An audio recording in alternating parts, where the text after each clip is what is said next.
Welcome to a new wave of thinking. You're here with Akshita Veda L and El Yagar. It's we the people of the Empire of Nubia. Get ready to open your mind, sit back and unwind to take in the discussion, to prepare us to win. We are sovereign, we are law. We coming with concepts here that are fundamental building blocks, focusing on principles, thoughts, and beliefs. We're here to shake you up, to wake you up. Islamism. The masses are suffering with temporary mental illness of cognitive dissonance. Open up your mind. We are speaking from experience, various perceptions, while we maintain effective communication in the lines of respect. Our thoughts become connected through human cognition, which is the process of acquiring new information and understanding based on personal experience and relatable topics of discussion. We are the currency of the know, knowledge, wisdom through love, bringing peace, justice, and truth as we gain freedom, freedom in the mind. Open up your mind. Freedom of the mind. It's divine. To be one in unity, togetherness, you and me, we become we, and we are the change that we want to see. It is our time now, so come and get ready as we bring a new wave of thinking. It's a new wave of thinking. Islam. Greetings to you all. That's a hype. Those some hype words, Star. Thank you. I appreciate that. Okay, so somehow I guess I am live on Facebook. I don't know. I don't know what's going on. This learning how to do this is really something. Yes. Yes, it is. Okay. So tonight we will be discussing how we come together in unity without letting the shit hit the fan. And so how do we do that? Because so many people are still arguing and living in the past rather than moving beyond the situations that got us to where we are. But we have to consider the question individually: am I a part of the problem or am I a part of the solution? And if there's no resolve or resolution coming from your actions and behaviors, then ultimately you are part of the problem. But if there's change happening and you are being the change that you want to see, you are a part of the solution. And so it's pretty much as simple as that. Amen. Peace and greetings, Brother Che and Lady Che, if you're there. Yes, peace and greetings. Gangsters Travis. Okay. And Gamesters Travis is here. Nukruma. A pleasure to have you here. Indeed. So, considering the question of being a part of the problem or the solution, um, I see us as being a part of the solution, not the problem. And so our objective here is to invite people on to converse, really, and get around the issues of the lack of communication in which we have. No matter what background you come from, no matter uh, what you believe, there's common ground here. And if you can't find that common ground, I don't know what to say about that, because that That's means called that, work. no, That's called work. You got to make it right, because we're willing, and the essence around us is willing. Just now, are others willing, and is their essence willing? That's what it comes right. down to. I mean, we talk about community as a whole in general, but community literally is the common unity. So, how are we talking about community and we don't even know what we have in common because we're so busy looking at what we see differently? And if we continue to look at the differences, of course, you're always going to find something wrong. It's never going to be right. There's never going to be anything in common because you're looking for the difference.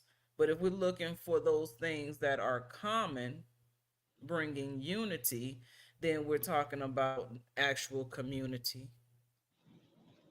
Definitely, definitely.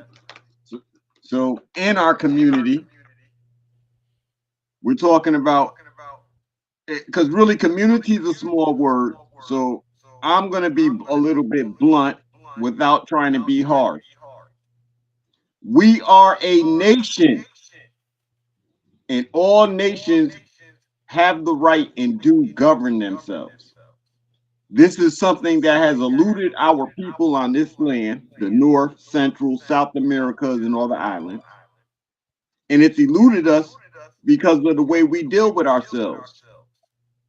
And so the reason for that little poster thing is, if we always stand in a position where we are accepting the gifts, security, confidence, encouragement of other people outside of ourselves, then we failures and we're going to fail.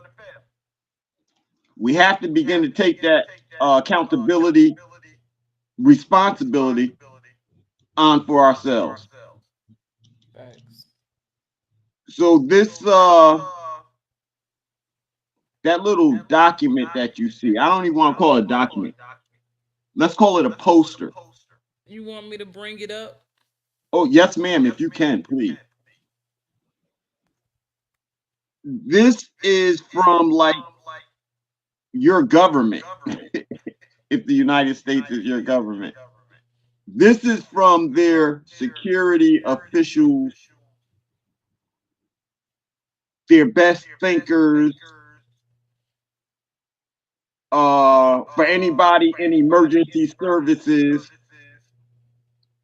This is a scenario that they all see happening in the future. And it kind of, in a way, we agree with it happening.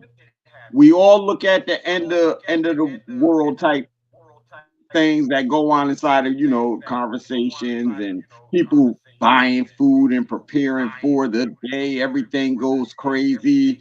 And oh, what are we gonna do? And there's gonna be a race war. So this particular document, this Can you see it up there? not with us. I see it behind us. but I don't see it in a way where it can be read. But I Okay, do have it in front of me to read it. here it is. Oh, okay. Yes. Thank you. So now everybody sees it.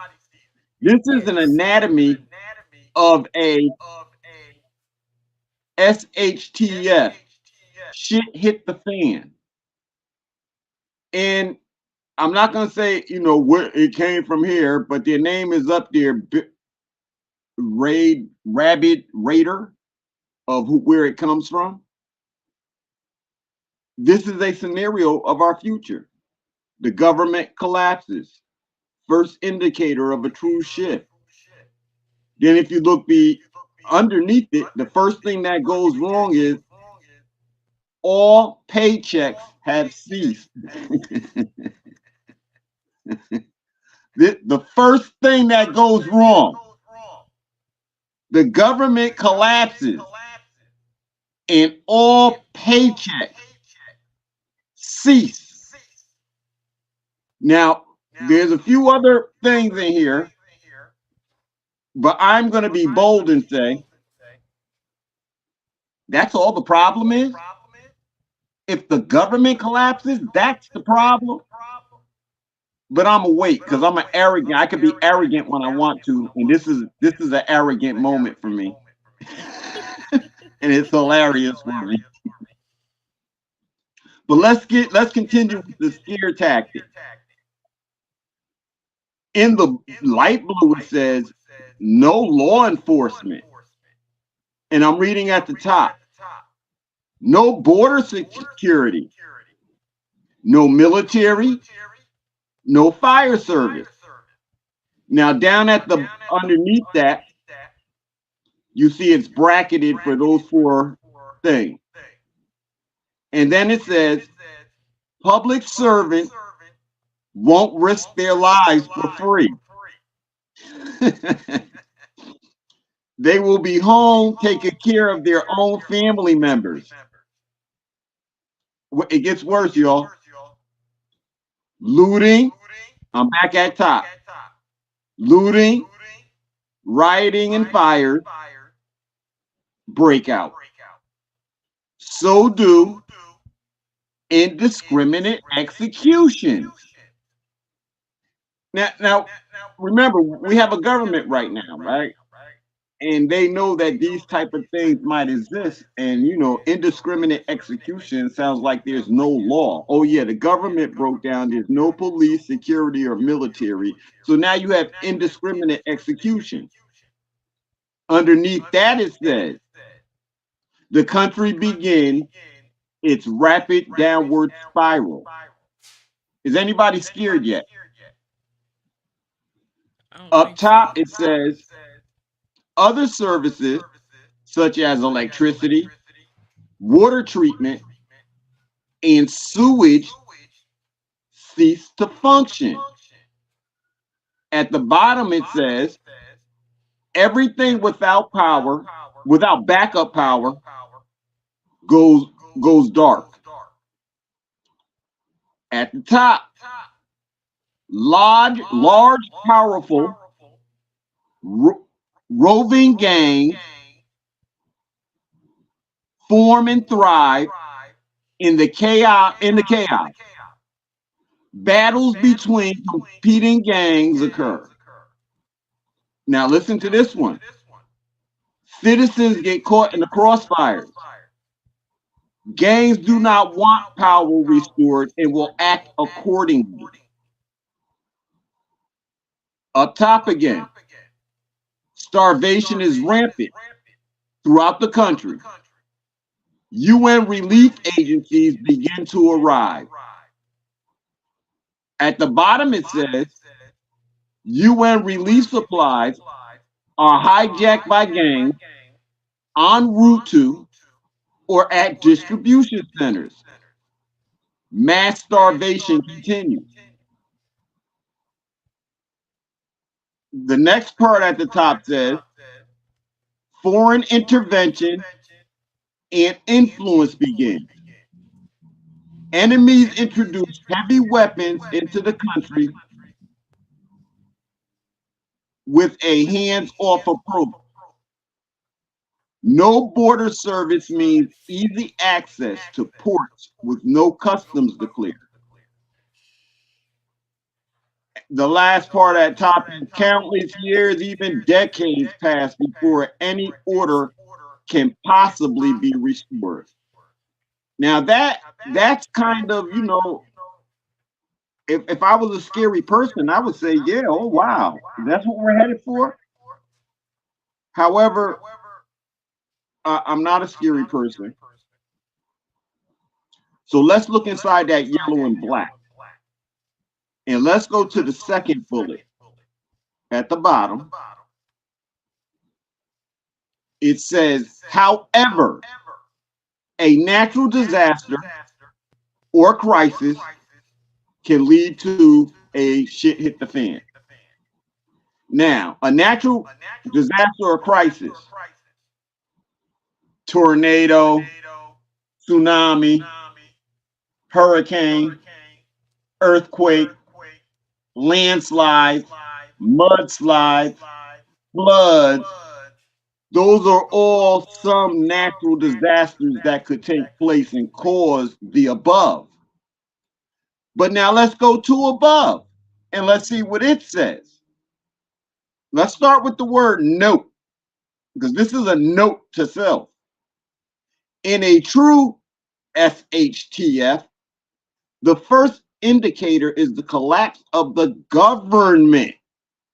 It's the single most defining moment between any SHTF and natural disasters, earthquake, hurricane, power loss, etc., or crisis, financial, housing, etc. In a true SHTF, the first indicator is the collapse of the government. The government collapses, first indicator of a true. All paychecks have ceased.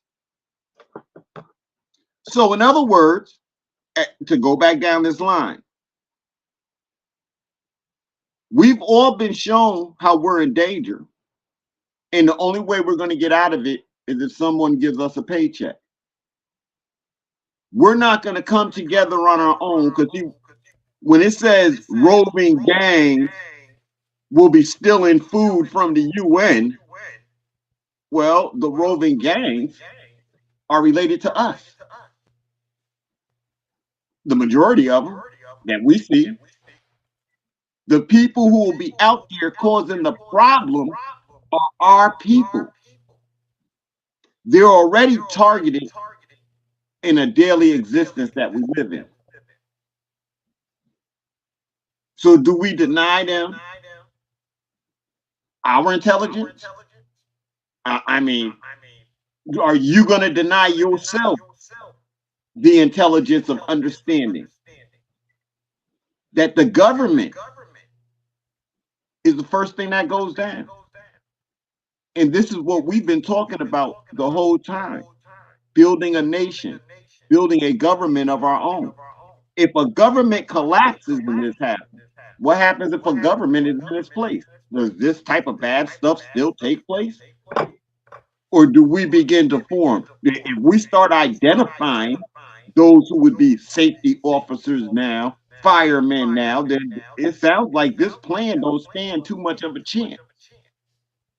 But right now, this fear factor from this plan is what's leading our people, leading our communities, have our children out here acting all wild, not seeing a future, and we, the adults, are not providing the proper guidance as a group of people, as a nation, in order to take our children onto a different path. So this scare tactic right here, I'll be the one to say it. If this comes to pass, it's because we acted like cowards. It's because we are inebriated with somebody else's power and waiting for them to come and use that power to ratify our situations. I say that's cowardly. I say that's sad. And you and your children deserve whatever comes after that. That might sound hard. Oh, he don't care, but I do care about people. That's why we're talking now, so we can come together because I care. But once the mountain, like we said, don't go next to that mountain, all the rocks are gonna fall off and all. Before the rocks fall off, I'm gonna be secure. When they fall, I'm gonna have some type of trappings around me so the rocks don't roll on me and kill me. But if you want to stay on that ridge while we have an avalanche, that's on you. And you've just been described the avalanche. Now, how do we defer this? This is where we're at as a people. I'm not going to even say just Moorish people or us Aboriginal. All people are in danger of this.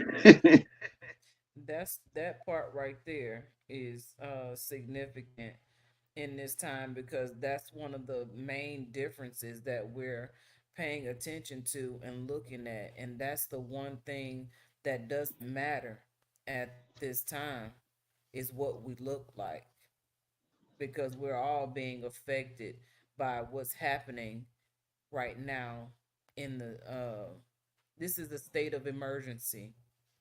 And so it's we the people to call the state of emergency and to form our nations, and form alliances within those nations, as in like the United Nations. It's not just one nation, but it's a multitude of different nations that have joined together to agree that if anything happens, that they have an alliance with one another and they will not go against one another. And so that's where we are. And if we don't have a seat at the table, as in having our own nation, then we are completely left out of the planning phase in how we survive this chaos. And so I hear what you're saying. It sounds like a movie that's already been made, and the movie that keeps coming to my mind is Thunderdome. Oh yeah, hey, You know what I'm saying? We at don't the need end, another hero. We don't need to know the way home. You know what I'm saying? All we want is for the youngs, the next generation to come to survive. You know what I'm the saying? I love the Thunderdome. That's a really good movie. yes, it was. So So at the end of one of the Planet 8 movies hmm with Charleston Heston, he thinks he escapes the apes. He's gonna go back to Earth somehow in his rocket. The apes take him to the Forbidden Zone, and the Statue of Liberty is laying on the ground. He realized he's on Earth after some great destruction, and the apes have taken over. isn't that something? The ones that you say are the least intelligent become the Yes, most intelligent. yes, ma'am. And You know what I'm that's saying? where we're And at so today. it may depict an animal, but are we not mammals? Indeed, Are we not truly of the species of just a different species of creation? We call them animals, but they are a species of creation, just like us. And they have communication. They have survival skills. And no, they didn't need a human to tell them how to live in their environment.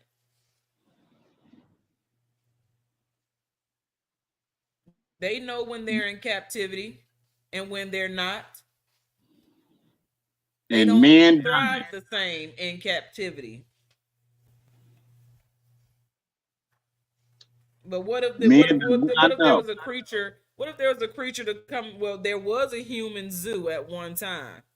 That creature. was the colonizers that came and created this shitstorm that we exist in today. This government that we understand is not all based on the colonizers. You know what I'm saying? They took the good and turned it into something that was not good. You know what I'm saying? Like, just like when you put a species in captivity, you change their environment and now they have fake trees rather than real trees, and they're learning to survive in an environment that's not real. And so that's kind of like where we are today, in my And opinion. they're growing fish in farms. They are making fake chicken. They Genetically have fake modified. vegetables. They got fake ice cream. I'm just wondering how long before they have fake water. Well, don't they already? Because water have ingredients. And since when did anybody put something together to make water be water? Water How have do water ingredients have more than ingredients? H2O. Huh? Water has more ingredients than H2O. Yes. Some of these water bottles have ingredients on them.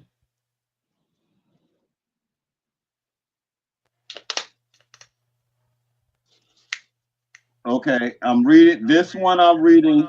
It does. It This one doesn't show ingredients, but I swear, boy, I was about to be mad. If I'm sitting here Look. drinking this, so to me, this is a safe brand of water.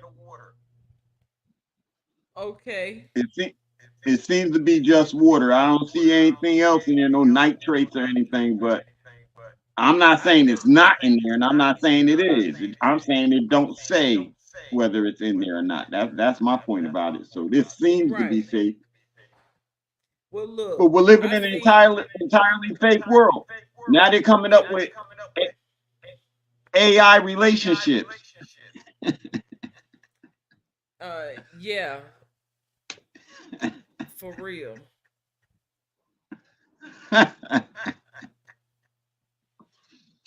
People don't even What want type to of person identify wants to with relate to a anything robot? real anymore. Say that. People don't want to identify with anything real. And it's sad. And when they do, it's always at someone else's behest.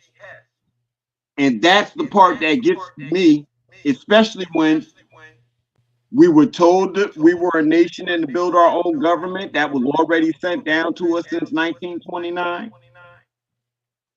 We were told how to do it, where and when to do it, and we just refused. But we'll take things like this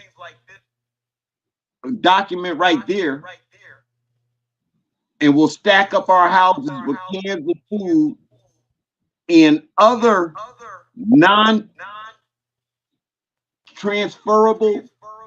You can't travel with them. So just imagine you go save up all these cans and food that they told you to stack up, right? And then they start dropping bombs around your houses. Where are you going to take all that food after they drop the bombs? I know it's in cans and boxes, but where are you going to bring it? And who's carrying it? Right. You're going to have a backpack on. That'd be the most you can carry in a backpack. Right. That's kind of like, what's happening in Israel right now. Um, Everything that's happening over there could very well be happening over here. And it is to some degree already. It's just not to the point to where we've lost all, like, the government hasn't collapsed. The paychecks haven't stopped rolling in. You know, the police are still operating in in the fashion in which they have been, authorized to operate. which is thuggery and brutality. Not all of Yes. them, but the No, ones not who, all of them. the few who do it. It's like they say, well, and I'm gonna use this term. Oh, black people are criminals. Well, not all those black people were criminals, but those few who were criminals, you see how they set them out there in the world and made them look to the world? That's how the few police make the police look to the world for their Okay, crimes that that's they've committed against people all over. And I that's don't a know what good people see, but I that's know a in good Caucasian analogy. community, the police kick their butts too, Yeah. drag them around the streets too. They might not shoot and kill them, but they'll beat the crap out of them on a bad night. I know for a fact. I've seen the dudes it happened to. Right. And then they'll tell you, nah, but my father know, my uncle know. We don't really have that advantage as us being us. But we do know each other. And we don't show any value towards each other. We don't plan with each other. We don't build with each other. But this doomsday little document right here, it's a wake up call that this is something we need to be doing with each other because we see like the devil plans and God makes plans too. We just read the devil's plan. Who's the God? Who's the God that says? But we're not planning. So Right. then, therefore, We're too busy collecting stones and gems and putting copper on and things like that, learning how to read cards. But we're not planning with one another. You know what I'm saying? There's still a great divide in our consciousness. People trying to I used to think I had to collect all these different things, but then I had to realize those things don't make me who I am. I make them have meaning. So I didn't go about trying to collect. I mean, I love stones, don't get me wrong, but I didn't go about that lifestyle of making sure that I had all the stones and all the onks and everything at my disposal just to show that I have these things. It's a dog and pony show. yes, ma'am. I see people, Yes, they ma'am. show up and they have all this stuff on, and as soon as the camera goes off on their laptop or phone, they back to raising hell. Probably beating their wife, beating their children. You know what I'm saying? Mothers not cooking dinner, making sure their children have what they need, but they got all these different stones and aunts and you know grand risings. Yes, ma'am. And you hear that argument back and forth with everyone saying that about everyone. Oh, when they shut it off, they probably do this and they probably do that. Well, the truth, like, is in the pudding. All you gotta do is look at what people go through and what they're dealing with, and that'll partly show you what is and what isn't. And Right. so that's not, and that's not to say no one has a hard life because we've been living through the system, and basically everyone has a hard life. There's no way around it. You're either sick or you're getting sick or you're sick of going through all the stuff that you're going through just to be exist every day, just to be you. Everybody's in the same situation, including the 365 people who get up and go to work every day with a plan to hold us down. 300 over 365. And when I say it, yeah, I'm talking about the Senate, the Congress, the executive White House, whatever Department of Justice, federal government, they all get up and they go to work together, and their plan has been against us. And they've just come to start realizing us. And so we do have remedy, things like the United Nations Declaration and all of this. But in that, you have to represent your nation and you have to be ready to govern yourself. You just Right. sitting back, oh, they're gonna recognize us and give us some money. Well, when the government breaks down, isn't that the first thing that goes? Right. So then it has to be something more valuable than money that makes us want to do what we do. And for me, it's me, my individual self. You can't pay $1 million and say, I'm gonna cut your leg off. Now go ahead and live. We gave you $1 million. You couldn't do that to me. So to me, you can't do it to anyone around me. You can't make that offer. But when I see these type of charts going around, that's the offer. They automatically see there's going to be hunger and starvation. Those are the people you manipulate. In economics, I don't know. I get stupid sometimes. I make myself laugh when I think about stuff, right?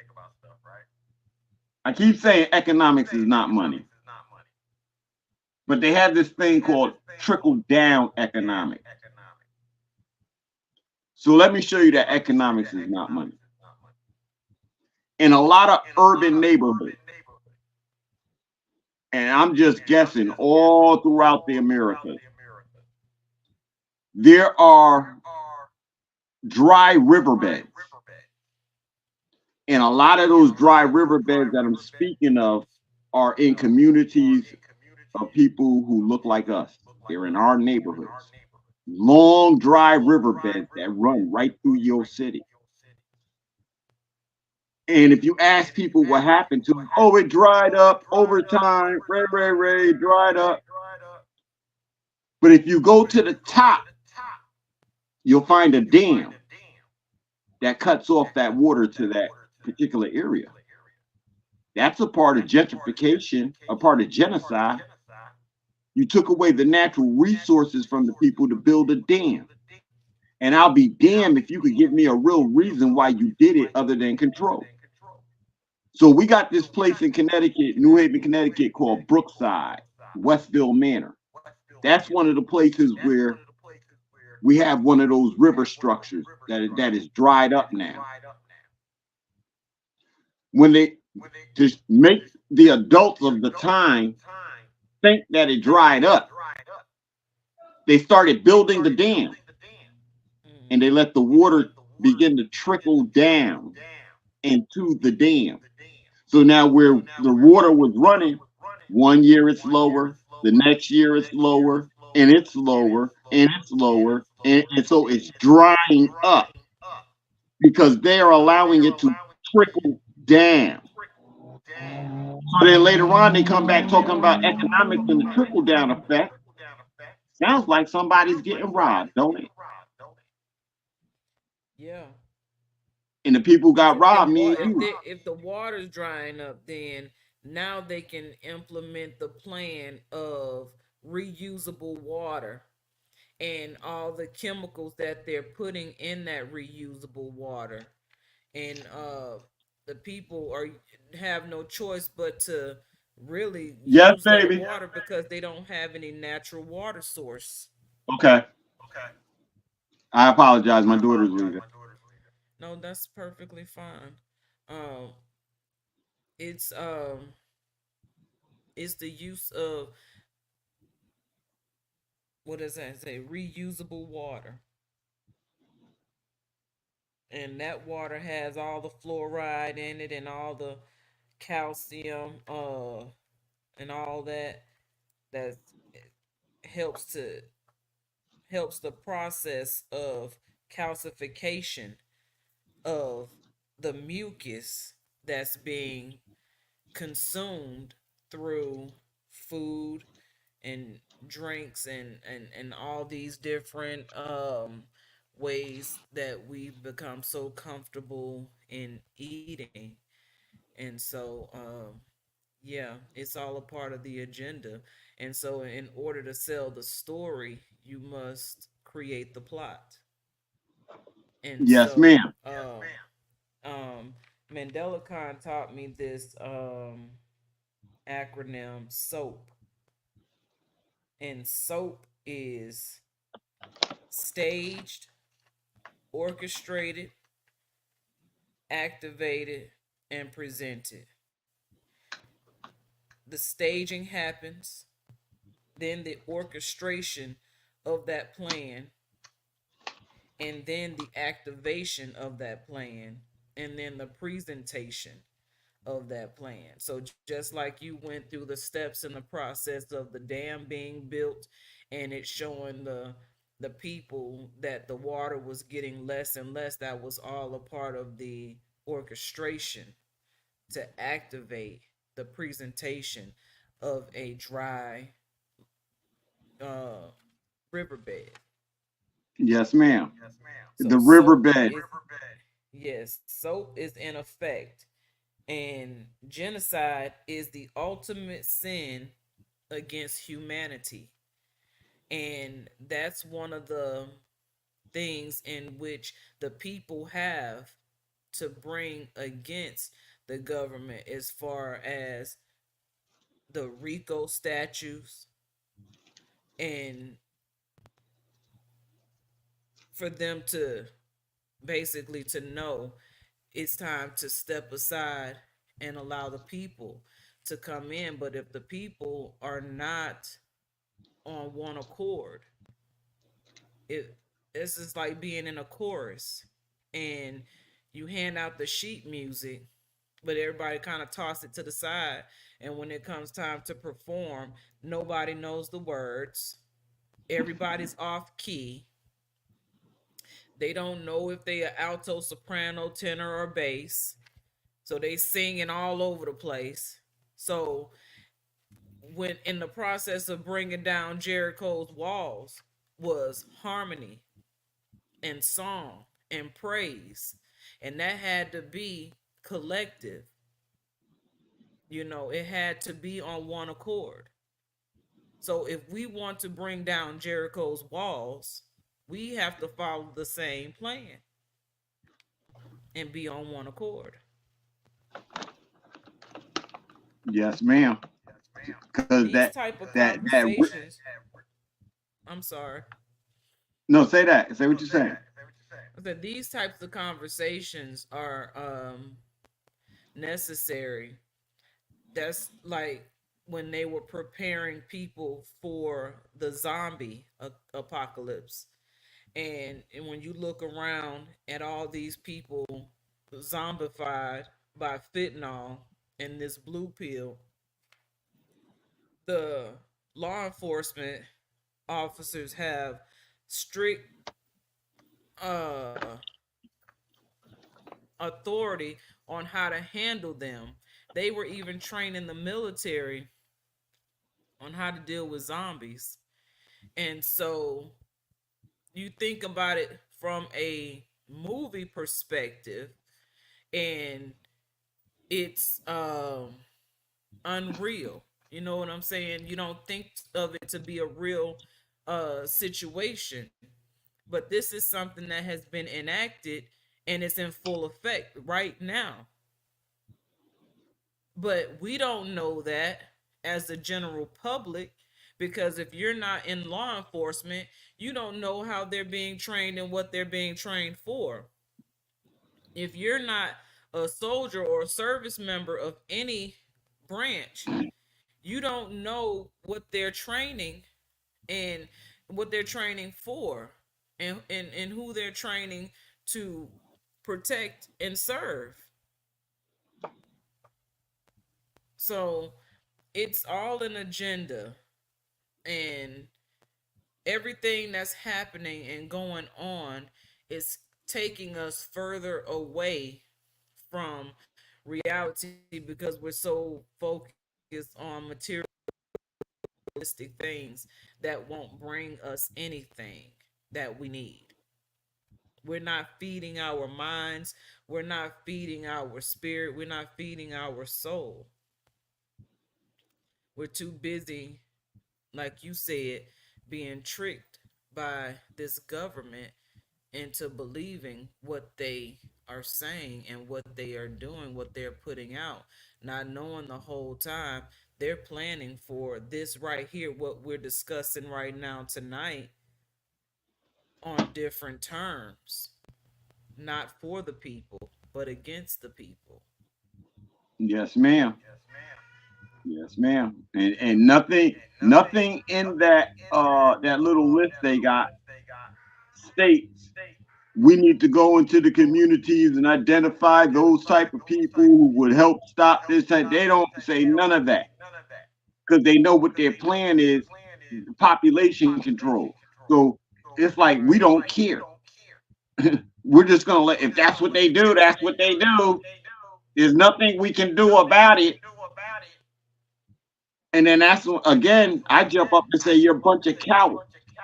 So do not speak your holy books to me when you can save children, because you said your God to give you anything, right? Your God handles all of this.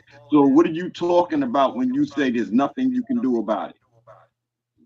But if you don't, without works, there's something like that in the scriptures, right? Without works, there's no pleasure or something, right? So if you don't work for it, then yes, it's going to happen.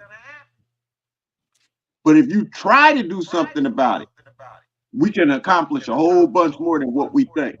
So that riverbed was a source of fresh water, drinking water, and fish, food. Right. So by stopping the water, we force you into the store that's Right. owned by us. When they, I know when I was a child, when I was a youth, in our backyard, we had pear trees, cherry trees, apple trees, um, some type of berries. We could run around the neighborhood and eat. That's what we did down south, picking And then, trees off, picking fruit off the trees while we didn't have to go inside the house. We There's blackberries across the street. We go over there and pick a whole bunch of blackberries, and that's what we ate like that too, for sure.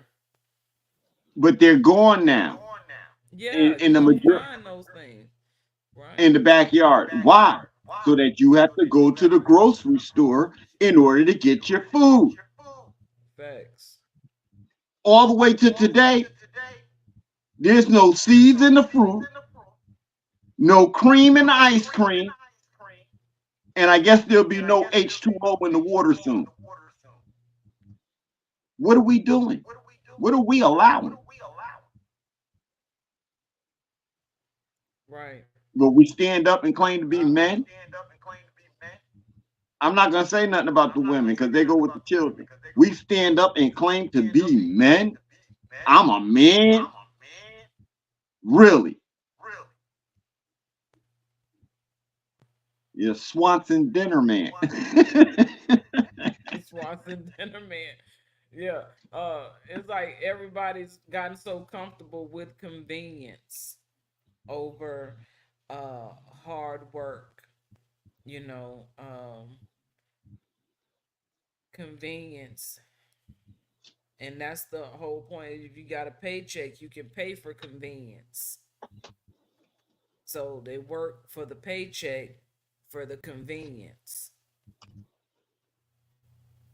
rather than Well, learn how it's to a do things the natural way. it's a double-sided thing there with that convenience. In the Bible, it's like there's something about eating off another person's plate or taking food from another man's hands, having idle hands. You think because you went to work, your hands are moving, but it's that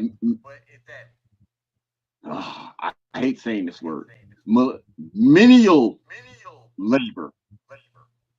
Your hands are working at menial labor. Real labor is in your yard digging up the ground, dropping seeds to water the seeds to grow your food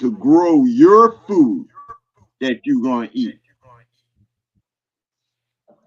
And yes, I do have seeds and stuff, I'm not just talking. So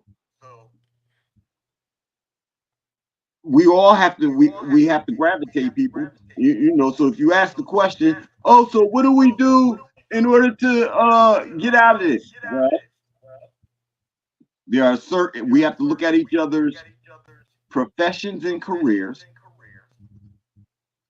and people have to be willing to study so we can all step up to the next level. So if you were a corrections officer, you're good enough to be a security officer, a safety officer with us in our world. You're good enough to be a marshal. You was a correction officer over there. Step up, learn your game to a marshal and a safety officer. A safety officer is just a police officer without all those policies. The safety officer knows to provide safety for all. Safety before a building, safety before a company. You think about this system, the corporations have more rights as people than the people. Right. Well, And that's crazy. corporations are persons. We're the states. We are the Okay. states. The Yes. corporations and organizations are the persons. So we're operating as corporations and businesses, but we're not receiving the benefit of it. When we begin to Which we operate as states within this country, within the continent, the land, then we'll begin to change our perspective on who we are and what we are. Because those things that they say are for the state are for us, but we're not taking into accountability, or we're not taking into matters that it's us. Stop it. no, and no That one has taught us that it is us. nobody has to put us there. We just have to acknowledge that we are the states. Well, yes, ma'am. But when I say no one has taught us that, our education system isn't designed to teach us who we really are in our position in the world. This education system is designed to make us robots within the world. Your volume just went lower. Did it? Yes. Is it because I leaned back? Your phone, however you positioned your phone is different from how it was before. Okay, how is it now? I can hear you. Is that louder? It's about the same. I didn't mean to cut you off. Go ahead, please. Go ahead. No. Um. Yeah. So these institutions are only designed to get us to jail and to be robots at work for someone else. And all the power that we have that is invested within us, inherent within us, we've learned to give it over to somebody else to represent us through a democratic process, with a Democrat or a Republican being the one to represent our rights when we're supposed to be representing our rights. No one, after the creator, there is no one to represent our rights to the world except us. Right. But we deny each other. We don't like each other. Right. We argue and fight with each other about religion. And I was just thinking the same thing. Yes. Yeah, politics. But that's a religion as well. All the sciences are religion. Yes. And we're just running around arguing about these things without having real knowledge of what it even is. Because it did really know, religion for the sake of being religion would die by the wayside if everyone had a full understanding of what religion actually is. The constructions of religions that we see today would disappear. Right. And men and women would take charge of their existence. And you couldn't show us a document like that, a chart like that, talking about the end of the world and all the bad things that's going to happen and making it appear. Because the first thing we ask you is, so where's that supposed to happen at? You don't think that's gonna we're gonna let that happen over here, do you? It's not me talking, it's all of us talking to you about your destruction, your planned perceived destruction. But if we're not willing to be uncomfortable, it's going to be hard for that transition to even take place. You have to be willing to be uncomfortable and stop following or falling low to being a subject or in subjection to the jurisdiction of another's rule. That's like what you were saying earlier, uh with the security and all of that. When families are in proper order, the males, the men of the family are the protectors and the security. But they're gone. Their place has been overtaken by the uh, feminist movement of women who believe that they don't need a man. Yet they continue to have babies. And the only way they having babies is from connection with a man.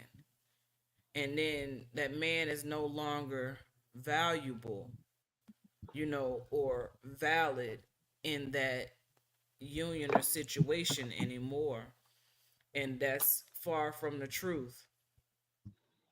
But at the same time, men, it seems, have gotten comfortable being out of that role. And not all men, the majority, because if it wasn't the majority, we wouldn't be having this conversation right now. Amen. So men must take on that role of being the man within the family system and understanding what that role entails.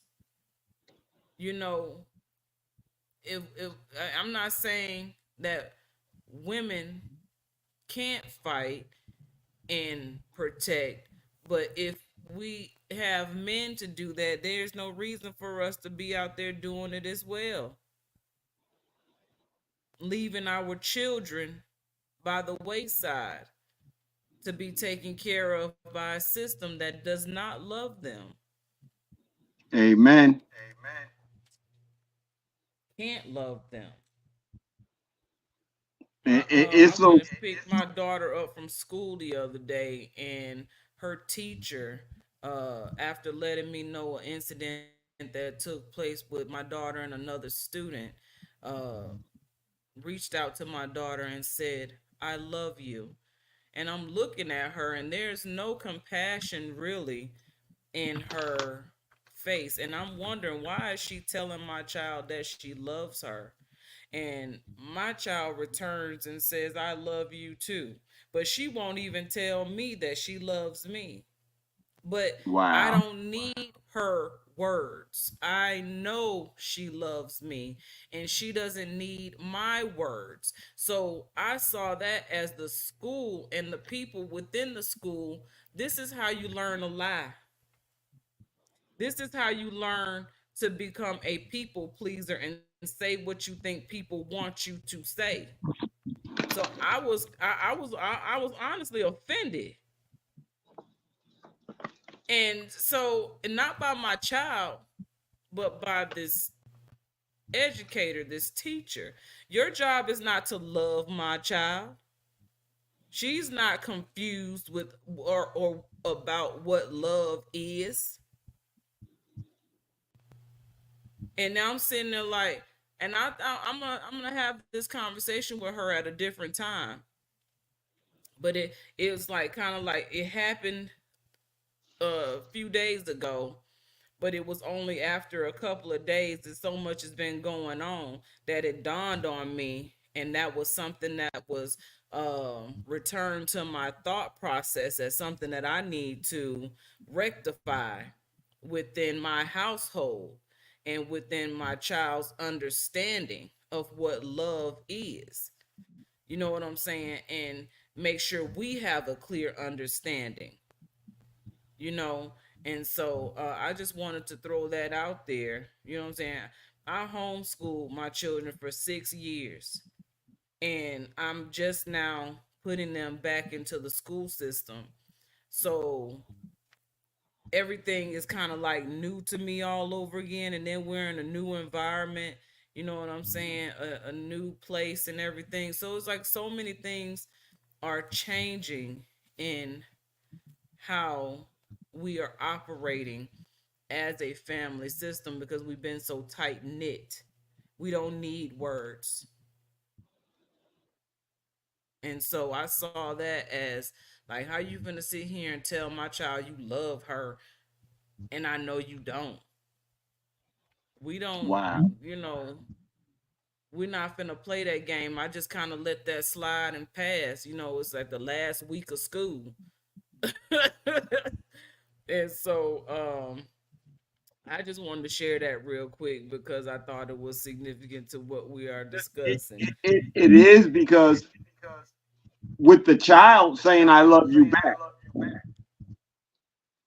that's infiltration Yeah. and manipulation. Yes, Um, that's what made me mad. I said I love you. I would expect to hear that back.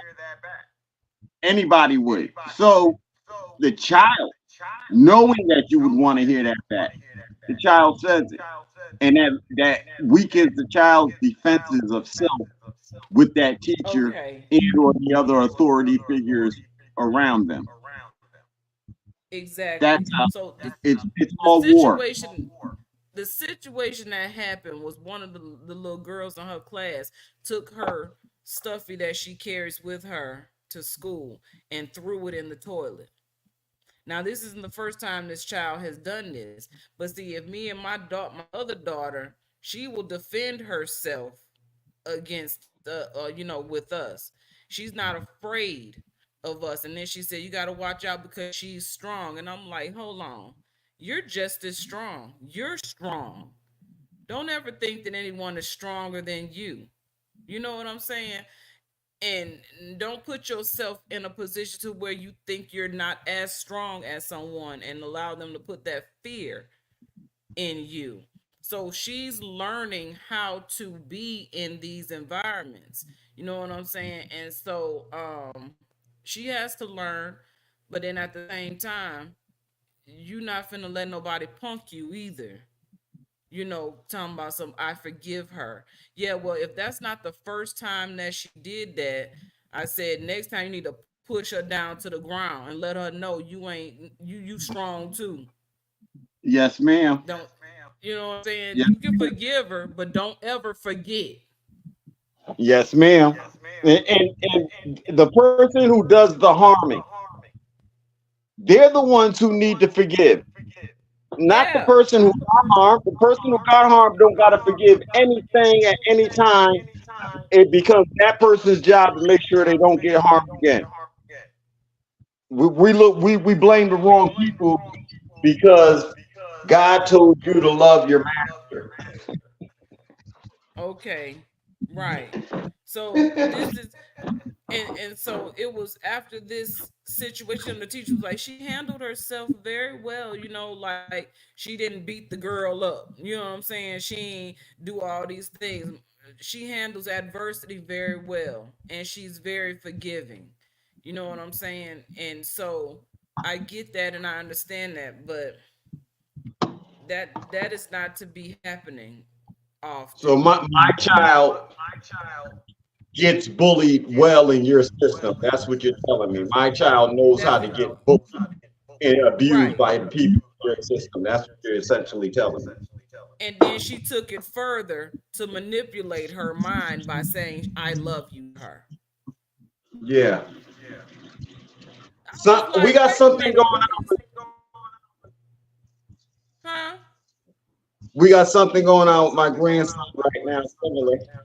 I don't want to really speak Really? on it because we're going through it. But he was being, I'll say he was being cyberbullied before the mess jumped off.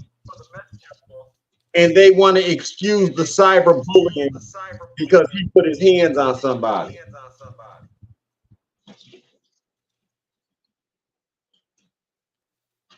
Now the Okay. kids are saying they're scared of him because he's so big.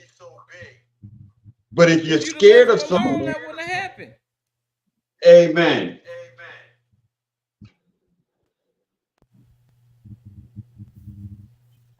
Amen. So That's I don't. I crazy. mean, that's why I said I don't know what people want out of me. I just respond in kind to whatever I see is wrong. I tell you one thing: on the 20th, I will be at the police commission meeting. Okay. I'm gonna read them the riot act. No way.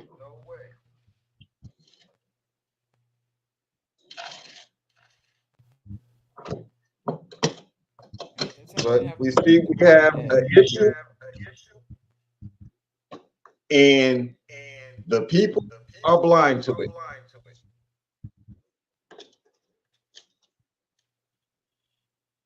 They think it's all fun and games out here.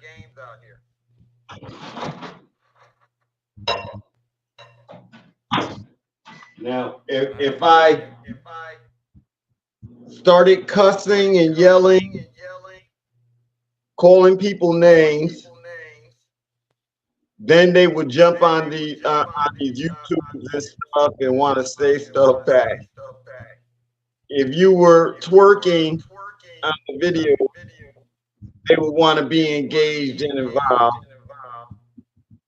But Mm-hmm. I think they feel threatened because they're looking for holes in us. They want to poke holes at us and talk junk about us and to us in order for them to feel good about themselves. Yeah.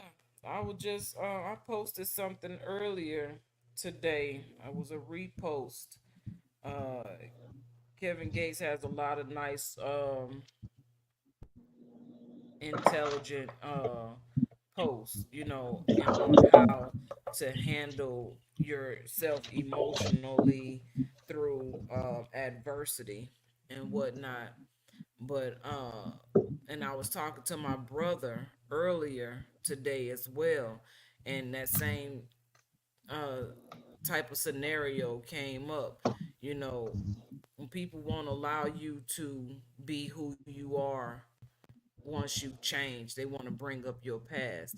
And I had said to that, they look at themselves as being better than you.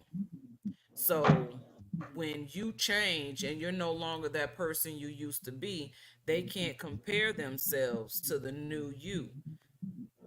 Excuse me. So instead of accepting you for who you are now, who you have become through the change, they want you to remember who you used to be, because then they can feel superior to you.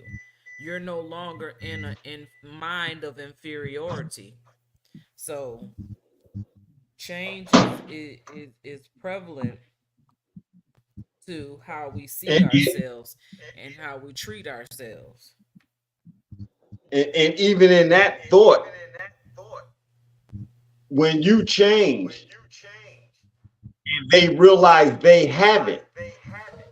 Yeah. It's the crab in the barrel trying to pull you back into the barrel with them. No, don't leave me. Don't outgrow me. I need somebody to be miserable with. Right. And look, I seen this video today. It was a crawfish that crawled out the bowl right into a frying skillet. And it says sometimes it's just best to stay where you at.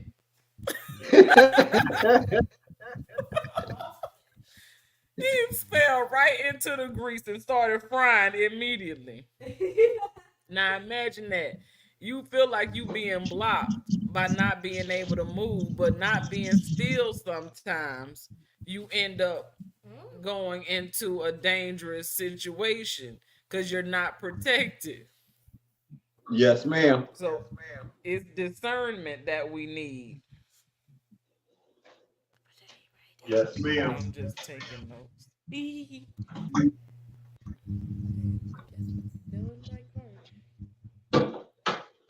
So, I see we brother Daniel Phillips didn't come in. He's probably on the road. I hope he's okay.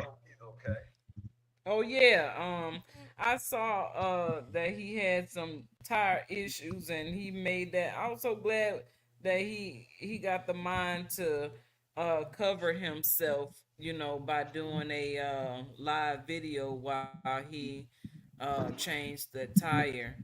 And once I seen it, um, I once I seen you seen shared it, it. yeah, I did share it, and then I called him to make sure he had made it out of that situation. And it's so funny. You heard me talking down here, because she gonna come down here and write on my paper, "I love you." I know you love me, baby. He and I had just gotten off the phone, so he could change his tire. Say that again. We had just gotten off the phone, so he could change his tire. Okay. Yeah, we haven't. Yeah, he called me as soon as he got the flight. He said, "Look at this." Well, good. Yeah. But how about we go to a song real quick and have a little intermission? Yes, ma'am.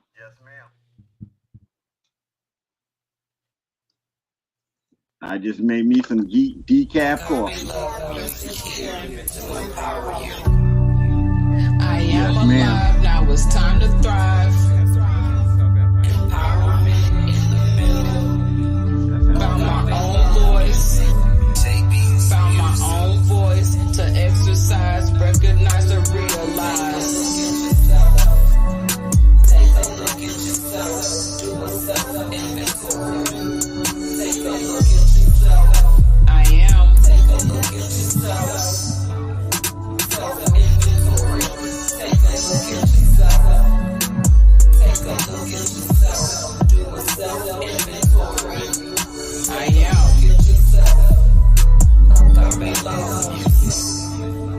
My scars tell the story of my strengths and resilience. I am a phoenix rising from ashes from within my soul. I am a victor of my own master plan. As I journey within, the new era begins. I am a warrior on a quest where my dreams and my desires will blend to find a better way. I can feel the new light rising from within. In my own reflection, I find the power to win.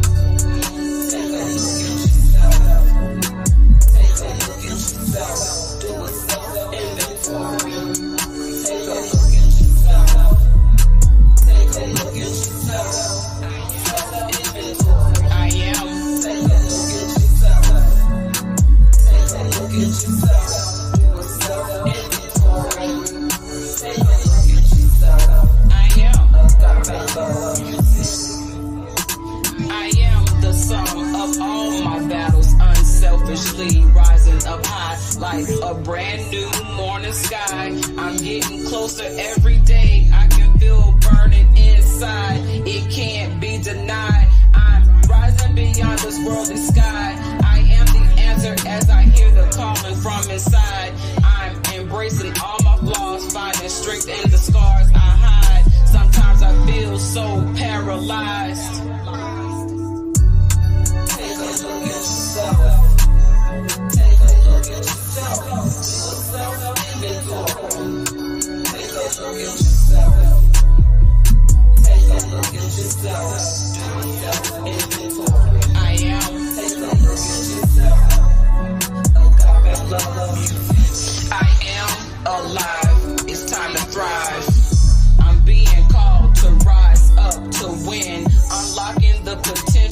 There's nothing to hide. I'm on the other side. I am the one. I will never die. Fear no longer in my mind. I'm taking wide strides. Finding myself.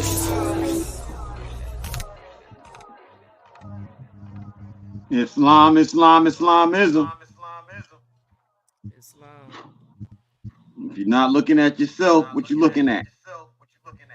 Right. Hey, check yourself before you wreck yourself. I remember that song. And that's no, for real. That was see that conscious music uh always gave us something to look up to and look forward to, outside of the social constructs, you know, against self rather than to be for self. And so if you're not looking at yourself, you looking somewhere else. And you are the only you. You are the only one gifted to do what you have been gifted to do. And if you're not sharpening your own tools, you waiting on somebody to come and sharpen you. So you just gonna sit there dull until someone come and swipe against you. And what's swiping against you may be sharpened and slice you up. So Just now stealing you gotta recover. energy. Uh-huh. Energy, swipers, vampires, things like that. You know what I'm saying? Taking your power. And now you gotta recover from that. And the recuperation takes process.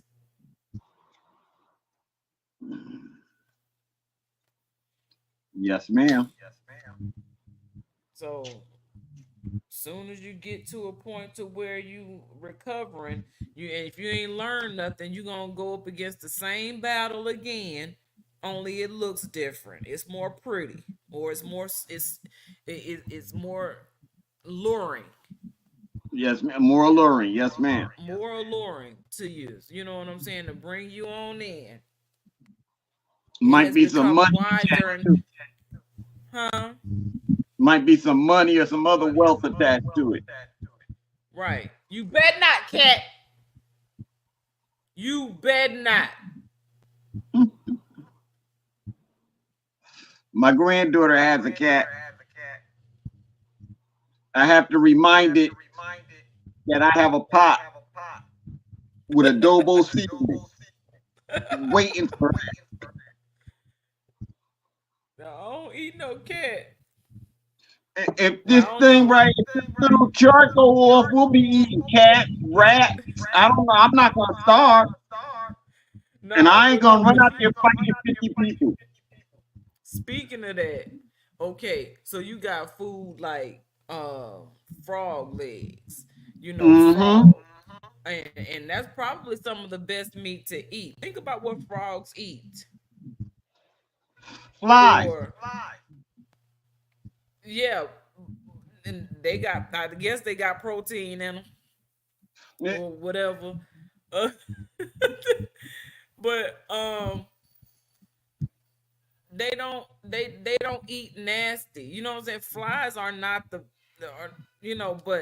I don't know when it comes to that. How they body digest it or whatever. We I'm don't not eat eating their his gut. stomach. Huh? I'm not eating his gut. I'm eating his No. leg, the Right. area that surrounds the legs, that it surrounds the gut, but I'm not eating the gut. Right.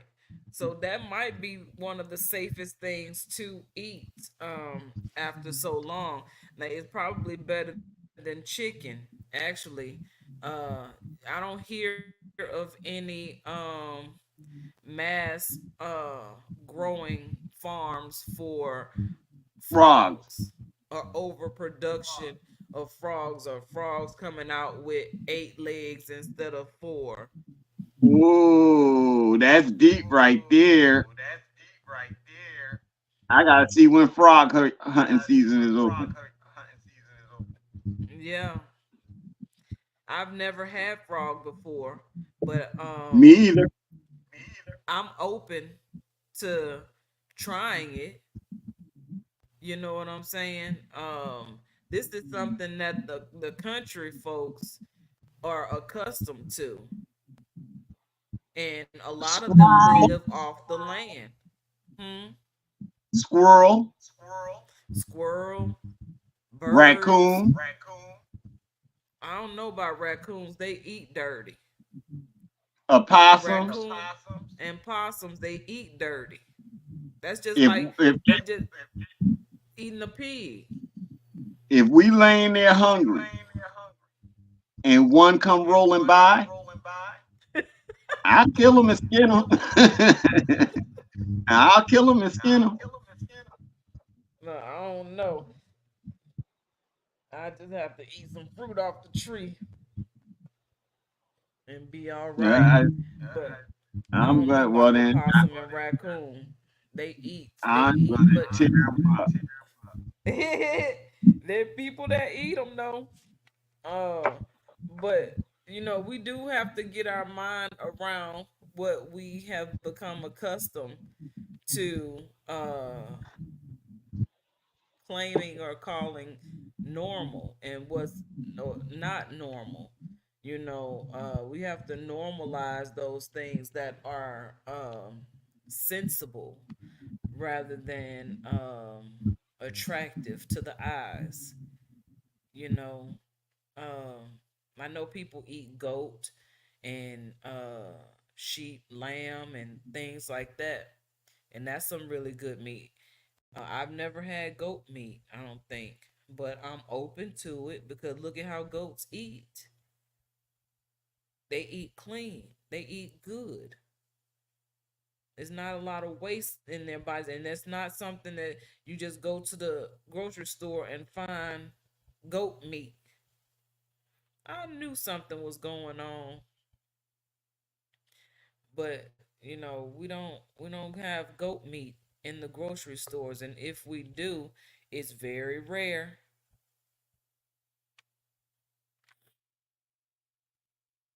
He's coming back in slowly but surely.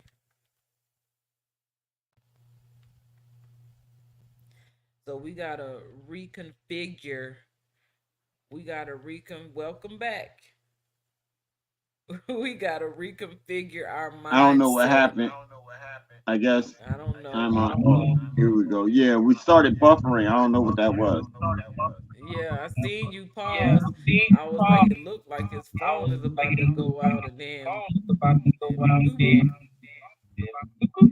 Oh, the tablet has 63%, 61%. We started at 99.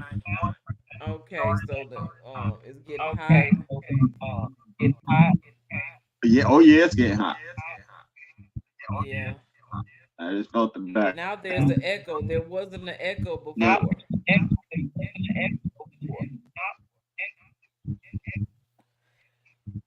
Ooh. But yeah, uh where we started in this conversation was with the shit hit the fan if we don't come together and do what's necessary in order to avoid the chaos that is coming our way. We just have to be in position to handle it. It's coming whether we ready or not. It's gonna happen. And so we can only they can only cover, it's like all these landfills. It's all this trash. It's so much trash in this world today, and there's so many different products to try to help us to alleviate the trash, but we so accustomed to the convenience of building trash that it's hard to get our minds away from it.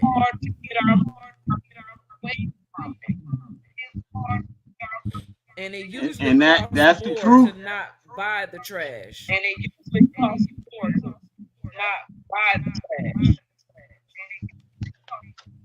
It costs more to not buy the trash. Trash costs less.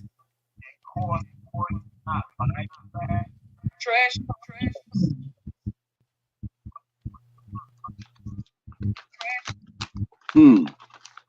We're looking for a So, bargain. okay, let's put that into perspective. Do you think it's more beneficial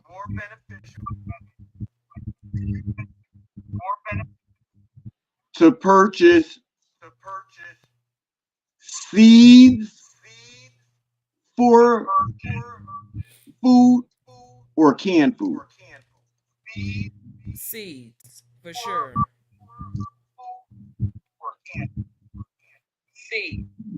I don't like canned goods. Okay. I don't like eating All food right. out of a can.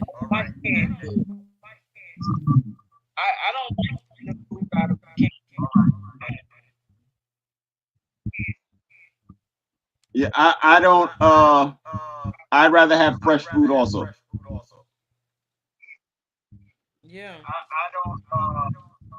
I look at how often we take the trash out from my home. Um,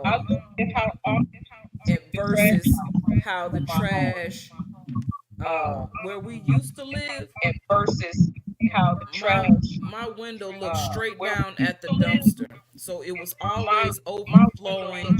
There was always trash all the way behind the dumpster. It was just really, it just was mind blowing. It was baffling how much trash would compile in one day's time.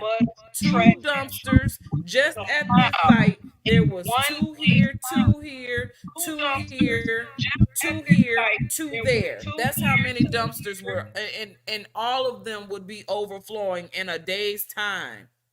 And I've only taken my trash out 2 days ago and haven't even built up enough trash to fill up. We just built up a trash bag after 2 days. We took the trash out 2 days ago. And the trash bag is now again 2 days later ready to go out again. And we don't keep like I put the like food in another bag inside. It's just not smelling. It's not, you know what I'm saying? It's not foul smell or anything like that inside of the home. It doesn't smell like there's a collection of trash in here, is what I'm saying.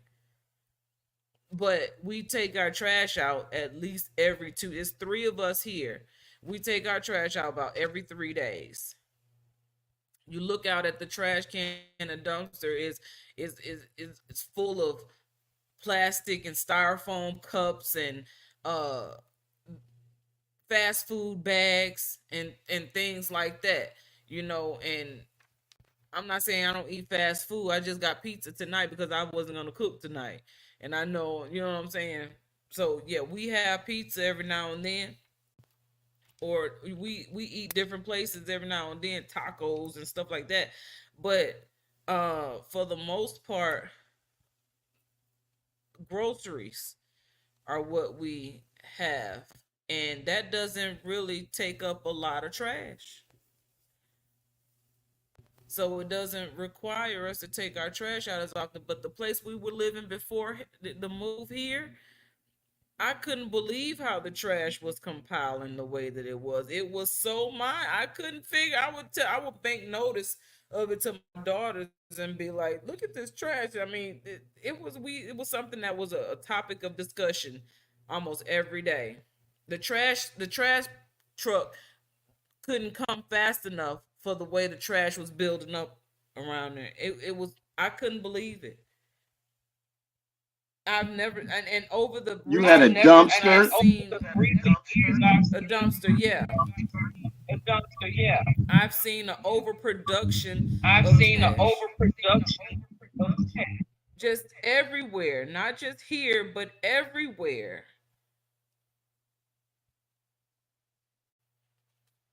So that They means have that trash most mounds. by the collection of trash, that's what most people are consuming. Well, everything. All right, so my grandson gets mad at me because I told him, "Come on, let's eat dinner." What we having, Pop? Trash.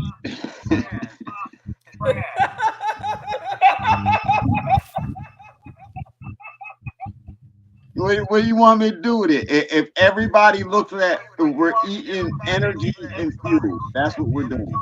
It's just like the sun rays getting into your body. Our consumption of food is nothing but trash. Right.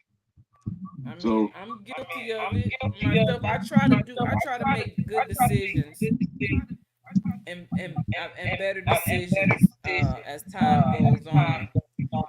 Uh so I'm a work in progress, but I'm we not all is. right, you know what I'm saying? I just try to make the best decision. Yes, ma'am. And so and that's why we're having this conversation tonight because we're not making the best decisions. We are We're not. accepting, and the people are going to get what they're asking for, and then they're going to complain, and then they're going to look at people like me and you and say, "But wasn't y'all talking about this? What do you think we Right. should do?" Yeah, nigga, we all in chains and shit. Now you want to do something? Right, right. Exactly. Or dead. Well, I can't talk junk if I'm dead, and that was a scenario of being alive. So this is how far you want to wait. All right, so you want to wait until the flood has reached us when we could have put sandbags up 10 days ago and stopped the whole thing. Now today you want to put up sandbags because it's a half a mile away. I'm not playing with you. I done made another plan just in case. I tried to circle some aerial off, but y'all didn't help. So now over there, and I know it's nothing. So I'm gonna get out. I'm going to higher ground, and I ain't telling you. Right. Those be the people that want to get up there and argue. Like you And still this trying to is argue. yes, yes. They're like Moses with the people that went around the wilderness for 40 years. And you know, and I couldn't fathom that story for the longest time, like 40 years. And then I started thinking about some stuff I had been holding on to for like 5 years, 10 years. You know what I'm saying? Going on 15 years. And I'm like, hold on now. If 15 years in that bag was possible, and it took for me to consciously say I'm not going to keep reaching in that bag or going around that mulberry bush, I could see how a bunch of people who didn't even trust their own decision to leave wandered for 40 years and got In comfortable. circles. They just stopped moving. Oh, okay, yeah. See, it got worse. And Yeah, they got this comfortable. is our people. They're comfortable. Yes, that's the mindset. See, House. we want to think about these things as actual events that took place, and very well it could be, but it's a mindset. The stories in the Bible are parables. They are stories to give us insight and inclination on how to handle ourselves in times of challenges and adversity so we can use our brain, our mind to navigate intellectually through situations, because we can't stop things from happening, but we can operate within those situations with intellectual knowing and trusting intuition rather than following along just because we're part of the get along gang. So now they're forcing me into a Moses position because Moses fought back. I can't say about all the rest of them. They're forcing me to be Samson. So our own people, because y'all want to wait until the enemy's at the gate. When the enemy's at the gate, I become less. I don't want to say fungible, but I'm not talking about too much with the enemy at the gate. I'll start losing. I don't even know how to describe it because I know automatically the first thing is I'll stop talking. The enemy is at the door. Everything becomes action.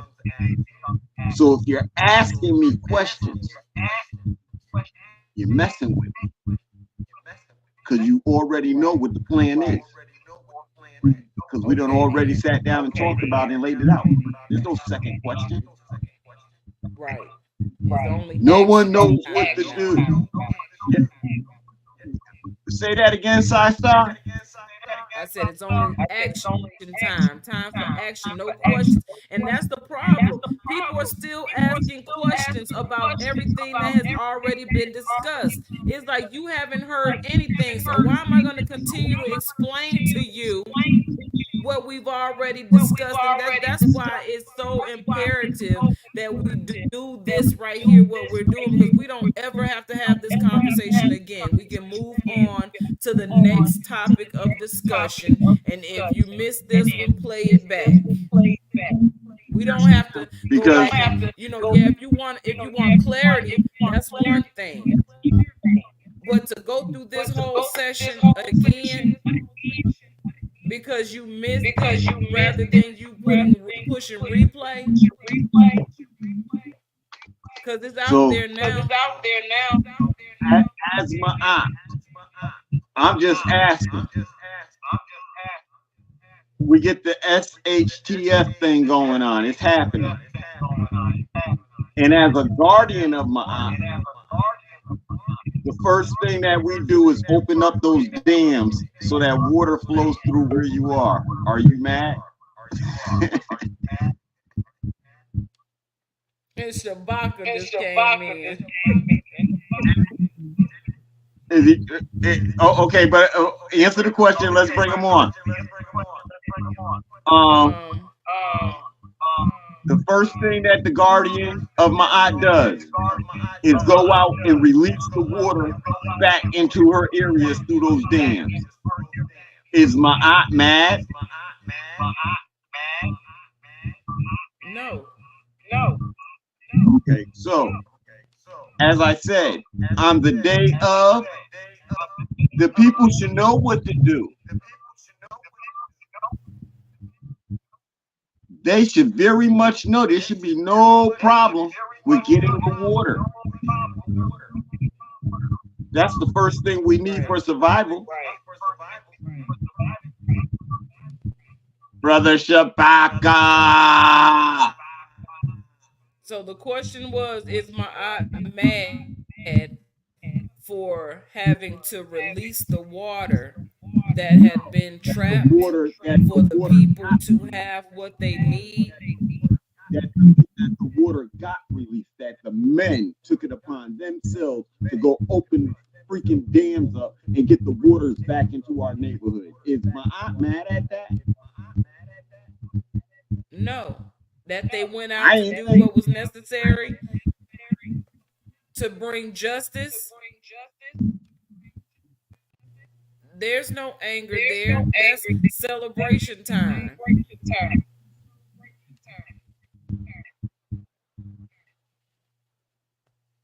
How we bring brother? How we add? Here he is. Now how did How did he go off? Greetings, Shabaka. Hey, what's going on with you, sister? How you feeling? I'm feeling pretty good. A lot of things happening. I'm a little sore. I had surgery yesterday. Other than Okay, yeah, I that, saw your live feed on that. And then they mm, just sent me a bunch of medications, that I gotta take, for my medical situation. And then I'm gonna be heading over to Angel Town tomorrow night, which is Los Angeles. And as you know, I'm here in Sin City, and they getting ready to tear down the Mandalay Bay. And but also too, from what I understand about my art, is good deeds, good speech, good actions. Okay, because I had a list of it. It's about 40 principles of my art. mm-hmm. And and then as far as the water is concerned, the Nile River goes all the way from the top of Egypt, and if I'm not mistaken, it will go all the way down into the Congo, because you have the white, then it splits off into the White Nile, and it splits off into the Blue Nile. You know what's interesting about the Nile River and What's the that, sister? Mississippi River? What's that, sister? They both run they both run the opposite direction. And not only that, those two rivers specifically meet up in the Great Lakes. Okay, That's why they keep okay, that area off from everyone, because the Nile River and the Mississippi River, the Delta, right. run together. And the crazy thing, they call the Nile River the Delta on that side of the world, and they call the Mississippi River the Delta on this side of the world. That's Okay, no that's interesting. coincidence.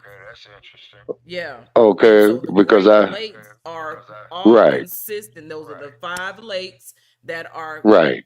all a combination of the Nile. That's what brings the two continents together through the water. Okay. Okay, okay, yes, because the Mississippi does split the continental United States in half, and that's why when you get on the eastern side of the Mississippi, all the radio stations start with the letter W, and then when you get on, no, the western side, they all start with the letter K. On the eastern side, they all start with the letter W. And I remember I told you when I had traveled through the South, when I traveled through the great state of Georgia, went to the ATL. I didn't get a chance to see Dr. King's church, you know what I mean? Then I drove through Mobile, Alabama, Sister Akshita. As a matter of fact, I rested there.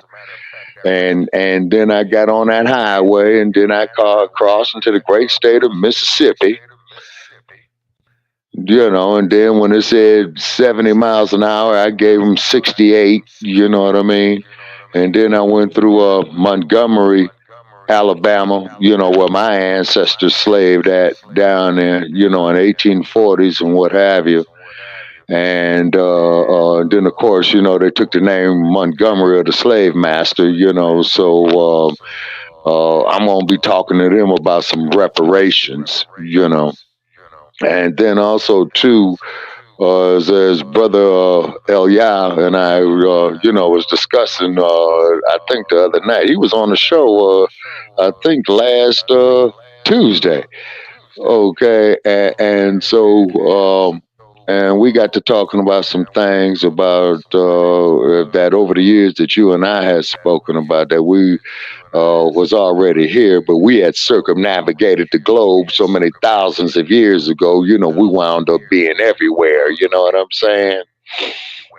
And then, of course, Mm-hmm. then my haters was hitting me with my hate mail and what have you. You know what I'm saying?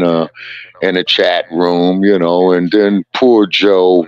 Yeah, Joe and Sarge, they come on and Sarge, Sarge is pretty heavy, so I got some books here for Sarge's behind now. And then when we do Grand Rising tomorrow, if he calls in, because I got these books from the Johnson Publication Company, and you've probably heard of them. They were commonly referred to as Ebony, and they also had produced the Jet magazine as well too. But when John H. Johnson died, they left it to their daughter, and she went on and sold it to Time magazine. And I didn't think that was cool, is because not only did it show black people doing good, but it also had chronologized the civil rights movement and the black empowerment era as well too. Now, for those of you after me, you have to remember that these were two different. They happened in the same period of time. Okay, but there were two sides of the same coin. Is because, see, what the white media likes to do is like to project, Dr. King and stuff like this. But when it comes to our sister there in Cuba, when it comes to the Black Panther Party, what have you, the Black Liberation Army and things of that nature right there, they don't want us to acknowledge that history. Okay, but brother Yah, when he had came on the show the other night, he was laying down a lot of knowledge, about the nationality and the agreement of the Moorish documents and what have you. And he did mention the fact that President Obama did give a speech, about the Moorish empire, okay, and its sovereignty. And then he had mentioned that Obama did a speech on it, which he did, and I had mentioned it to him that there was this brother that they had put like on social media that got stopped by the Pittsburgh Police Department, and he displayed the Moorish flag, and he pretty much had told them that they did not have no authority over him. You see, and he took off, and the police did not go after him. You see, and then there's another sister who's up in the PMW, that's Sister Ashe, where she was doing a lot of research on her about, reclaiming the nationality. You see, so this is definitely events, for your generation, is because y'all's generation is the generation after mine. You see, I'm on my way out. I'll probably be dead, within less than 3 years. Ain't no Yeah. sense in living to die. Yes, Why sir. are you here right now? Yeah. What, as far as this whole chaos that we're talking and speaking of right now, and Yes, our ma'am. position and how we position ourselves to avoid being further injured, but rather coming together and unifying as a collective to avoid Hmm. this. How do you feel, or what's your take on that? And before you answer it, Dave, I don't know if Brother El Yah had something to say. Okay, The brother only L. thing I Yeah, you would still? even The only thing I would even try to add to that is, man, stop talking about you leaving us, man. If you know something, tell us the whole truth. And I don't know, might hurt to tell us the whole truth. The doctor said you got so much time and all of that. Other than that, you're gonna be here for about another 15, 20 years. We ain't done yet. Will you cut it out? Right. Well, I appreciate that there, brother L. Yeah. You'll see, but looking at my 65th solar return, man, you know what I'm saying, is because my family has a history of cancer and I got some health issues.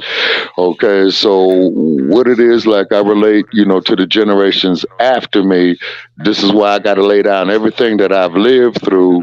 So when you all go through the archives of it, when you all get off into my age group, hey, well, you'll say, well, Shabaka was right about this. Or if I was wrong, say that Shabaka was wrong about it. You see, is because, it's all about perspective. But when you look at this craziness, as you know, Brother Elyad, that you got going on in the world, I mean, the orange dude, man, how they are feminizing our men folk, Brother Shabaka, Yes, sir. we understand. We understand your points, right? We Yeah. understand all the punches that have been thrown us, and now we are all Bruce Lee, and we're judo kicking back and karate flipping back anything that's Right. coming our way from these people. So with our Yes, sir. people, we are asking, like this thing that we're showing tonight that shows if the shit hits the fan, these are the things that could happen.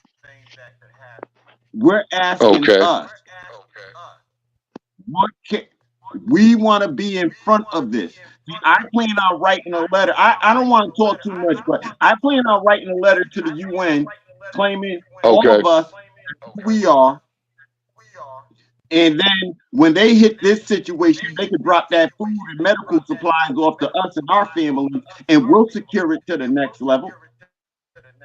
Okay. From one this land to the other. We can do it. When they talk about the gangs in the street who are going to be hijacking the UN food supplies and all that, they're talking about our children.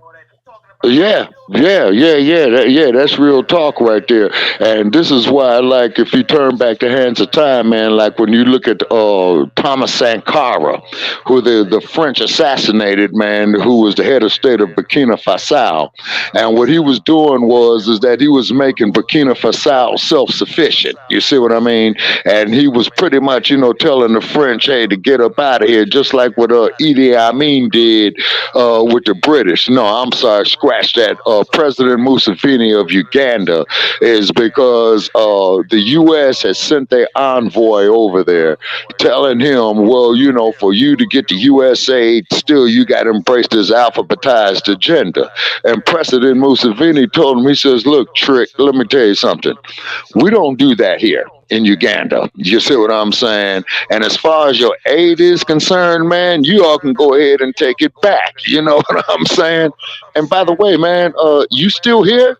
And they told Cat to get on, man, about his business, So this is another thing that I'm looking at. And also, too, there was a brother years ago, man, that did a video, man, about how they are tampering, with the water, man, about trying to effeminize men and try to emasculate women is because they was doing this experimentation on frogs, trying to turn male frogs into female frogs. Now, for those of you who are in my age group, you remember, let me see, what was this when they was making these black exploitation films? Damn, 60s and the 70s. 1974.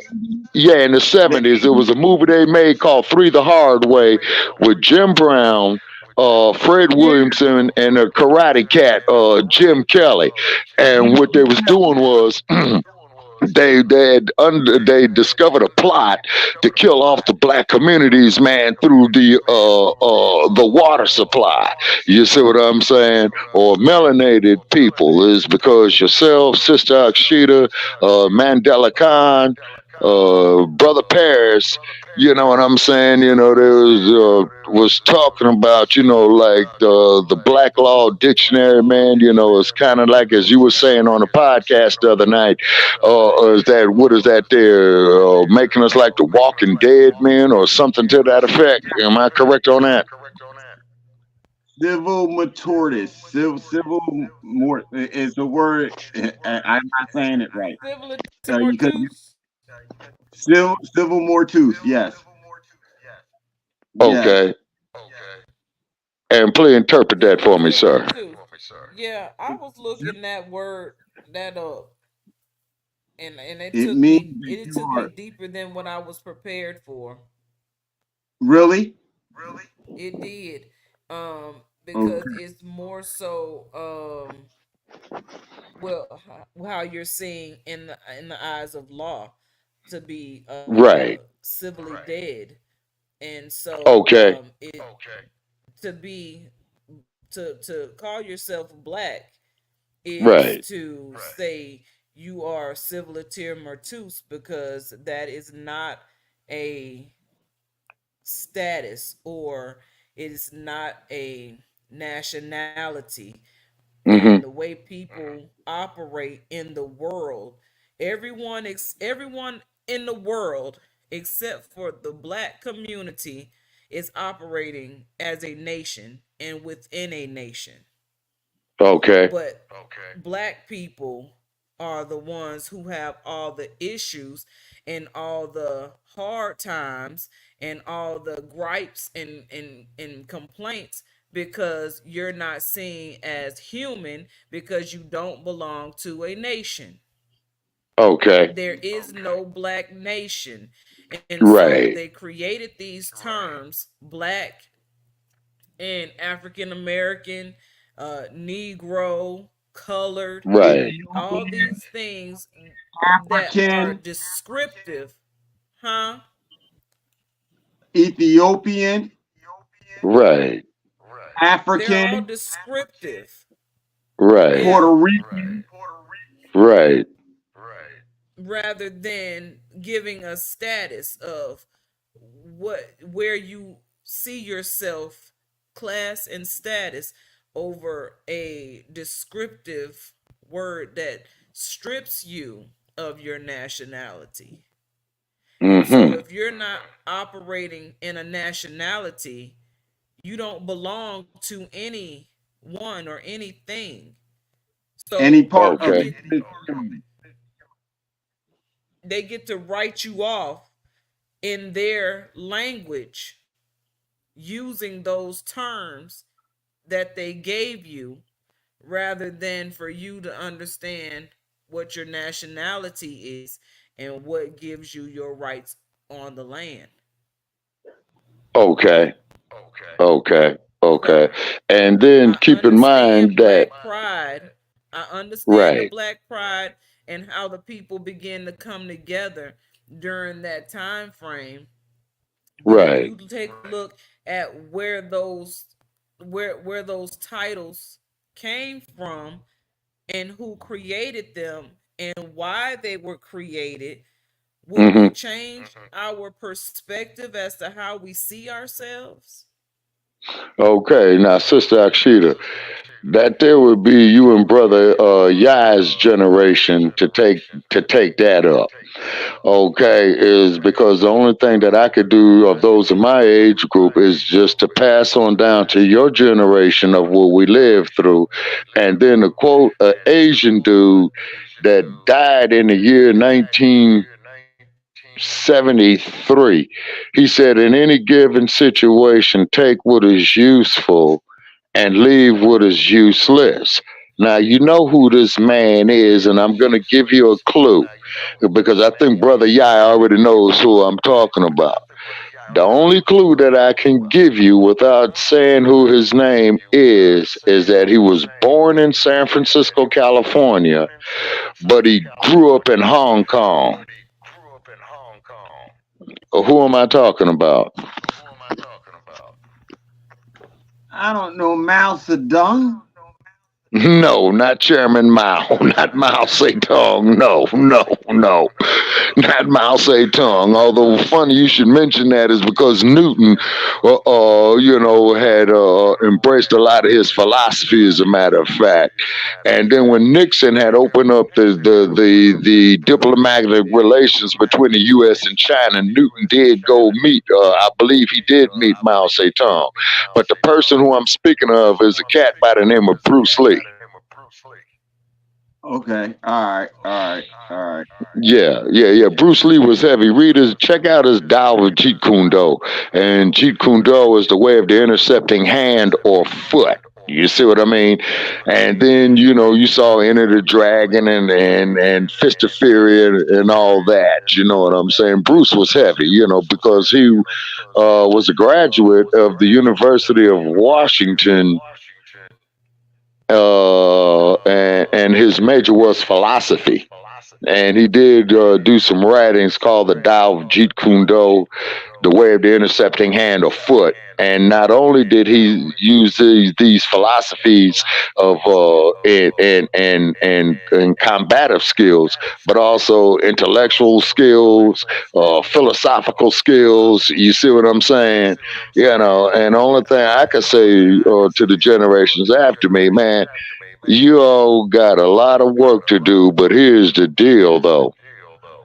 When you guys do the work, which you will, you're going to be the most formidable force on this planet. And this is why these Caucasians are always talking about that they want to integrate, and then they women always want to get next to a brother, and then, you know, the white boys always want to get next to a sister and all that. Shabaka, brother Yes, Shabaka. sir. See, Yes, sir. brother, you got to hear me, bro. I understand that you said that because you're actually 7 years older than me. I Okay. don't understand. Because like my dad, right? He was always older than me by 22 years. And then Okay. as he got older, I would watch him and he started breaking down. He was like, as you get older, you'll understand what I'm saying. As you get older. Well, he started Hmm. telling me that at age 16, right? I'm Yeah. 58. I don't feel nothing about all the stuff that he was complaining about and the stuff he's complaining about. I don't feel none of that. So Okay. by time I'm in, and you know, I'm not saying that to be braggadocious and stuff and all of that. I'm saying that to say this: Yeah. we have to act like computers, Right. and we have to be able to update Right. all relevant information to save our people Hmm. and give it back to them in that relevance. Okay. We have to be able to. So I see Okay. you as a person who has influence, Okay. where, where if you took more of a concern Hmm. to stop us from saying Black and African American, Hmm. you will be helping this process quite quickly. Okay. And so this is the part of association with Shabaka Black News that we want to bring, because Black News can still be Black News, it's just not Black News about the people. I'm just talking Hmm. about the BS that's going on in this community. It's all Black News. The Donald Trump, and then then you add all that. It's not dedicated to Black people. That's Well, that's what we you have to. okay, well, going with the orange dude, you know what I'm saying? You know that I refer to him as the dump, as in human, you know what? And I want to make that perfectly clear to quote another crook who existed 50 years ago by the name of Richard Nixon, you know what I mean? And then when you look at mainstream media, they show you this old dude by the name of John Dean, right? Now, John Dean was the cat that brought down Richard Nixon, is because what had happened was when he had testified at the Watergate hearings, right? They said, "Hey, man, who was giving the orders, man? On this break-in?" And Dean got up there and said himself, "It was old Tricky." You know what I'm saying? And this is why when you hear me refer to the dump, this is why I say, let me make that perfectly clear, because that was Nixon's line. And Nixon, before he resigned, like about 3 weeks, he makes this speech to the U.S. Well, ladies and gentlemen, the American people have a right to know if their president is a crook. I am not a crook.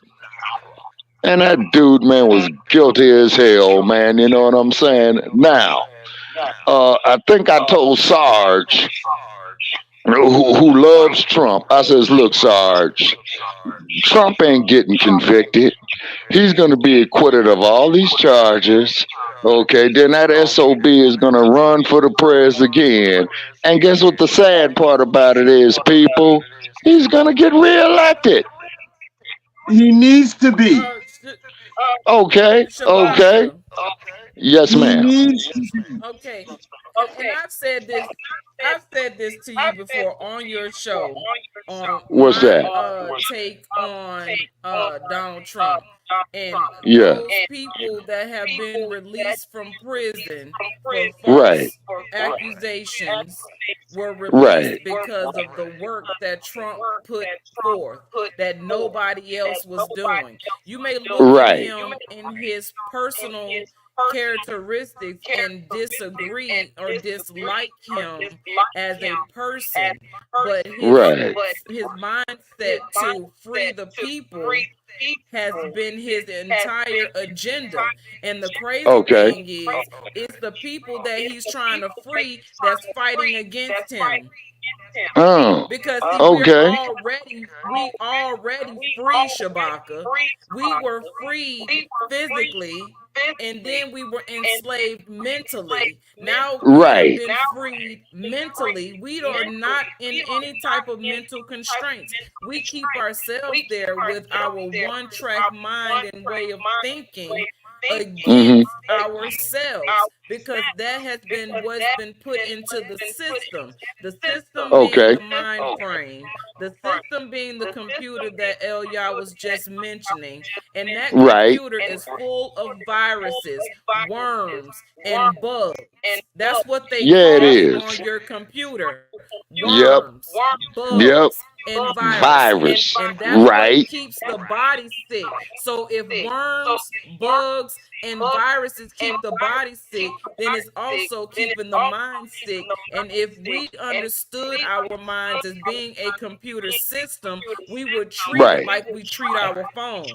We give our phones more energy than we give our own mindset, because we're looking at this phone and these computers to give us an update on what we Right. cannot see, when the things that we can see, we're not even doing anything about it because we're so focused on the things we cannot see.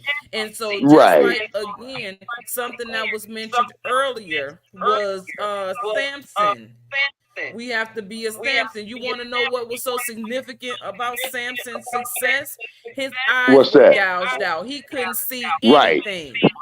He Right. could only he only used a heightened sense from his intuition and began to trust himself and not what was outside of himself. And he was no longer looking at material things, nor was he looking at the beauty of a woman. That was the Inner woman, visions. and her beauty is what even got him in the situation to get to the point of being eyes gouged out and enslaved, until he realized that the strength that he had was really not in his hair, it was in his mind. Okay. Now, that's what your boy Stevie Wonder did his album on called Inner Visions at one time, because Stevie Wonder had been blind all his life, but yet though he played the piano, he played the drums, and there was two other instruments that he did, and plus that he also sang as well too, and that's why Stephen Morris was given a name at Motown by Barry Gordy called Stevie Wonder. You see what I'm saying? So I can see your reasoning very much on that. Yes, it is because, as they used to say, that a mind is a terrible thing to waste. And this is why when you listen to all this ratchet ass music, infecting our youth, is all about violence, narcotics usage, being incarcerated, and all Speaking kind of on negative stuff. speaking on music, Shabaka, let's take an intermission. Let's take an intermission and let me play this song. And I want you, in this moment this song is playing, to really just stop thinking for a moment and Okay. listen to the words. But not only that, play back what you have heard us say and discuss in this topic, in this communication tonight, and and what we're saying as far as calling yourself a misnomer, such as Black, African American, what that means, and for what it is that you want and what you're going for is really an oxymoron, which means that one cancels the other out. So if one is Okay. canceling the other out, you're left with nothing. Okay. Is there something you All want to right. say, brother Elliot, before I play this song? Oh, there's somebody's got a lot of feedback real bad. I know we've been having it all night. That's why I've been shutting my mic off. Okay. Okay. So when we come back from the song, before he answers the question, you have to reiterate the question.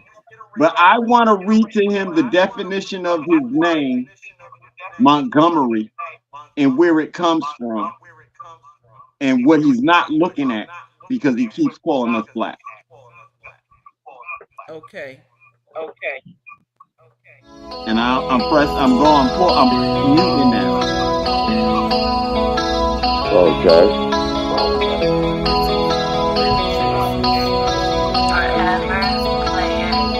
Better choices when you're speaking your truth. Better choices when you're speaking your truth. To speak your truth is to have the ability to stand in the face of your enemies and keep it moving forward. This is a true strength. Get you some to better days, living your way. Better choices to be happy in your own skin. Speaking your truth. Speak your truth. Truth is my power in this divine hour. Let my sounds rain like showers. I'm standing tall like a tower. A fortress, I got the power.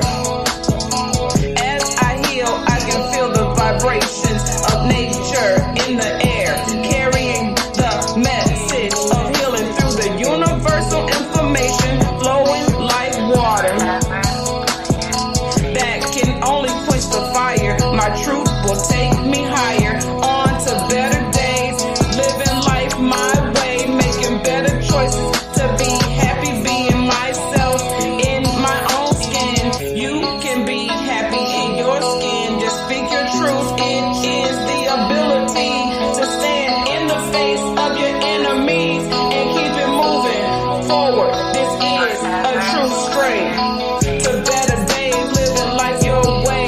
Better choices to be happy your way. Speak your truth. Speak your truth to heal from the pain of the past. Never mind who it hurts, go berserk. They wasn't thinking about how the actions of neglect harmed you. Sitting in the same room talking about you. Tell the truth. Tell your truth. I'm telling mine in a rhyme, cause it's about the time to rewind. The hands of time to remind you all I've been divine. When you are hurt as a child, it can be damaging into childhood. Until you deal with that pain, it's gonna be hard to move forward into better days. Them better days, living life your way, making better choices to be happy, being yourself in your own skin.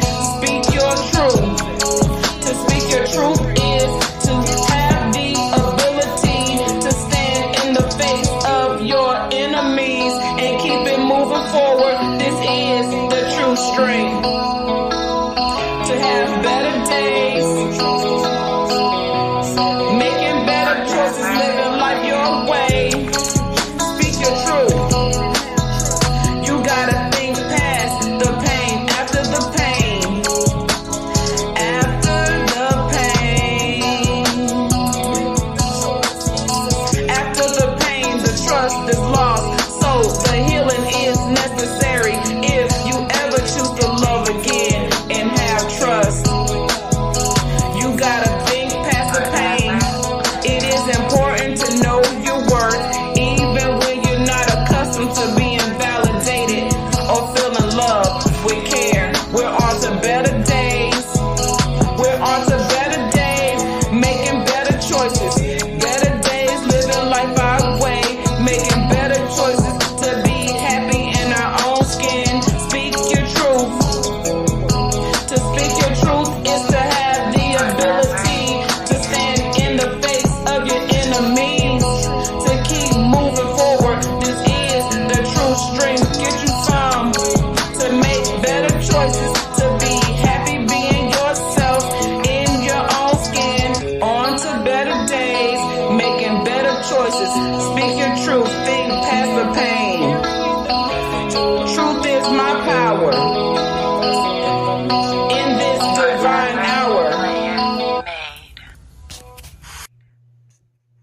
sax feeder. That was better choices. Yes. O- Okay, I could tell that was you, doing the lyrics on that. If I understand the science of music, you need to drop it one beat. Well, I don't know. I don't. Let me just say I don't understand the science of music. I make music based off of how I feel and the message Right. that I am trying to get across. So Okay. the music was not created by me. That was something that I got off of YouTube by one of my favorite music producers, which is Really Made, and Okay. I just create the words that I have spoken in that song, which is what came to me after that beat spoke to me, and that was Okay. one of my earlier pieces of work. Because I have been working on my own to do this, working off my phone, recording in my bathroom and in my car, Right. Okay. over my phone. So Okay. there's a That's innovation. professional engineering. There is a up and coming and growing engineer within me, and it wasn't um, something that I allowed to stop me in the process of making that song, because that song is prevalent, especially to what we're talking about. Because Okay. after the pain of everything that we have gone through as a whole, as a people, and not just for the color of our skin, but against the government system that was created and built based on the mindset of a colonizer being one who took who we were and gave us a new name and told us this is who you are now, and we believed Right. them after so long because of the viruses, because of the Right. bugs, and because of the Hmm. worms that were implanted into our system mentally, and then it was also implanted into our food. So now our gut is jacked up with viruses, Right. bugs, and Right. worms. And these are the same things that are carrying information through our system in our body, and we don't know how to get rid of it because we continue to feed the viruses, the bugs, and the worms, Right. and they continue to grow in our systems, physically, our gut and our minds. And those are the Yeah, that's two what them things that GMOs are operate the all about. same. They operate the same in different locations of the body, and they do different things to the body. If your stomach is unhealthy, your body is going to always be sick.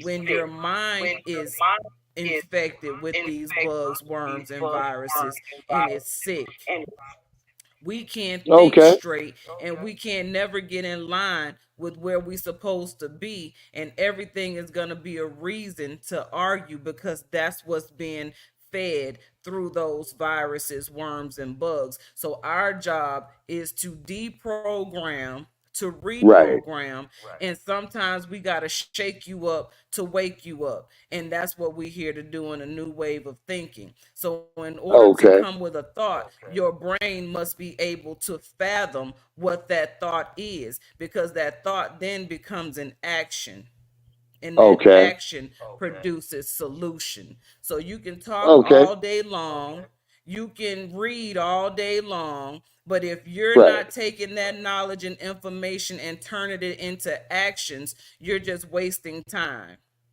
And right Okay. now, Now. right here, we don't have time to waste, because this chart that we've just looked at and brought to the attention of the people, because I Yeah. haven't seen anyone talk about this to this degree or show this chart anywhere on the internet. And I'm on the Hmm. internet all the time. Now, I'm not saying I'm everywhere. I'm just saying this is the first time I'm seeing this chart being discussed in this manner on the level of the people, and we are the people, and it's up to us to change. So based on everything that I just said, which was a lot, Hmm. this chart is showing us if we don't do what's necessary to flush our systems, Right. being the mind and the Right. body, Right. we are going to go into this phase of chaos Okay. where we're going to be in another time frame of slavery. If you understand Mhm. anything about the law of attraction, what we think is what we are attracting to us. So if Mhm. you're continuously thinking about the past, you're going to recreate the past in your Mhm. existence. Mhm. There's going to be a separate area where we're going to divide off into, and we're not going to be able to exist among one another. It's not that everybody's going to face this catastrophe. We're trying to save the people that are going to suffer from this catastrophe. Mm. And Okay. trying to get you to save yourself. Mhm. Yes, you Ah. have to save yourself. Nobody's coming to save you, because if we waiting on somebody to come save us, we might as well just go ahead and just go outside in the sun in the middle of the desert with no water and no food source, because we don't know what we can eat in the desert. We Right. don't know what supplies water in the desert, because we don't know anything about anything except for what comes in a plastic bottle or paper bag. Well, you will get no argument from me on that there, sister. You know, that logic there is inescapable. You know what I mean? Okay, but one thing I will say though, I am glad to see, some progress being made on the intellectual capacity of those after me, particularly with us, is because as you know, Sister Akshita, and I'm sure Brother Yao agree with me, is that they want all our men to be effeminized and they want all our women folk to be masculine. You know what I mean? I Okay, mean, this is so some crazy so shit. okay, Shabaka. Brother, So that's what they want. I know I should have downloaded that song. I got a song that said "They Say," and Okay. I'm gonna go ahead and I'm gonna put that song up here. I thought I was done, but here's the deal: Yeah. say a lot of things.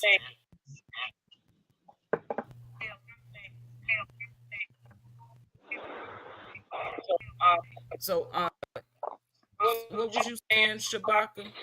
no, wait, wait, wait, Okay. wait, Now, wait. Let me get this in here. Let me yeah. get Go this ahead, in here, brother. please. Yes, sir. Go Brother ahead. Shabbat, your last name Yeah. Montgomery. Montgomery is a French name for boys. That means mountain belonging to the ruler or Mhm. manpower. It Mhm. may also mean mountain hunter in French or rich man's mountain in English. The Okay. name may, listen to this, the name may come from a Norman surname, which comes from a place in Normandy. Then it goes Okay. into Which. German,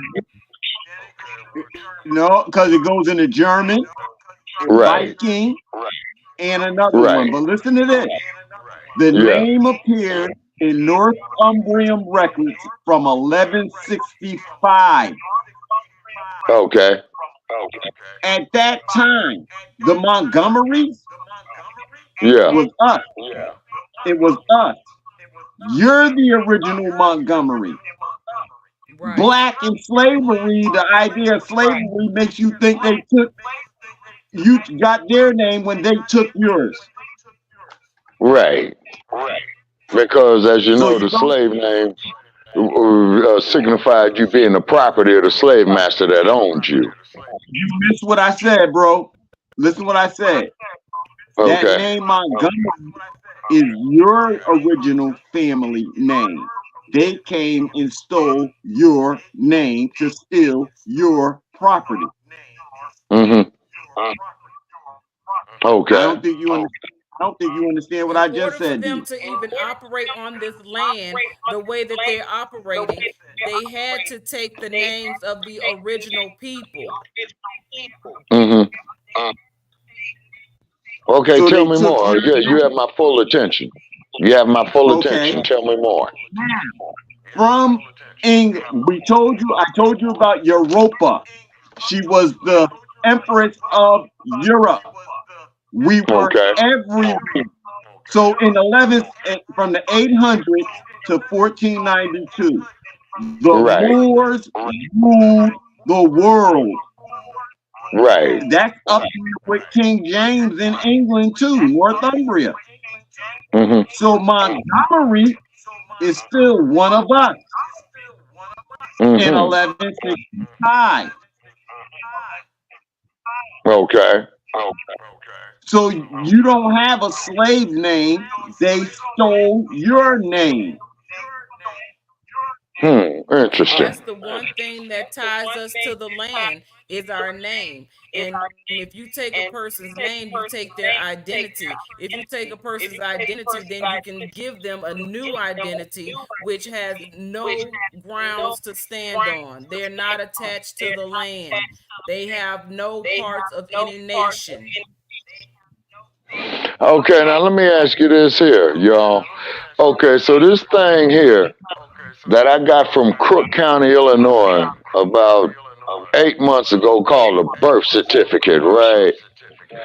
Down at the bottom of it, it has, let me see, about 12 numerical characters to it.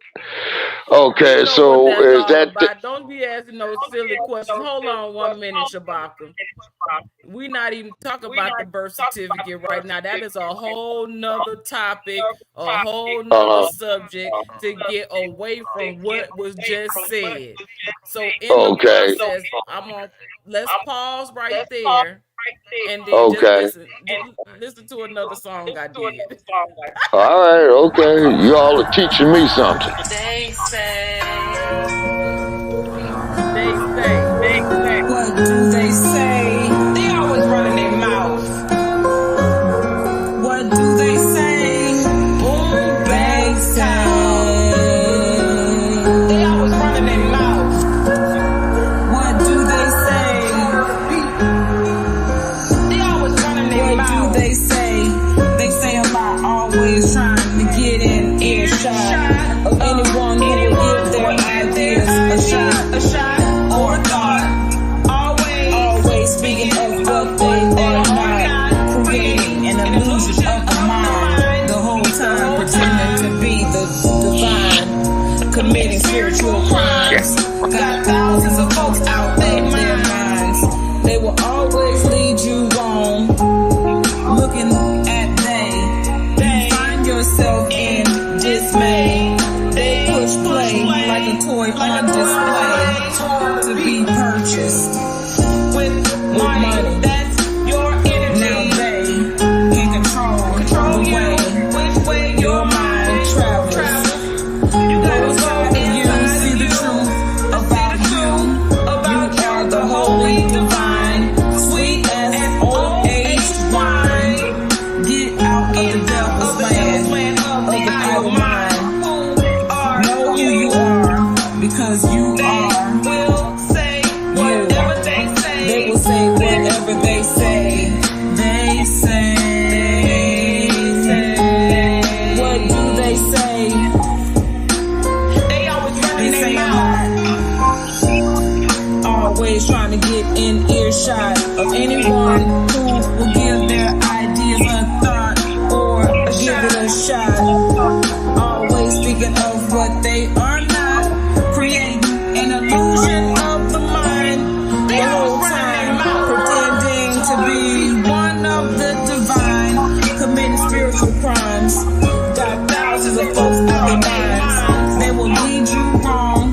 Looking at you find yourself in dismay. They push play a toy on display to be purchased by money. That's your energy. They control you. And which way your mind travels, you gotta go inside of you to see the truth about you. You are the divine, sweet as old aged wine. Get off the devil's land of an idle mind. Know who you are, because they will always say what they talking about.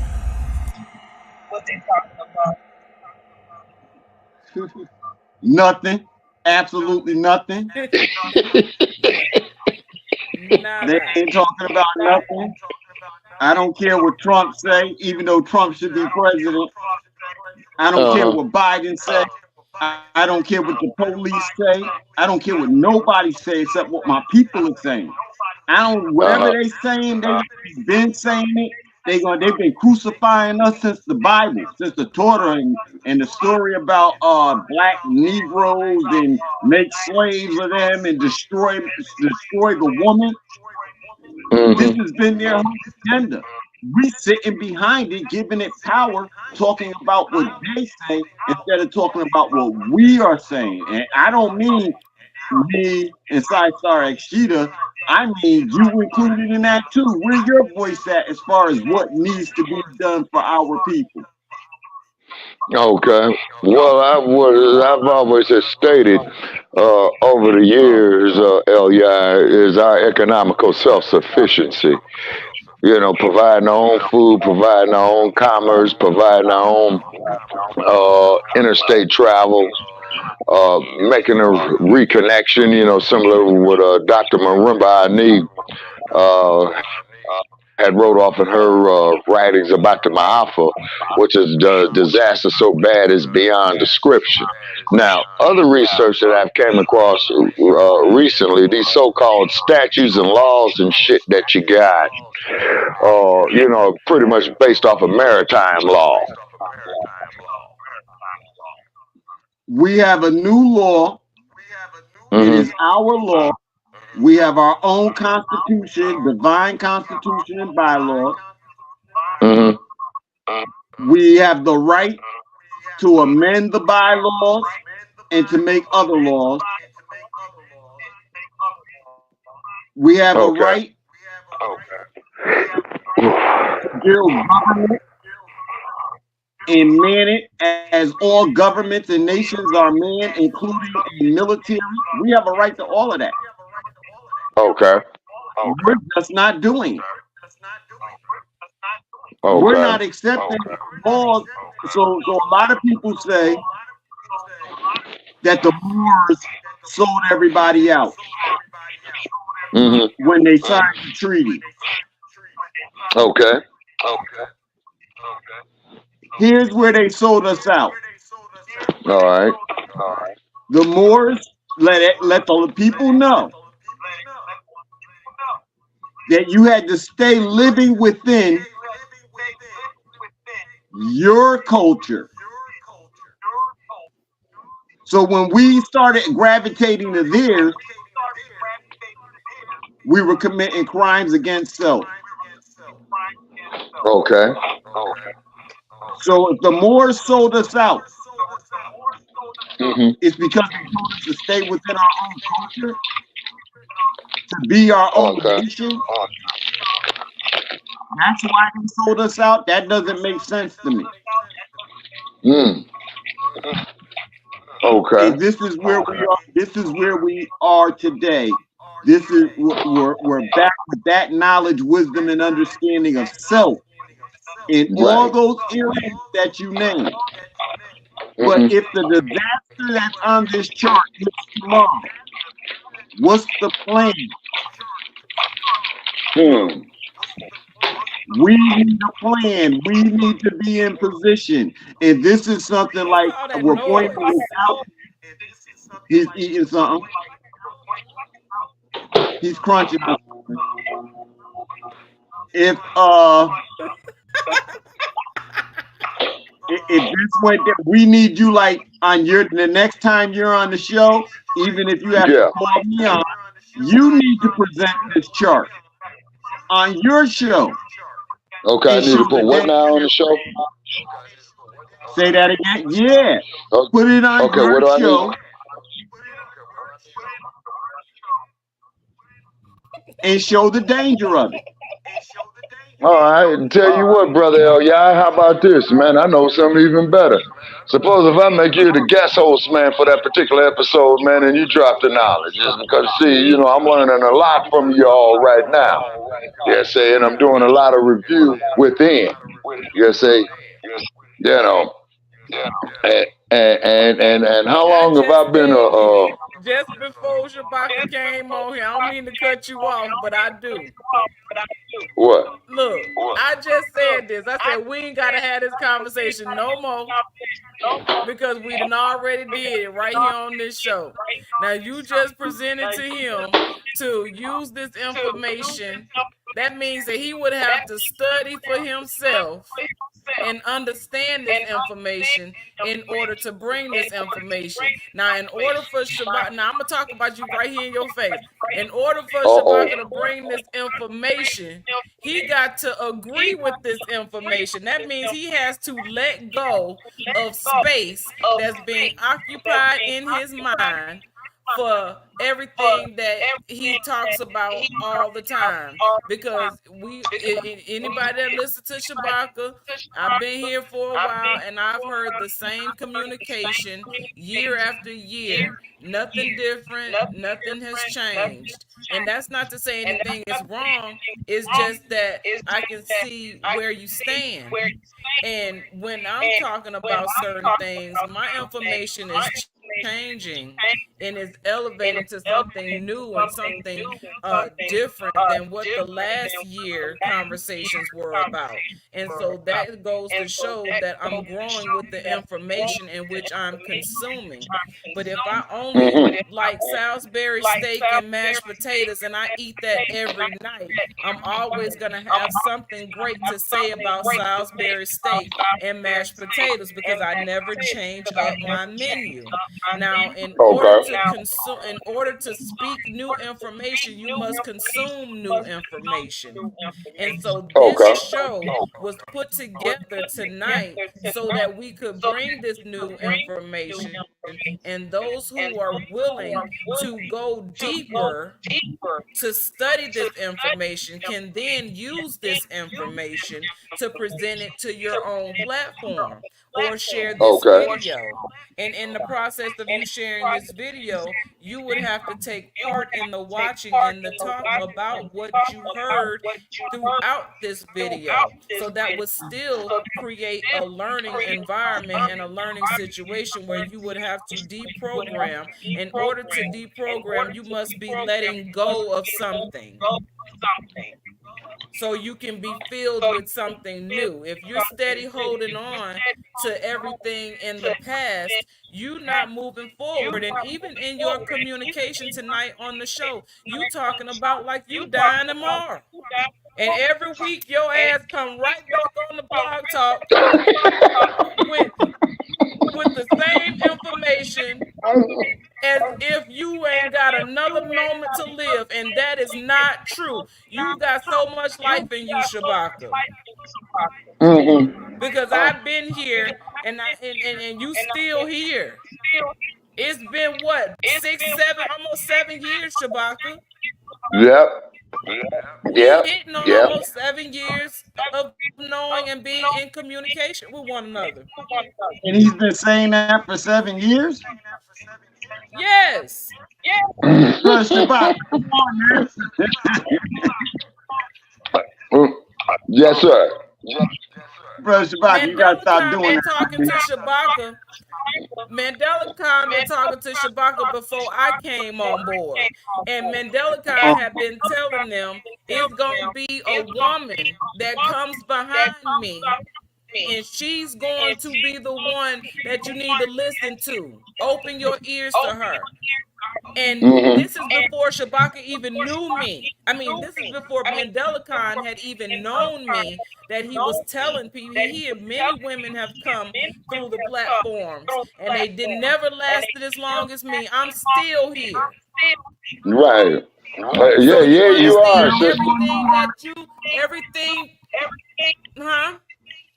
And still doing the work and still being the catalyst to get, like I met Shabaka and other brothers who are doing stuff through you. So Right. you're still you're doing it. They don't know how much that you have done, but the support from the brothers and from the side stars is lacking in true form. Yes. Because with the stuff that and stuff that everybody's comfortable with, in order to and just talk about change. When we making change, yeah, and this is where it's making sense. This change is making sense. Okay. All righty. Drop knowledge. Like change is sense, but change in actions is making sense in the mind. Yeah. If you change the spelling, it's all the same thing. It's just spelled differently for a reason. So you never put them two together. Okay, now so let's go back spell. to Brother Shabaka. Yes, sir. You should have take that and post it on your information this week, and see what type of conversation you can generate behind it, and the seriousness of the danger to the people. Okay. All right. Okay. I would love that. All right. Okay, you can hit my wall with it, and then I was gonna say, while you take that in, absorb that information. Let's listen to another song, Shabaka. Okay. He said, Is that okay with you, Elia? Yes, ma'am. All right. Reborn. Okay, because you all got me as a guest, and I appreciate you all having me as a guest. Okay. We appreciate you being here. Okay, so now, let me ask you this here. Okay. All right, so if we had evolved to be reborn,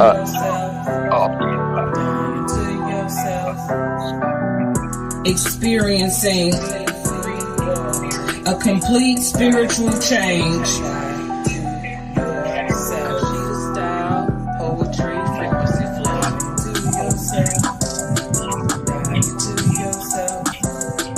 People walking around mentally dead. Resurrect your mind to come into divine time. Reborn in the mind, it's a spiritual uprise.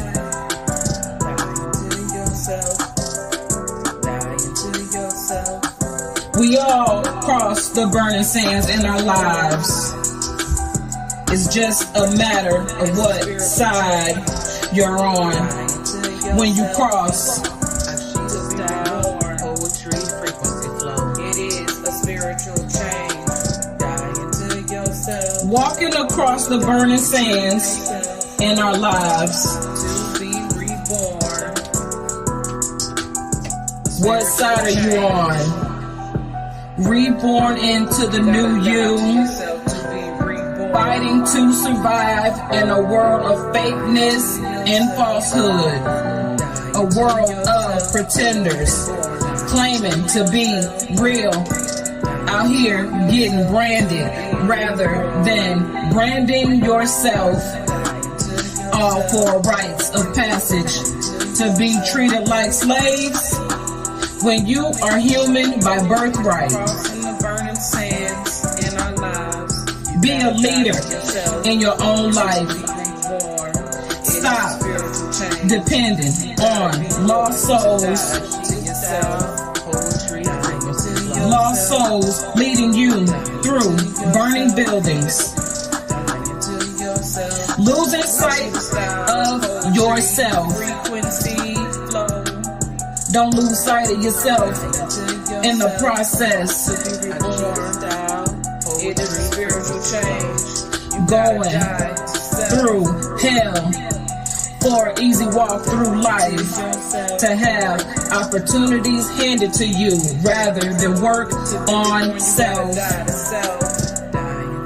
Be confident in yourself. and be true to you. To be reborn into a new you, a free you. Them fraternities and them sororities, they subdue you.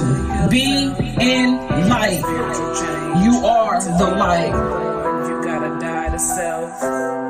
Die into yourself. You are the light. I said what I said, and I give no fucks who don't like it.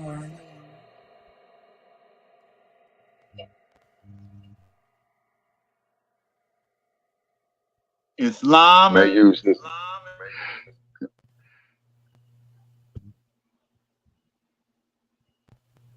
What happened? I accidentally muted you. You shut me up, sister. Oh. Yes, I did. Well, you know me, Akshita, on my program, I'm always kicking people off, you know what I'm saying? Because we had one individual that got so belligerent, you know what I'm saying? I just had to push the eject button on him, you know what I mean? And then he's going to send me a bunch of hateful old stuff off in the chat room and what have you, and what have you. But to be controversial. That type of energy. Oh no! Well, see, that's just it, though, Akshita. You say you sidestep that negative energy and focus on the positive energy. Right. Okay. Because you remember that time we met, and I was telling you about the sting like a bee combination, and you said I should make a rap record off of it, a triple jab, right cross, left hook, right uppercut, left hook, overhand right. You know what that was? Yeah. Okay. Now, what that was Muhammad Ali's sting like a bee combination. Now, you could apply it on the physical plane. You could apply it on the mental plane, and you can also apply it on the spiritual plane. See, so the warfare now has gotten spiritual. And this is why, you had that dude who was up, who was in class, he was in Chicago, he was in class. I think this dude was Joshua. Paris to know more about this Joshua guy. Well, he's sitting up there calling himself a woman, and he's up there trying to go off into the woman's restroom in Chicago, and the woman is in there taking her little baby to use the bathroom, and this fool is going up in there. So some of the thugs told dude, look, man, check this out, man. Why don't you go someplace else with that? You know what I'm saying? And it really breaks my heart to see a man, to sit up there and says that he's a woman. I'm not even gonna let you do it. I'm gonna stop you right do there what? Do what? We not even talking about gender or sexuality or anything like that. And you finna go into a whole rant about that, and no, we're not gonna do that, because what we're talking about, that last song was about being reborn, and it goes back to what we was talking about deprogramming to reprogram. They say you gotta repeat things at least 5 times for the brain to really accept it and then begin to compute the information into the memory database. So you hear, it's like you hear and you hearing what we're saying, but then you'll take it and you'll dismiss it by repeating something that you have been repeating for so many times. So, repetition is the mode of remembrance. Right. So, and that's why I mentioned Ali's sting like a bee combination. Right. But see, I've been doing something that's been so interesting. Whenever I get down and I'm feeling like I don't have what I need, I'll repeat this mantra that says, I have all the money that I need, and I can't help but attract more money into my life. And I changed my mindset to attract what it is that I want, but not by focusing on what I cannot see, but focusing on what I see in my spirit mind. Right, the spiritual plane. Yes. as above, so below. You gain it in heaven first, so you can live it out on earth. Because we came from Okay. somewhere spiritual, and where we came Right. from is where we're going back to. But we have to go through the depths of our existence, which is in this 3D body, in this human form, so we can begin to elevate out of this body into the next realm. But we must get there based on the lessons that we learned here and how to come into our spiritual body.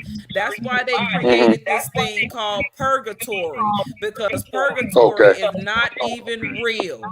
It's something that they have fathomed, that they have created and made up to encapsulize the souls of the people, because they never make it back to where they started, because they missed the lesson and they got caught up in everything that they could see, not what they came here on purpose and mission and assignment for.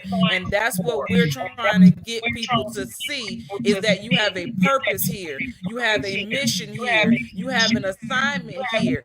And if you don't meet the requirements of getting back to the other side because you haven't met your assignment, mission, and your whatever I'm talking about.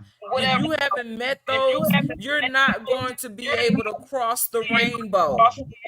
See, they took the Okay. rainbow and the semblance of the rainbow to change your mind and ideas so you stay away from the rainbow. The rainbow deters you now because they've created this idea of the LGBTQ, and that's not to say that people were not already in that mind of preference. This is nothing new. It didn't just start with the rainbow flag. They took it and changed the idea of it because your mind has now been programmed to receive it in a certain way. And you're not doing what it takes to see the rainbow as the answer. The rainbow is the first flag that they flew outside of the maroon Moorish flag and the United States stripes and stars.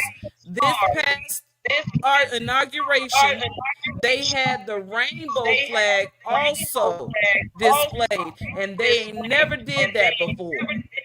Those are the Mm. only three flags. Now, why is the rainbow flag so significant? Because the rainbow is our bridge to the other side, and we are deterred from it because we don't believe in that lifestyle. Right. I'm not that kind of guy. Well, is Yeah. whether you're not that kind of guy or not, you weren't created, but you don't have to dislike people for what they choose. If you was to Right. eat a hot dog and I don't like hot dogs, I'm gonna be angry with you and talk about you and call you malicious names and make you feel like you're less than a human because you like hot dogs and I don't eat hot dogs. So because I don't eat hot dogs, I'm going to make you feel some type of guilt or shame because you like hot dogs. Now, how does that make you feel, you hot dog eater?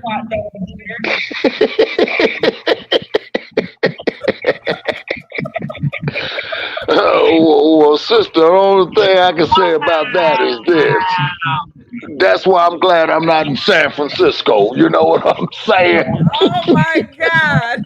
It You don't make a missed the difference point, where you Shabaka. are. It's Hey, everywhere. but check this Yeah. in, OL. Y'all, like what you was talking about Atlanta, right?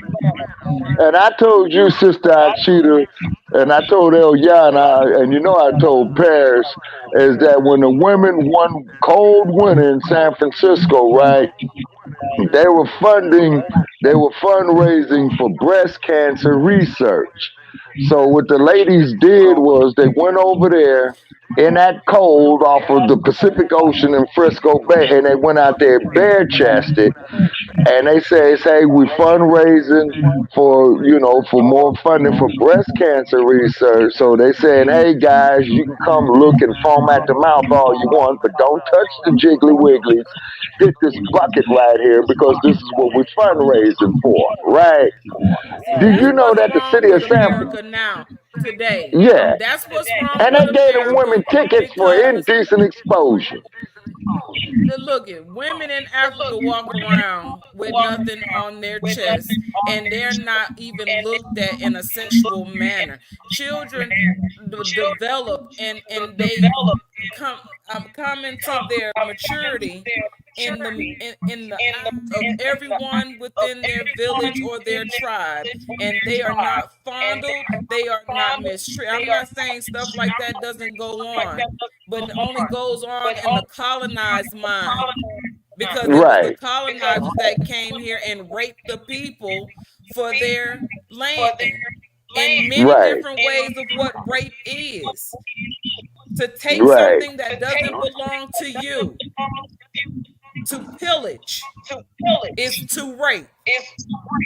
Right. So this And is that's an what has act wrong happened. within And so itself. that mindset and that concept is one of the bugs, one of the worms, and the virus that has attacked our system. And that system first was the system of the family. And that goes back Okay. to the beginning of the conversation, y'all, when we was talking about the security. And if the family was to produce that which we speak, it would just be a bunch of families coming together looking at it like a family reunion. And most family reunions use the symbol of a tree, because from the roots of the tree is the start of that family, from the time that they can remember, from when they started doing this tradition. Because initially everything was written in the Bible. Anytime a child was born, it was Right. that child was associated to what branch that child was born from and into, based on the tree. Right. And every tree, that's why the family tree is a good representation of who we are, because the initial tree is the tree of life from which we have come. Right. Our bodies are the matter of this earth. We are the soil of the earth. You plant a seed in us women and we grow a baby. That's the fruit of the tree. Okay. But we don't see ourselves as trees. We seeing ourselves Okay. as Or these fruit colors, carriers. or fruit bearers and carriers. Yes, we bear fruit and we carry the fruit. We go and collect, and we got to take this basket of fruit and take care of it. We have to nourish it until it can be consumed, in its ripeness. And we have to make sure we put it in the right environment to do that. And sometimes we can make it ripen too fast because we don't Okay. know how to take care of it properly. So that's what's going on with the children. They're not less fruit, they're still fruit. They're just being developed in the wrong environment. So we have Right. to produce that correct environment, and that is what we are trying to do. This is the attempt of a new wave of thinking, is to create that environment so our fruit, our offspring, our children, our progeny, our next generations have a safe space to grow and develop and ripen in their time, not before their time, and not to once it does ripen, it's already old because it was never in the right environment. It's no good. Mm-hmm. So Shabaka, So it's a are lot you of in a Yeah. bad fraternity? fruit. Am I what? Hmm? Are you in a fraternity? Am I in a fraternity? Yes. Okay. Yeah. Your last message got distorted, sir. Yes, sir. Are Are you in a you in a fraternity? fraternity? Am I in a fraternity? Okay, you talking about like with the Greeks and all that old type of shit? No. Are you a Mason? No, sir. Are you a part of any of the minister church orders? No, sir. Okay. So, with you free of those obligations, there should be no problems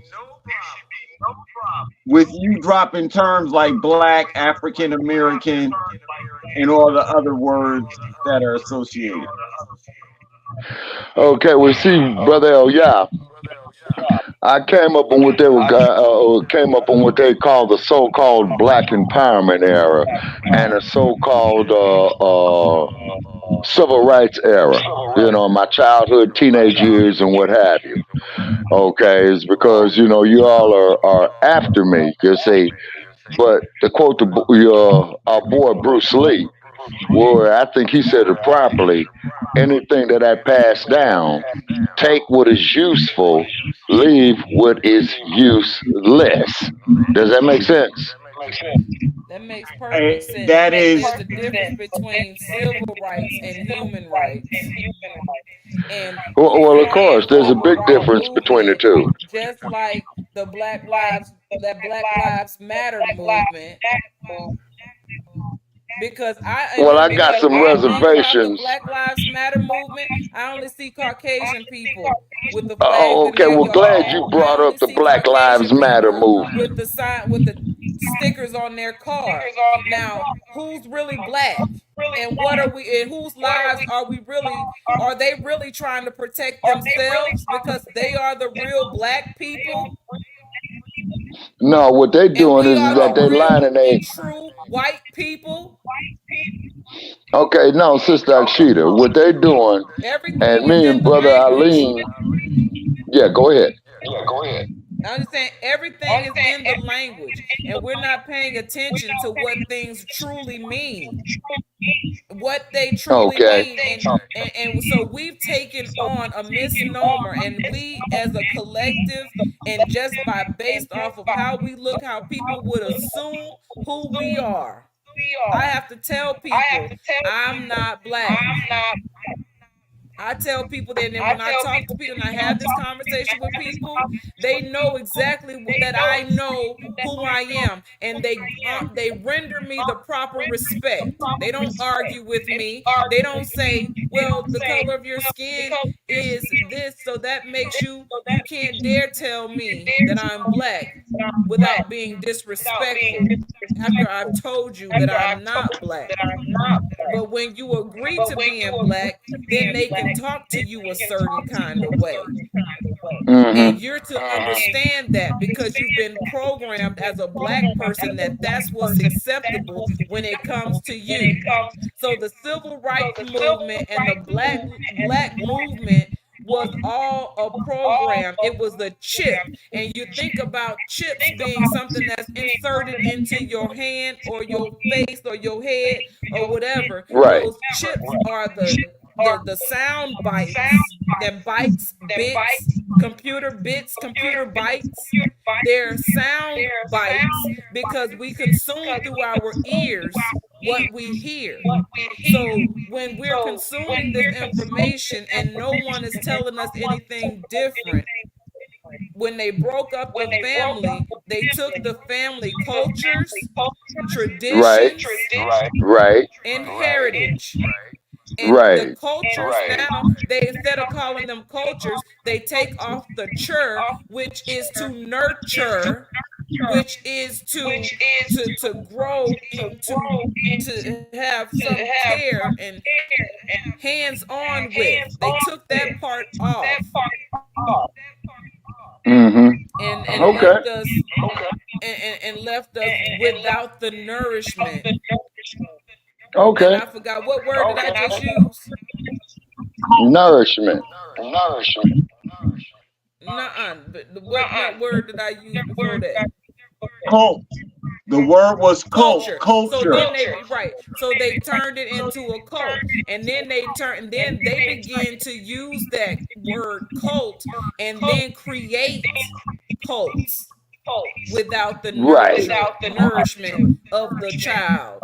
Instead, they were Okay. Now here's abusing a the call for children, you. and they were they took language is everything. Everything is in the language. My point is that they've taken a pure language and they have filed it up, and they've changed the letters, they've changed the spellings, and then they've changed the total name of who the people are, switching positions. And so then Okay. you begin to think that what they have is what you want, while the whole time they want what you have. And you freely give it up because you are envious of what they are displaying that they have when they really had nothing. Okay. We You want had Okay. what everything. we want what they Okay. seem to have. They want what we are. What we are exactly. So they've taken our name, which is our true identity, and now we don't belong to any land, and they have taken, because we can't claim what we don't have rights to. And that term civiliter mortuus goes into that as well, because it is a term of legalese, which is lawful legal words in place to deter your lawful being, a lawful being. So legalese is a word of confusion to change. It's a spell. The Right. spellings, That's why the they call it spells, spelling. exactly. So these spells are being placed on the people. But then when we go to say, don't say it that way or don't write it that way, then we become crazy. We become, a problem, because it's Rebellious, creating a, huh? rebellious. Yeah, it is. Yeah, there's a rebellion, but it's the rebellion against self. Everything that you think that Mm-hmm. you fighting for, you're fighting against you. Okay.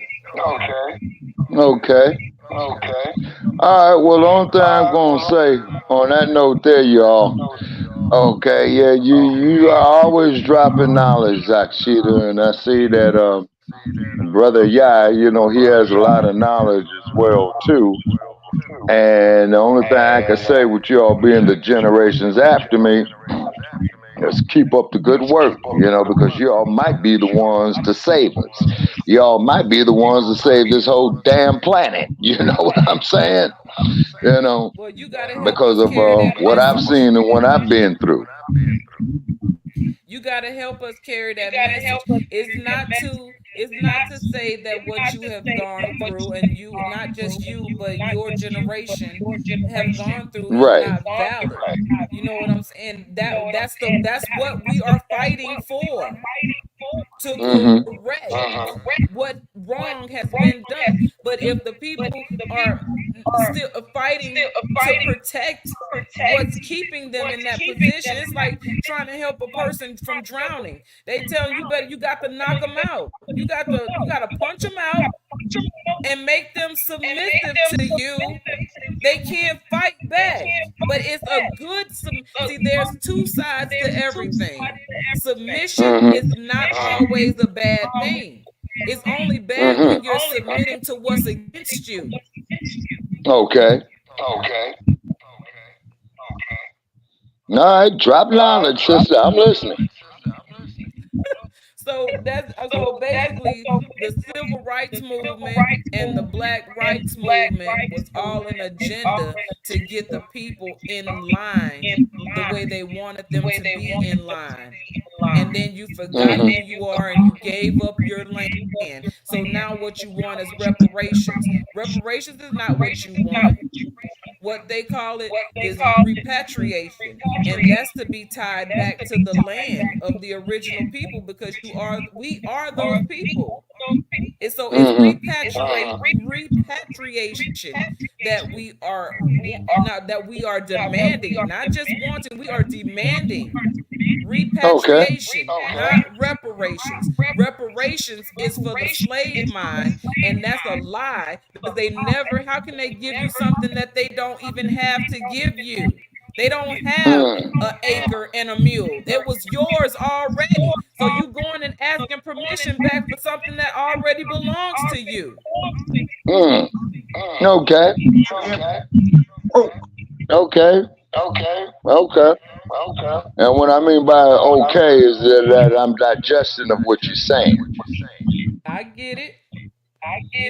You and chewing the right meat now, and spit out the fat now.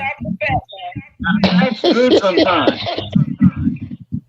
Especially if it's fried a little crispy, the fat go down sometimes. Oh yeah, But now this Hmm. that's true. Not the all United fat is States bad. government. It's So the where fat you that getting money protects the from for ligaments reparations? in the bones. Hmm. Crunchy. Right. Okay, you And guys are he getting a also little said before distorted that. now, and this phone is heating up. Okay, well, it was good to have you on, Shabaka. Yes, Okay, always. alrighty. So, all right, so keep me posted. Keep on doing what you're doing. You know what I'm saying? And we'll be on Grand Rising tomorrow morning. You know, and of course, y'all are always welcomed. You know what I'm saying? And we're on the verge of court martialing Sarge. He's been MIA on quite a few shows. Yeah, Sarge come when he but want to come. yeah, but like shit is Sarge is Sarge. You know what I'm saying? Right. And I got some books up here for Sarge's ass. And I came across some material the counter man with Sergeant told me on the last show, and he ain't gonna dig it. And the source of the information is from Johnson Publications from Mr. Lerone Bennett, who is Ebony's senior editor, I believe. So I got some shit for Sarge tomorrow morning now. You know what I'm saying? I will try my best to tune in based on what I have going on, which is probably, well, I gotta go to work, but no, I won't be working in the morning time. Nonetheless, just shoot me a message in my inbox to remind me that the show is coming on, and I will hit you back if I'll be there or Oh not. yeah. If I'm there, I'm just gonna be there. Okay, yeah. So because it was Paris that told me that you all was on tonight. So Paris, he's the co-host. And so he might, Shout out. go ahead and shoot you the link, and I'm gonna call him and let him know. Because also too, I don't know. Wait a minute, Sister Akshita, are you familiar with Sister Badia out of Detroit? I've heard the name before. I Yeah, believe she I've co-hosted before too. I've been on the show at the same time as her. Yeah, yeah, you both were because what had happened is one time I was out and about and I programmed the show and asked Paris, to take it over, and he's generally, real good about it. You know what I'm saying? And I should have been there, because I think the algorithms are gotten shot, But however, like I said, and also too, brother, yeah, you're more than welcome to come up there, man, and co-host sometime and be a guest host. You know what I mean? And generally, when I do that, I just pretty much sit back, let the show, carry its flow. And then when we get haters and idiots in the chat room, I kick them off. You know what I'm saying? Because we're not gonna put up with that bullshit anymore. You know what I'm saying? And it's all right to disagree Shabaka. agreeably. Huh? I said you are funny. You are very comical, and I don't know if you know it or I'm not, funny. but you Well, are. to quote Joe Pesci, am I a clown? Do I amuse you? No, no, you're not a Now, clown. everybody saw that movie Goodfellas, What you you know have what I'm used. saying? Yes, Yeah, that's it's one. I like that movie. That's it's Oh, that's it's one of one my of the classic things. favorites. I hope to bump into him out here in Vegas. Let me see who was in there. Joe Pesci, Robert De Niro, but the young dude in there who played Henry, he died in real life. I forgot his name. Yeah, but he Right. died in real life. We want to keep the flow. We want to keep the flow going because we've been on here over 3 hours now. So All right. we got to get ready. We want to kind of stay on the topic of discussion because we got to get this out. And I want to say thank you for coming on and for helping in the progression of this topic of discussion and just being here to have this conversation because it's through this conversation that a lot of things have been revealed on both sides, Hmm. and throughout, and where we can use as points that we can grow off of, and maybe someone who sees from all viewpoints can bring it to the center and it could help people in the long run. You know what I'm saying? Okay. See, so you have been instrumental in that process, and I'm thankful that you came on tonight to join us in this conversation, and Okay. And thank continue you to for grow having from me. here. You're All welcome. right. Okay. Okay. So I'll see you all on the air tomorrow. Okay. I got to go nighty night now. All right, you have a good night, Yes, Shabbat. sir, brother Shabaka. Okay. All right. Okay. Y'all have a good night. Okay. I'm out. Right. Yeah. Mhm. Mhm. He talking about, He's a yeah. wild dude. Shabbat is funny. Once he gets rolling on his subject, oh good Lord have mercy. Oh yeah, he finna go. Yeah. I was Him like, and no, I'm like, Sarge. no, hold on, Shabbat. Nope. He gonna leave Sarge alone. He done made Sarge AWOL. He done put him desertion, He gonna MIA. make Sarge famous. Yeah. Every time I come on, Funny. Sarge don't be on there, but with that day I don't come on, Sarge be on. I'm like, I need to talk to Sarge. The only two, three times I've been on, Sarge is always on. Yeah, I always listen. Yeah, so I don't know what to say about it. Sarge is always there. Yeah, Sarge, Sarge be all over the place. Sarge is famous in the blog talk world. Oh, all right, all right, all right. In the block talk world. All right. Hmm. Yeah. Yeah, blog talk radio. Sarge be kind of in all the different like we used to frequent certain blog talk radio shows, and understanding the time in which we live in today with Joe Gibson is one of those shows. And so Joe Gibson talks a lot about politics and the Federal Reserve banking systems and the RICO statutes, and calling out the wrong of those who are in government positions, and we as a people. So it's we, the republic of we the people, that and though that's a large group of diverse people across blog talk radio, different websites. They're operating in many different fashions across blog talk radio to get this message across as we the people, and we don't all look the same, and that's the beauty of it. And even though Shabaka is always talking smack about Joe Gibson and Sarge or whatever, the lines of communication have remained open, even though the things that they don't agree on are the things that can be put to side if we were all wearing a uniform in the mindset of if it goes down, I got your back, you got my back, and this right here was only practice of how we gonna talk smack to one another while we smacking down the enemy. You know what I'm saying? Because the enemy is common. They just calling it different things.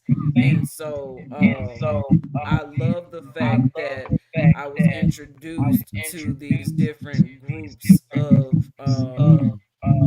radio shows, and I mean it's gotten to the point that they like, where's Akshita? We want Akshita on. They wanted to hear me speak, you know, because I was coming with the same fire that come out, you know, at some points in this communication tonight. Because when I get on my roll and the information starts flowing, it don't be me no more. It be the Yeah, energy you was and moving you through did the me. job. That's all. You did the job. That's why I say once you show up, it's like it was. She didn't have to be here for 2 weeks. She just came to the door, get on it, whatever she said, get on it. Well, what Right. I don't know what people think.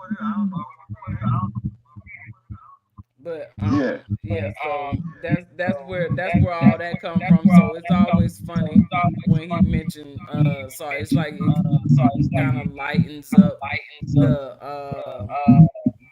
the heaviness of this type of communication, and no change is comfortable. You know what I'm saying? Uh it's just a matter of this right here, what we're doing. We got to stay consistent in doing it. You know what I'm saying? You have been doing this work far longer than I probably can even fathom. You know what I'm saying? As rich in history as your family is with this knowledge and information, and how you have come into who you are today, you know, into yourself, even as far as changing your name has changed to you. You know, you didn't change your name, you came into your name. And so you are in position right where you're supposed to be, just like me. And so I enjoy this communication because uh we're on the same level of thinking and on the mental capacity to handle the discomfort of having these types of conversations and being able to diffuse anything that doesn't agree with the direction in which we're going, you know. And so I value this time. There was no way I wasn't gonna show up. I don't care what's going on, how I'm feeling. I'm okay because I can forget all about that. And I go and I'm like, oh, oh, Yes, ma'am. Yes, ma'am. right now I feel amazing, you know, and so I'm glad to be here. Yes, ma'am. Glad to be here with you, Side Star, because it's a moment, and you ran the gambit on him as soon as he opened up. Bang! Here it is. Oh, wait, go ahead, man. I don't have to say nothing. Every point is hit. Now you know. You truly know. You say you want to save the future, so this is how you save the future with that information right there. Right, That's how we do it. right. And Hey, so yeah, I mean, he asked me one time, you know, like, hey, what do you think about my show, and you know, things like that. And I had to say, look, I'm not gonna lie, I'm gonna be honest with you. And I kind of, you know, just expressed to him, you know, about the rhetoric and whatnot. And so I was like, maybe because he'll listen to me, he'll be like, that's a good point, I'm with you right there. And then in the next second goes right back into the mind, is like it's on. And I learned something. I'll be listening to Delilah on the radio, iHeartRadio. And Lila. Delilah been on the radio for years. Delilah, yeah. I remember that You know name. Delilah? Hell yeah. Delilah been around. Okay. Right. And I'm just now really kind of coming to know who she is. You know what I'm saying? I love her show. That's what I listen to when I'm driving. But on her show, someone was you know, she puts out really good information. And so he was talking about when you think of something, I think she said this, when you think of something, your brain creates a ridge. You know how the brain is like got different ridges and the streamlines, those are coming and they're more deeper based on how often you think about something. So if you spend 20, 30, 40 years thinking about the same thing and repeating the same thing, that dent in your head, in your brain, is just engraving deeper and deeper, becoming more defined. So when your brain goes into fight or flight mode, I'm kind of paraphrasing here into my own understanding, but when you begin to go into fight or flight mode, your brain is gonna, it's like a muscle. It's a memories have muscles, and your brain is a muscle, and it is formed by how we think. So these indentions in our brain are not just there because it's beautiful. You know what I'm saying? It's there because of what we are thinking about. And so we have to be cautious as to what we are thinking about on a daily basis. And sometimes it takes for us to restructure our thinking patterns. And so we have to do certain things. You're not just going to wake up one day and think differently. If you trying to learn how to meditate, you're going to learn how to quiet the voice in your head. I had to learn that. I didn't understand how to meditate until I began to do these guided meditations. And it was the voice, it was now a new voice that I was hearing, but even the voice in my head was battling that voice for a while. So I had to allow my voice inside to be subdued by another voice, but I had to be cautious as to what that voice was saying. It had to be on the same wavelength as me, or it was going to come across as a distortion, because in the meditation world, you've connected with your spiritual body and your spiritual entities that are connected. See, we're connected in this to this earth by the umbilical cord of the mother. That's the physical umbilical cord. But we also have an umbilical cord from the back of our neck, which connects to our crown chakra, which is connected to the universe. But ain't nobody talking about that.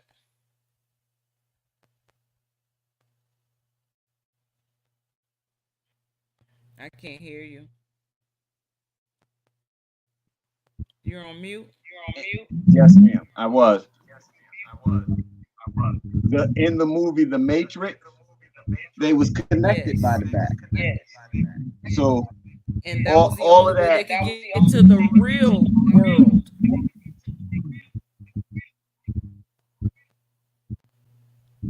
The real That's how they were connected to the body world. They was in the egg pod. Right. Outside of the matrix, they had to be connected here. Once they come off of that thing, they was back in the matrix. All their powers were in the real world outside of the matrix. The real world is what exists in your brain. So your mindset. Okay, so the Mr. Smiths, the detectives, they were popping in and out of the real world, and the because Matrix. they weren't human. Right.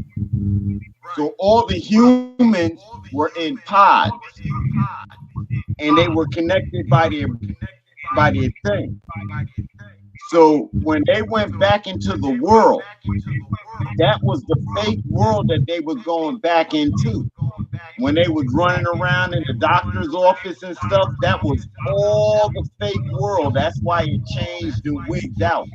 The real Right. world was when they was in the mothership and they wasn't connected to nothing. That was the real Right. world when they was flying around in the mothership and seeing all this stuff for real. And he realized how they were connected and stuff. So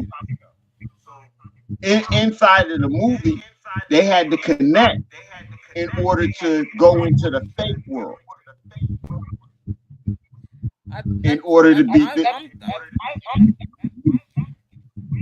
I'm thinking this is backwards because when Neo first he was chasing the rabbit, remember?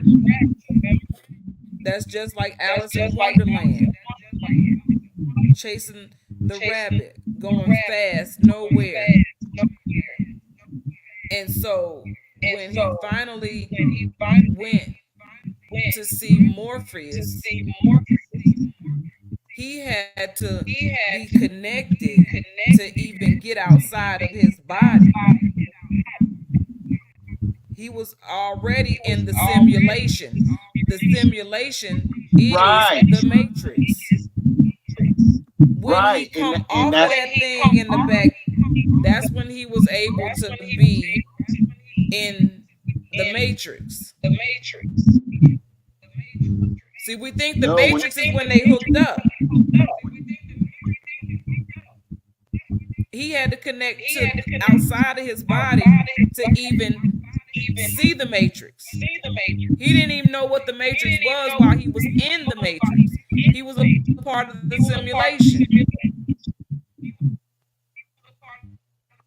In the Everybody simulation, is a part of the simulation, and they're not connected.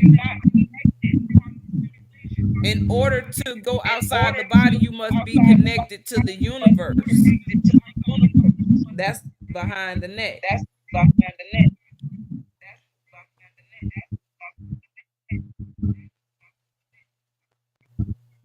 okay, In the mothership, they were able to be truthful and honest about what was happening and what was going on. it wasn't connected at that time in the In the mothership. matrix, they couldn't talk about what they knew because people would not believe them. People would kill them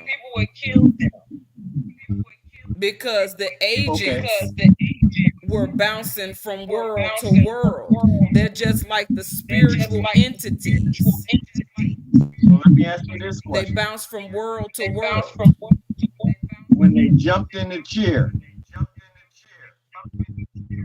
and then connected themselves, what world did they now see themselves in? The real world or the fake world? The Matrix. The real world. Because this is where all their powers existed. In the Matrix, they're just walking robots. They realized in the mothership that they were in a simulation because they had now been connected to the real world. Not so much as the real world, but their true identity and self So, and so their power to choose. Morpheus was actually still connected, is what you're telling me. All of them were still connected somewhere inside the pod. No, what I'm saying is in the in the pod, they had to be reborn. They were stripped of everything they thought they knew from the matrix and being in a simulation. The first step was to get reborn. So they were in the pod and that was their rebirth. Now that they're connected. So now in order for them, so now because they are in this body, they still have the knowledge of what is going on in the matrix. So they can go into, that's like having a foot in a foot in each world, like we are right now today. We know how to operate through the simulation, and we know how to cloak ourselves to fit in, so we don't create too much, like that story I told you about walking through the tunnel and having to subdue your light, but not changing who you are in the process of subduing your light. Then we get to come over into the light. We have been rebirthed into light. We are the enlightened ones, what they call the Illuminati. Well, now that part I understand, but that movie, I thought that movie had the humans locked away inside the shells, and the people stayed that way unless they died out. No. No, you're gonna have to watch that movie again. I thought that's what happened. I didn't know they released the people from the pods to go out and live. Well, I didn't realize. they don't really tell the story of the people that was in the pod. But then think about it. How many people are awakening on a daily basis into a spiritual awakening and rebirth into self?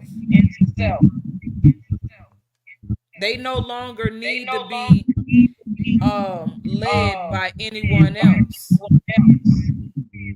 They lead but themselves. They're still in the pods. They're still in the pods, though. They're still many in are the called, Matrix. only few are chosen. No, I'm not saying it like I gotta that. watch that movie. I'm saying. No, I'm saying I'm I'm gonna have to watch it again. We're gonna have to analyze that movie because we have two different understandings of what that movie. Yeah. So all right. So this is my understanding.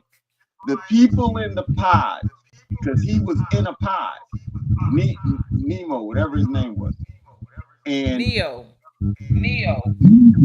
And he started off in an office, had his own apartment, and then he met Morpheus and his life changed. When he was in his office and in his apartment, he was in the pod. He was attached to the thing. He hadn't freed himself yet. Oh, but he didn't know he was in the pod. He was in the pod. Then remember, he came out. He was walking around looking at everything and everybody. And so when you was in the pod, you lived in what looks like the real world. But when they was on the ship eating that group, that was the real world. That's how I seen it. That was the real world. I didn't see it because they kept phoning in, and then they had to jump back out.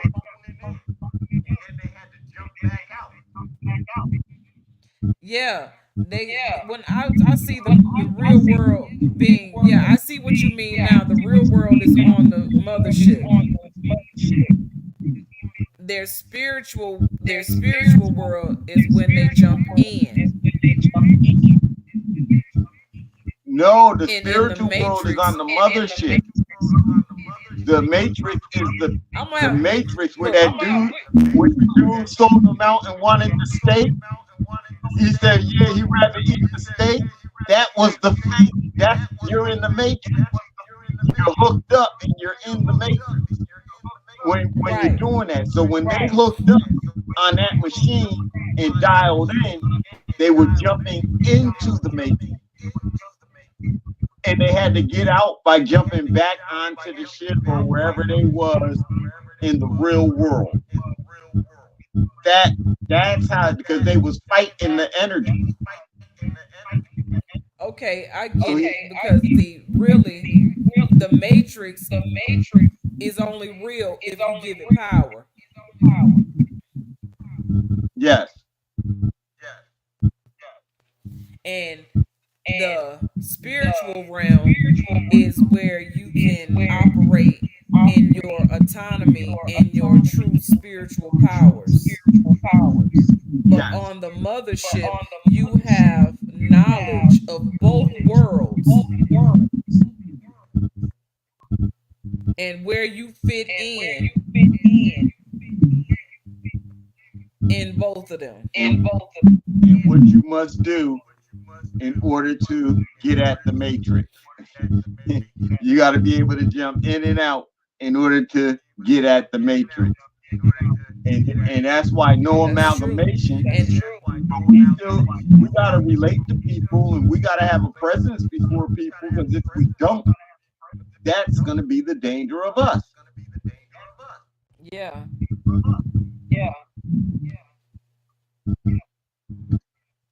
I the don't know what ability people to jump thinking. in and out. And that's so true. That's pretty much basically kind of like summing up everything that, we was just talking about and getting to this point. I like when that And happens. and, and It's so like are you gonna everything are starting you to gonna make eat the sense. gruel? Are you gonna eat the gruel, or do you want to go back and get that steak? Because that's what it comes down to. I'll Right. be happy with my gruel. Eat it 3, 4, 5 times a day. I don't give it. Mm-mm. The mindset being able to be tricked to think that you was eating a steak when it wasn't a steak at all. Yeah, yeah, and that's Yep. why convince me. Oh, that's the matrix when they dealing over there. The real world is they eating gruel, and look how they gotta live. And then when they went and visited all the people, even that, I mean, it would look nice, but it didn't look nice. It wasn't, you know what I'm saying? They lived off somewhere, and Right. then they had to come back and fight. So that's what gave me the impression that the people in the pod were made the matrix, and the matrix looks like Yes. what we live in today. Yes. Okay. Now cuz I couldn't, it's been a long time since I seen it, so you have made me to go back in and see what you're talking about. And yes, I do agree with what you're saying. Yeah. It's like being, and it's also, you take it into maritime law, the law of the sea, Yes, lost ma'am. at sea, lost underwater. You know what I'm saying? You have to be birthed. You come from the water. You're birthed from the that pod. You know, and so it's all significant to where we are and where we must go if we're paying attention to the signs and the symbols. I, when I, That's where all the answers are. It's nothing that can be spoken because words only confuse a situation. yes, ma'am. Yes, ma'am. Gotta When I go started this, sightless and no words. when I started this social media crap, it was after seeing. I can't say it was after, but it was. It was around the time I seen the Matrix. And after seeing the movie, I was pissing everybody off. I took the red pill. Stop talking to me. I took the red pill. Stop talking to me. I don't want to hear nothing. Y'all don't see what they just showed us? They just showed us all the tricks and games and everything, and then painted the fake world like the world we're living in, because he wanted the steak in a fine restaurant. And that's where everybody want to be, in a fine restaurant. And most people want to eat rare steak and then complain about having 50 pounds of undissolved red meat in their gut. Well, if you're chewing on raw flesh and eating blood, what do you think is going to happen? But Mm. that movie that movie was a part of me seeing everything. That movie Yeah. right there. Yeah, yeah. Now That was a imagine movie. taking the red and the blue pill. Red and blue makes purple. So in the Messiah code, we say we took the purple pill. Ooh. In the what? We took both of them. So we've had to live in the identity of the blue pill and the identity of the red pill.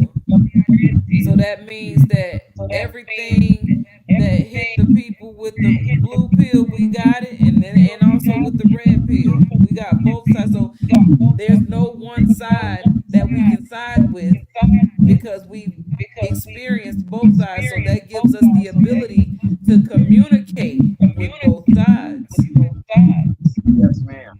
to come to the Yes, center. ma'am. Yes, ma'am. The purple pill. Outside Now, of our if you just put, differences. yeah, yes, ma'am. But I just watched I just watched people go through it, and uh, I don't understand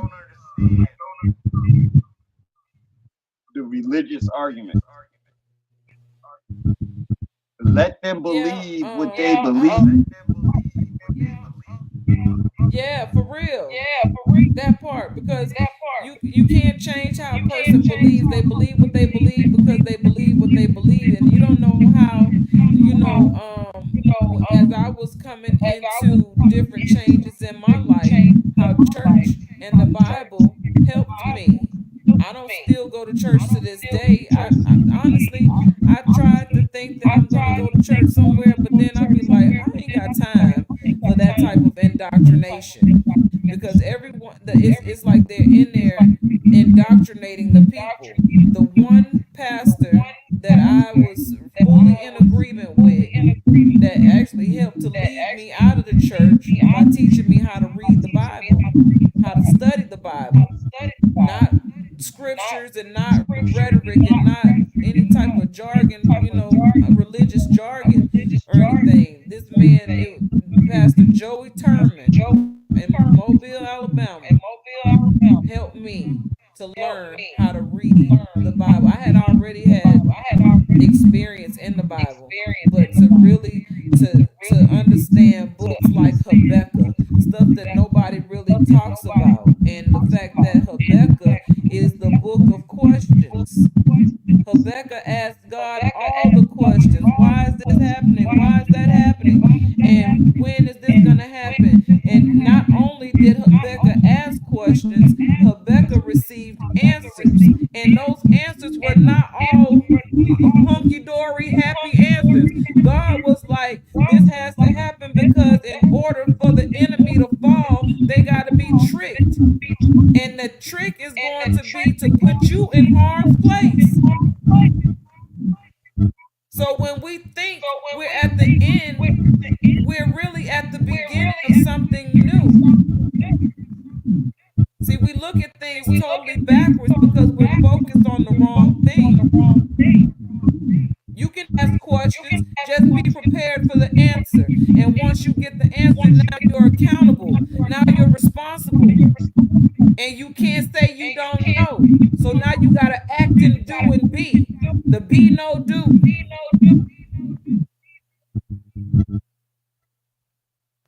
So And that's why that's what people say people are. don't ask questions, because once you get the answer, you are now held accountable for what you know.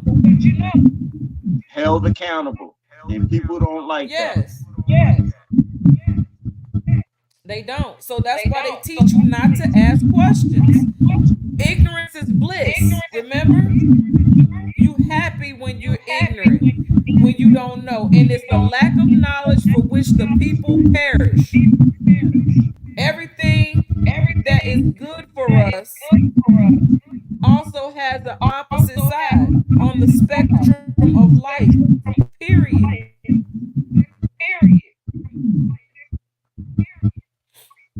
Duality. Yes, and polarity. And there's in to and out, And there's a Community, left yeah. to a right. There's a up to a down. There's a yes to a no. There's a up to a down. There's a yes to a no. And At there's all many times. more that could be, you know what I'm saying? And there's many more that Is unlimited. Because everything has an opposite. because everything has an opposite. It's just a matter of, can you see both sides, or are It's just you a only matter of existing on one side? on one side. And that goes back to what we're talking about Well, with we the see- And that matrix. goes back to what we're talking about. Yes, ma'am. And we have too many not seeing.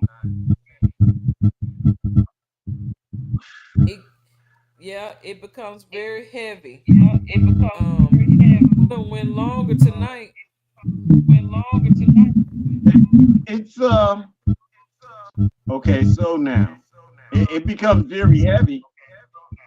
It becomes very heavy to those who did not prepare correctly. Yeah, because there's something in their mind blocking full understanding or full inner standing, because they're still asking questions. See, once you get to a point of asking questions, soon you won't need to ask questions, because you'll see the pattern of your questions versus your answers. And if you're not learning the pattern, what are you doing? Asking questions over and over again. Asking questions over again. I get Yes, tired of ma'am. that. All I these get people with these tired of that. millions of views on social media ain't doing nothing but asking a bunch of questions and then causing debate off of a question Off of a question. That no one based on even what they really has believe. the answer That's to, different from what somebody else believes. or what somebody else done said about somebody else who should, I guess, maybe should matter. I don't know, but Right. it's Look, all I mind my own low business. vibes. Look, I mind my own business. And that's what we do. Yeah. I mean, Wow. there's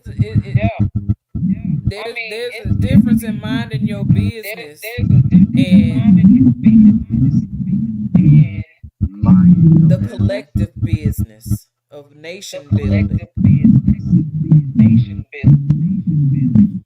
You can't tell a person Yes, ma'am. how to clean their You can't house tell a or how to person clean their how to bathroom, but clean you their can't come over here and tell me how to do But mine you can't either. come over here and tell me how to do mine. Especially Yes, if you ma'am. ain't even doing it in your own house. If you ain't even doing it in your own house. Well, I You understand can't that tell right me here. nothing. Here's my bottom You line can't with tell me everything. nothing. My bottom line. A work is in progress. If you didn't come along with it, don't come searching. You'll have to go through whatever preliminaries everybody has to go through. Because there's no favorites and no big I's and little U's. So when everything falls apart, they've already agreed to just go to work according to what is shown to them by us. Right. That's it. Anything else is traitorous.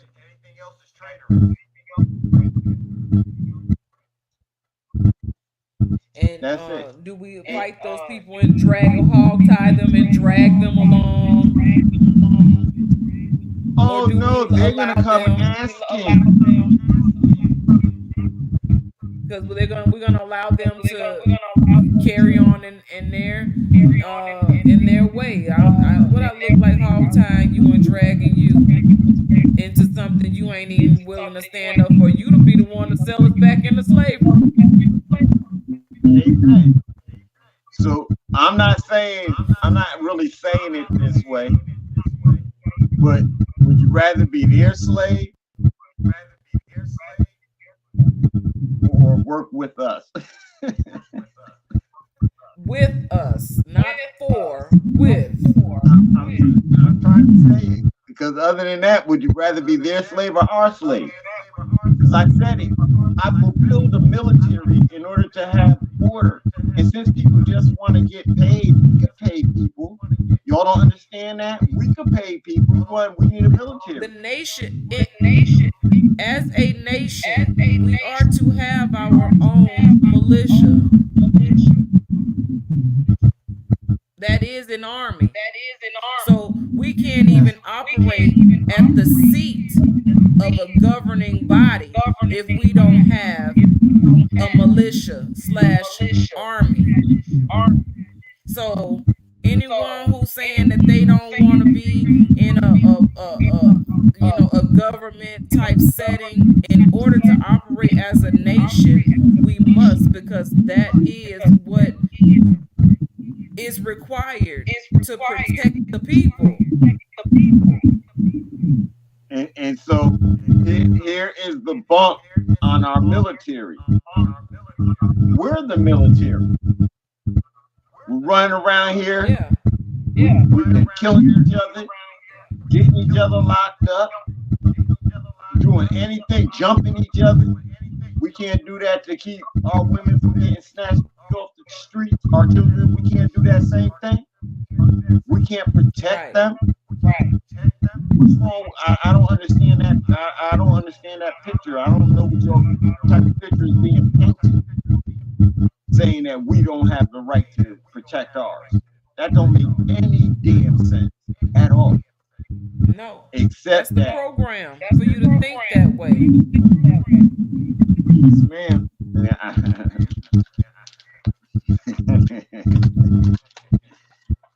That's crazy.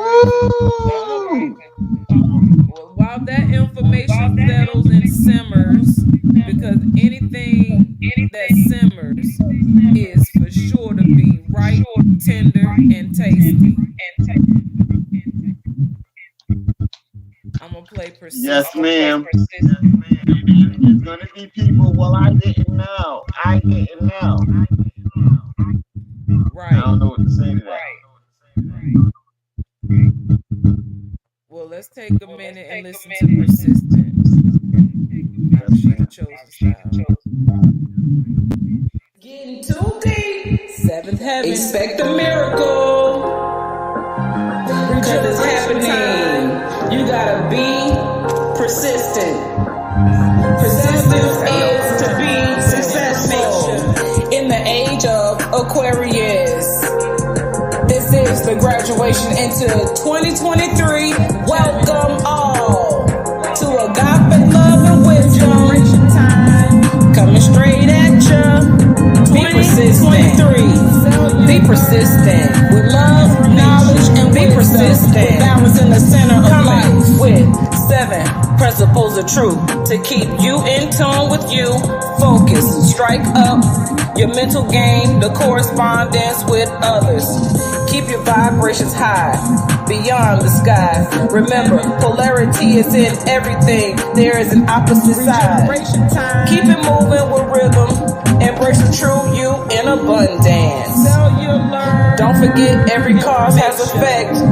Gender don't lie, it's in everything. Every being.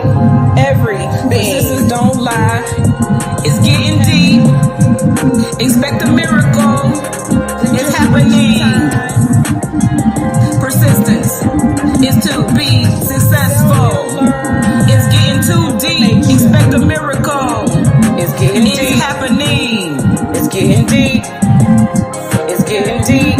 Now let's get into some real fire. I'm talking about the mitochondria, the number 7, the bank, the generator, epicenter of every cell. You gotta know, over belief, mental focus is key. There are many perpetrators among us, injecting false information. An imposter. Regeneration time. getting in the way of the electrical frequency in order to be free. You are the liberator of we yourself. Start with you. Let's get it in the rise of the matriarch. Regeneration. Join together January 7th. Dr. Be Serious on Black Magic 363. Come get the information, you'll see. Expect a miracle.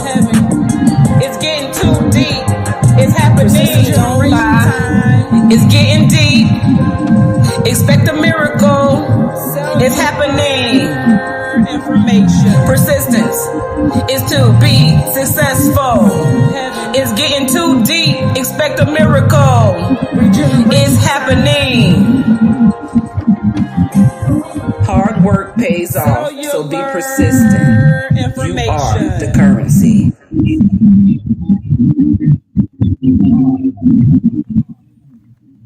I did that. Islam, I'm telling you, the industry don't want those lyrics. Yeah. Going through the airwaves. They don't want it. Well, we want it. And so here we can play it. Oh my God. You know, maybe in the future, you know, I don't know. I don't get it. Are people that beat down? I think people are just comfortably uncomfortable. You know how many people will sleep on the floor because they would rather buy expensive makeup or wigs to put on their head and eyelashes and fingernails and the latest designer clothes and perfumes and bags and shoes and all these things. They'll sleep on the floor. Okay, so the outside of the house will look so nice. The car parked out front will be glamorous, but you walk in and it's a rat and roach infested hoarding spot. Yeah, I do that. But I sleep on out of choice. I'm not like saying there's anything wrong with sleeping on the floor. I'm not saying that at all because I've slept on the floor. And in situations where I was doing my best, I wasn't settling and I wasn't being sold out to materialistic things.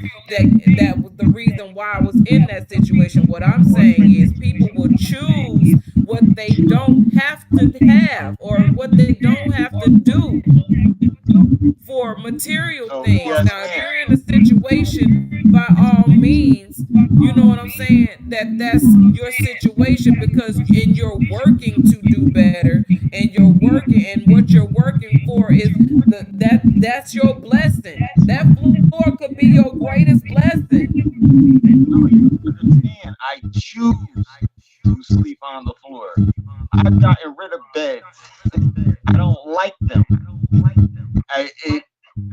It's confining to me being in a bed. On the floor, I can spin from one side to the other in my sleep. I never fall off. And I don't get wrapped up in the blankets anymore. None of that, you know, I like the floor. But well, you got good bones.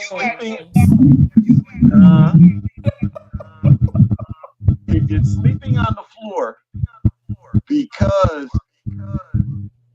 you're trying to buy other stuff, that's when I too would say something is wrong. And then you got all this other stuff that is vanity. Right.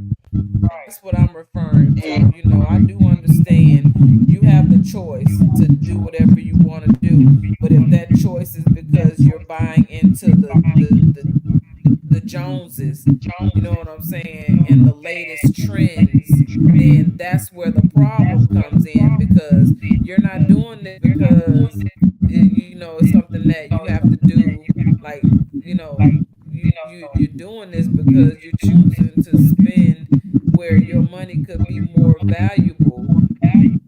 You don't want to sleep on the floor, but you do. You know what I'm saying? Yeah, yeah. That But if you situation. want to sleep on the floor, that's different because you've made that choice. Yes, ma'am. Yes, ma'am.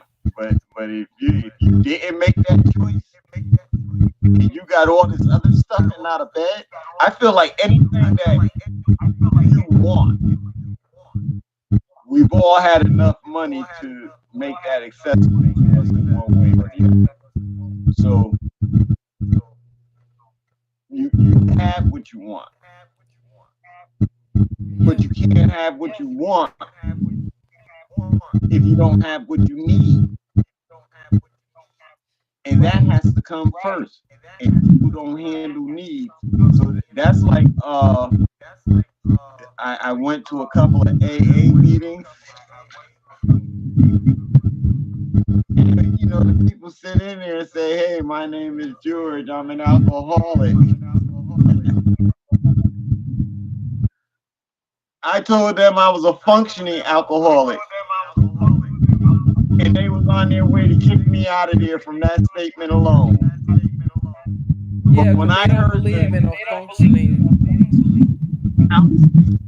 Shoot. I didn't have to be at the meeting. I just went because somebody said it, just something to do. Let's go in there. So I went in there. That was the first time I checked it out. And I was in jail. And so we went there. I caught wreck at AA. Because the stuff they said to me, to the group, I get paid on Friday afternoon. I takes my check and gets in my car. I drive past my house to the bank and don't make it home till Monday morning to go to work. My wife gets mad because the lights are off. The lights are off. Hold up. You got your check and the lights were off. Man, I needed my drink. And he went and spent the money instead of turning the lights on. He went and spent the money and then wonder why his wife was wanting to fight him and he's going to jail. Because you drove back your house full with the money in your pocket. You don't get that. And they're talking about how the drug got them so bad, the alcohol got them so bad. These are the decisions you start making. How do you make that decision? You're going home to be in the dark. You make that decision. That's why they call it liquid courage, because it give you the courage to do what you was already thinking to do anyway. What, the drug? Drugs, alcohol, whatever you're using as an excuse. Your mind was already there. And how do I know that? Because I've been in situations where I had already had my mind made up to what I was going to do. And so in order to give me the courage, I would do what it took to get the courage, whether that be drink or smoke, you know what I'm saying? To get me lifted up to where I wanted to be, to do that thing that I had already had my mind set on. So anybody tell you, oh, the drugs made me do it, the alcohol made me do it, no, you made you do that. You made you do that. Because I made me do that. And I'm honest enough to say that. So most people won't even admit to having the thought first, like somebody just came and implanted a thought in your brain. You thought that all by yourself. And you knew what it was going to take to get you there. When they kicked me out of the AA group, one of the dudes starts telling the story. He was all successful and clean, and then he fell off the wagon. Yeah, and they don't believe in that either. You got to be accountable, dude.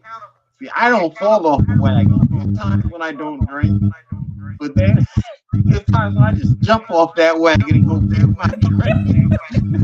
You gotta leave.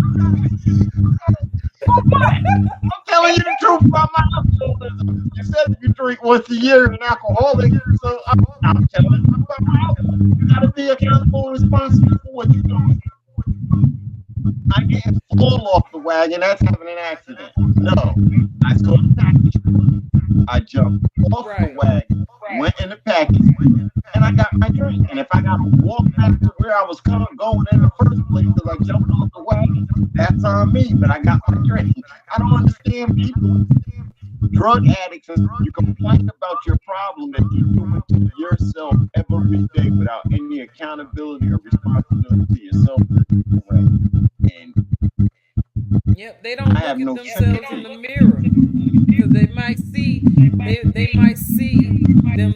themselves. So they too busy looking at everybody else and how they don't. That's where envy comes in and jealousy and things like that because you spend more time looking at other people than you do looking at yourself. Like you wasn't worth to even be looked at. So if you don't find yourself worthy, then ain't nobody else gonna find you worthy. They just gonna co-sign right where your mind is. So it all goes back to your own mindset. I used to wake up to a quart of beer in Ohio, a quart of beer every morning. So one morning I woke up, I went to get my quart of beer, and it was in the window. It stayed cold in the window because of how cold it was. I drooled on myself as I went to go get my beer, and my brain said, oh, wait a minute, that ain't cool. You can't go around drooling on yourself. And I left the beer in the window. And it probably stayed here for like 3 months before I touched it.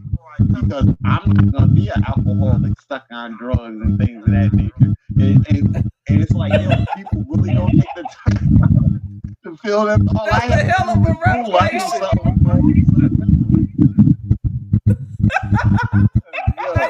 As the drool is coming down your face, you're like, wait a minute, now I done went too damn far. Yeah, I'm a punk. It only takes something like that to stop me being in my track.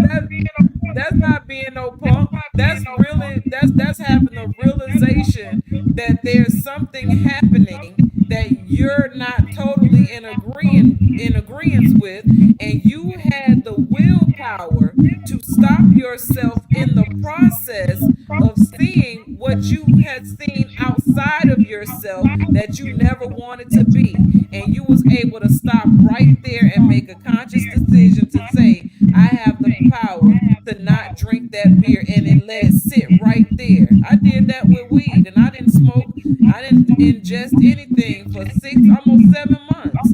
But it was when we started talking about this show right here, and I started thinking about, okay, sooner or later I'm gonna have to be in front of a crowd of people. I'm gonna have to get used to starting to be around in front of people in a performance mindset because of where I want to take my music. You know what I'm saying? And not just my music, but even just this right here, having these conversations. If I didn't adjust some marijuana to some degree, I would be over here. I'd be like, okay, I gotta go. I'm tired. I don't want to talk no more. I'd have been burnt out 2 hours ago. Do you hear me? But I'm not like, I can't smoke anymore really, but I do ingest, and I think that's a healthier way to consume. But I do want to smoke sometimes because I do like putting smoke in the air. Period. So that's something that I also went through. The weed was right there, and I was making a conscious decision to prove that I had the willpower to not pick it up, even though it was right there the whole time. So it wasn't until the time came that was justifiable to me and my purpose and my mission and things, what I have to do, and knowing myself and how to diffuse my anxiety, because as soon as I get a panic of anxiety, I go into depression because I start beating myself up mentally.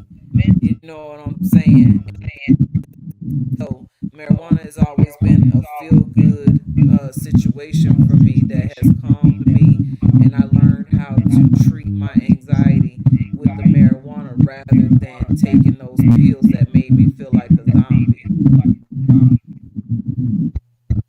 So I know what that feels like, and then to make the choice to say I can make a responsible decision to consume that without going overboard. And if I need to slow down, it's no problem. Like now, I may go a week and I won't touch the marijuana. I make cannabis oil. I won't touch it. I won't have any. I won't even have a desire for it. But when it's time for me to come on, like Sister Sasha was like, go ahead and you know what I'm saying. Heal yourself from the inside out. Get you some marijuana pretty much and make you some food, and that's what that picture, the play I was already done with my food by the time I thought to take a picture, but I thought it was significant because it showed that I had eaten and I did the medication, you know what I'm saying, and I was in good vibrations, and it did ease my pain a bit. It did relax me to where I haven't been really thinking about it. I'm touching it because I can still feel the swollenness of I just got it done yesterday. You know what I'm saying? And since we on the subject, if you don't mind me talking about what happened yesterday and where I'm at with it and how it has transformed my mind in some sort of way. But all the surgeries that I have experienced, this had to be the least invasive surgery, and it was the most profound because I was awake during this surgery. I had my port cath removed from my chest, which had a catheter that ran up my neck, and this was the device that they used to infuse the chemotherapy and immunotherapy while I was going through treatment for the cancer. And so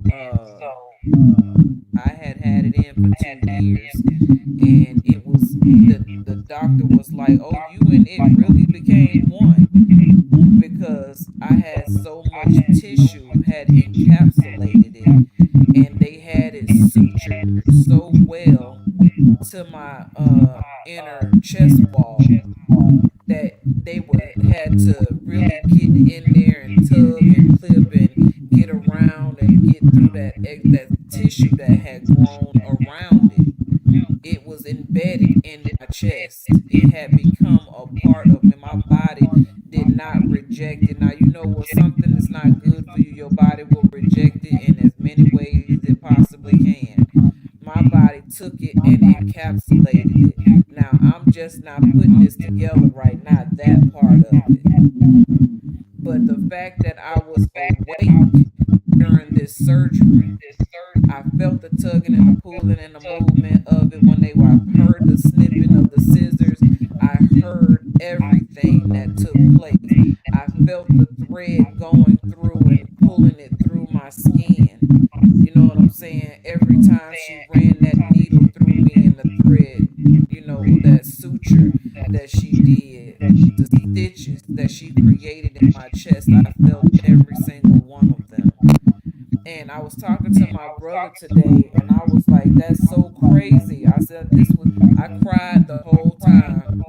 And it wasn't like I was like, boo hoo crying or anything like that. The tears were just rolling down my face uncontrollably. I could not stop those tears. And the worst part of it was when I was injected with the lidocaine. And so that second time, they realized how much of maneuvering in and around they would would have to do, she shot me two more times, and it felt like that needle was in my shoulder.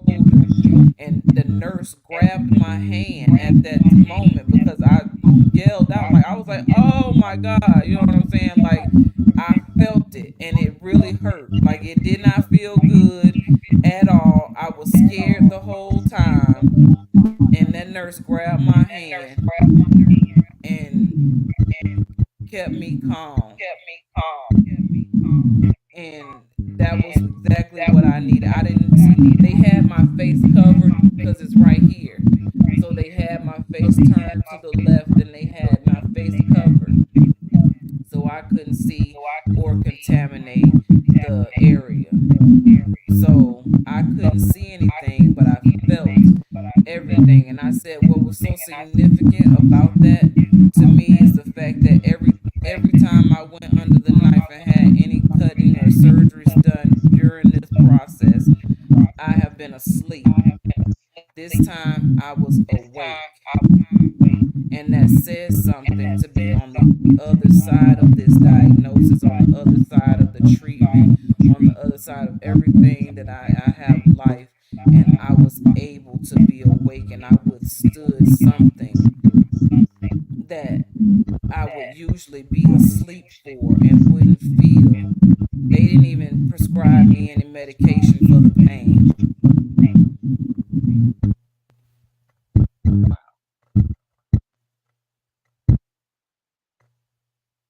And I'm itching like crazy right now, so that lets me know that my body is already healing. And I'm day two. I just had this done yesterday. I felt the itch.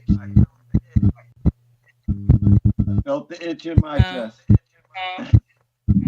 Felt the healing itch in my chest just now. Yeah. Yeah. Wow. You're a strong woman because you've been through a lot. You're a strong woman. Well, thank you. Been through a lot. I was talking to my mama, and I was like, I don't know how I do that. And she was like, because you learned how to stuff, you know how to suppress, you know how to move past things and continue to do what needs to be done. You know, and then it takes me some time. I'm like, hold on, wait a minute, what did I just go through? What did I just experience? And to me, it could seem so small and minute to some things that other people have experienced and gone through, but it's not small and it's not minute. It is very significant because my body has been cut into and sewn back together. Something was injected into my body and had become a part of me over the course of 2 years to where it didn't want to let me go. But I had to let it go. And I had to be awake while it was ripped out of my chest. That's wild. And I'm here to talk about it today. Yeah, I you're strong. immediately felt the relief out of my neck from that catheter being run up my vein in my neck.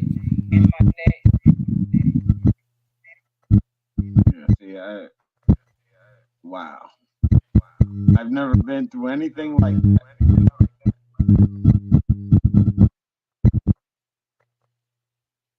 Yep. Me either until yesterday. Wow. So that's what yesterday's procedure was all about, and why I keep rubbing on my chest because it feels. I used to rub the device when it was in me because it bulged out of my skin. It was obvious that something was there. But I've seen people where it's a dramatic bulge. Mine, you could hardly see it. You would have to look very close to know or to pay attention was there. But you wouldn't know that I had something in my chest. It had become that much a part of my body. It's so crazy. And then the doctor was telling me when I got in there, I told her how scared I was. She was like, you can choose to keep it in. And I'm like, I'm not betting on a reoccurrence. And I'm not going to move in fear. And that fear keep me having this foreign device in my chest that is undoubtedly having something to do with the high blood pressure and everything else that's going on. Because my heart is here, the device was here. It wasn't like it was metal or anything, but there was anything that they create to go in anything has a serial number on it and can be tracked. What type It of was material plastic. It was plastic, but it had these little it had three balls in it to signify where the center was, where they would inject the needle. And so when I was having my infusions, if you see some of my old pictures where I was having infusions and I had that thing on my chest covered up, that's where they had the needle. I could share it, but that's where they had the needle inside my chest, and the infusion was going, and it was going up that catheter into my neck here, and then through my body. That's how it was getting inside of my body. So I asked them if I could see the device, and I wanted to take a picture of it, and they was like, yeah, you can see it, you can take a picture, but you just can't take it. And I was like, what do you all do with it? And they was like, we dispose of it because it's a biohazard. And that's what you was trying to petition for me to keep inside my body? Something that's a biohazard? I understand the use of it and why I had it, because it limited the risk of infection or blown veins in my arm from the chemo. So I was already getting poked and prodded like way too often to even think about the number of times that I was getting poked and prodded during this whole process. So it was easier. That was the first thing that they did in my process after the diagnosis was they inserted that device into my chest. The second thing, I had a double mastectomy. The next surgery I had was to remove the expanders because I had an infection, because I had tubes coming out of both sides of my chest. And so I got an infection on one side, so they took the expanders out, so I went flat for a year. Then I got the reconstruction. And I had to have a couple of surgeries after the mastectomy and after the reconstruction because I had a hematoma. They had to go back into surgery on my mastectomy because I had a hematoma on my left side. Then they had to go back into surgery on my right side for the reconstruction because I had a hematoma. So then this was the last surgery to finalize the journey of cancer for me. So now, what type of danger are you in now with cancer? Huh? What type of danger are you in now with cancer? I mean, like, some I'm people cancer get it, free. and then say it's going cancer free. Amen. Yeah, when they removed the tumor, they removed everything. I truly believe that that tumor was um, coagulation, a collection, a calcified collection of getting rid of the old me to come into the new me. And I had to sacrifice my breast to live this life.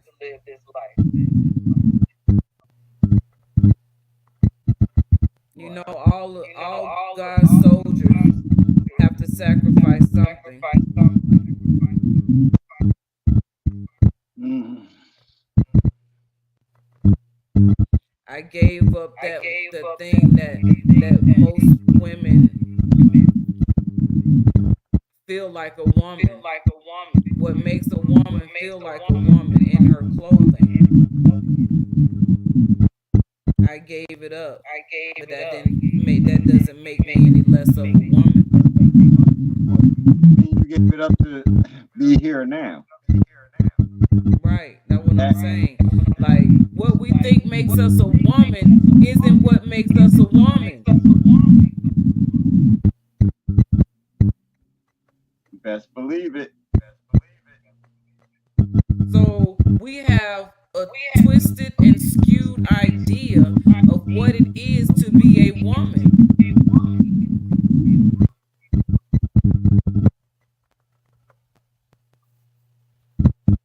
And what it is to be a man. And what it is to be a man. You're sure right. Because people think just because you have a gender assignment at birth that and you come into your mature state of being in this human body, that's what makes you a man. But you ain't did nothing that a man's supposed to do. Yes, ma'am. You think the house, the cars, the money, the jewelry, and all these different things make you a man. And you don't know the first thing about being a man.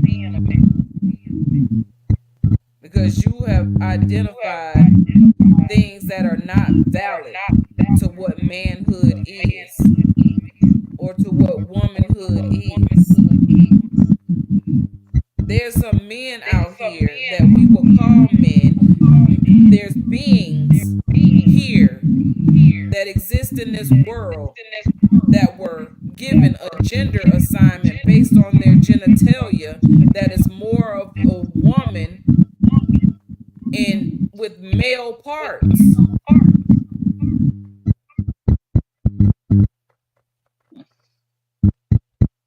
Yep. There's And some the street is a women. word.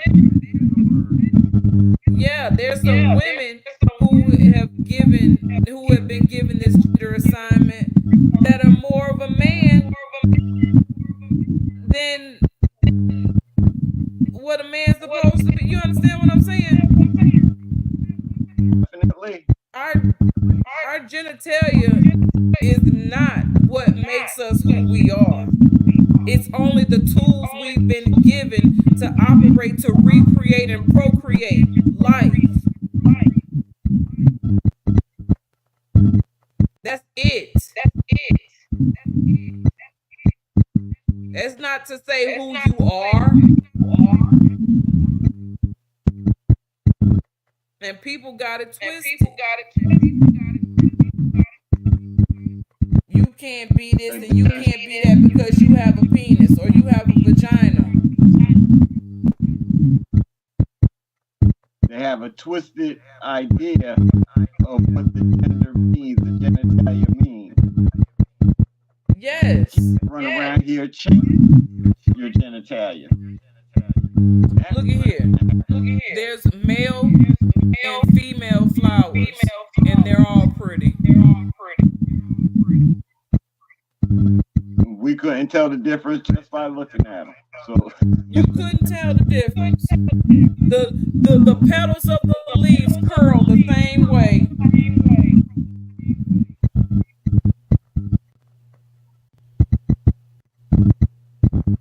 better get ready because it's a different type of life. Don't have anything against your personal life, but you can't bring it over here.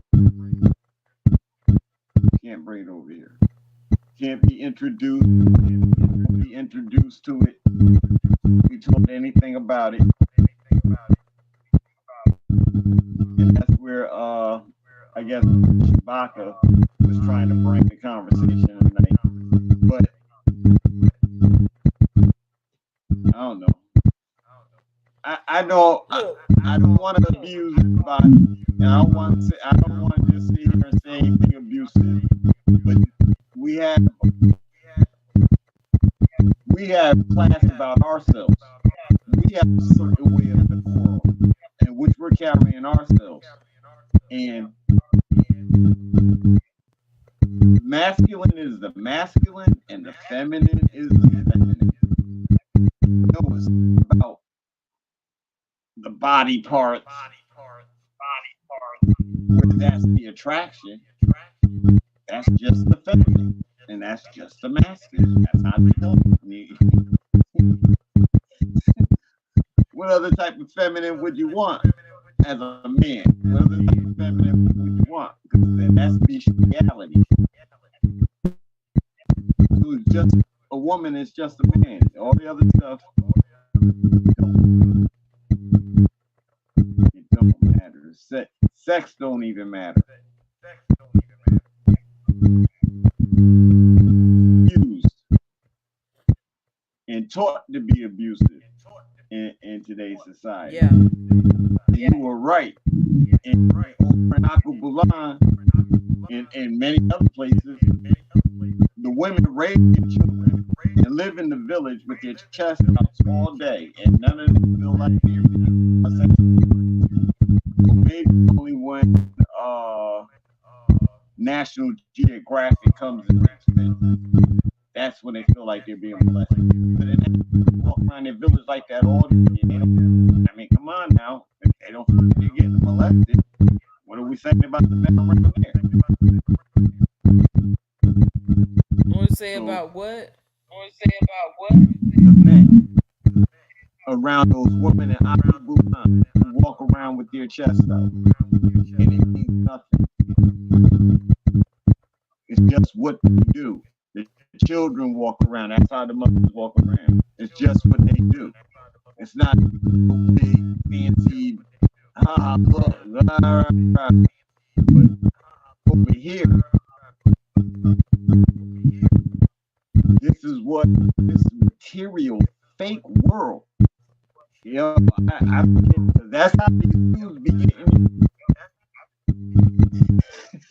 They gonna make breasts on themselves and then come back and be talking to y'all, and y'all fall for it. And I don't care. And it's because of flesh.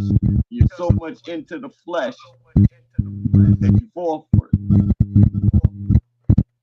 Yeah. I think it's ridiculous. Well, you know, this has been very interesting. This conversation has gone in so many different directions. It has been enlightening. It has been interesting. And I'm grateful to be here. Huh? And Shabaka stopped in. And Shabaka stopped by. Now he very rarely goes on anybody's show, so for him to show up, I was like, wow, Shabaka's here. Shabaka. So that's what's that up. was an honor. It was, because I'm always on his platform. I try to participate, you know. I just struggle, and like I told him, sometimes I just struggle with the consistency of the same topic of communication. You know, even after I've been spitfire all over their room, then I agree that sounds yeah, Arshita, and then next thing you know, we go right back to the other side. What just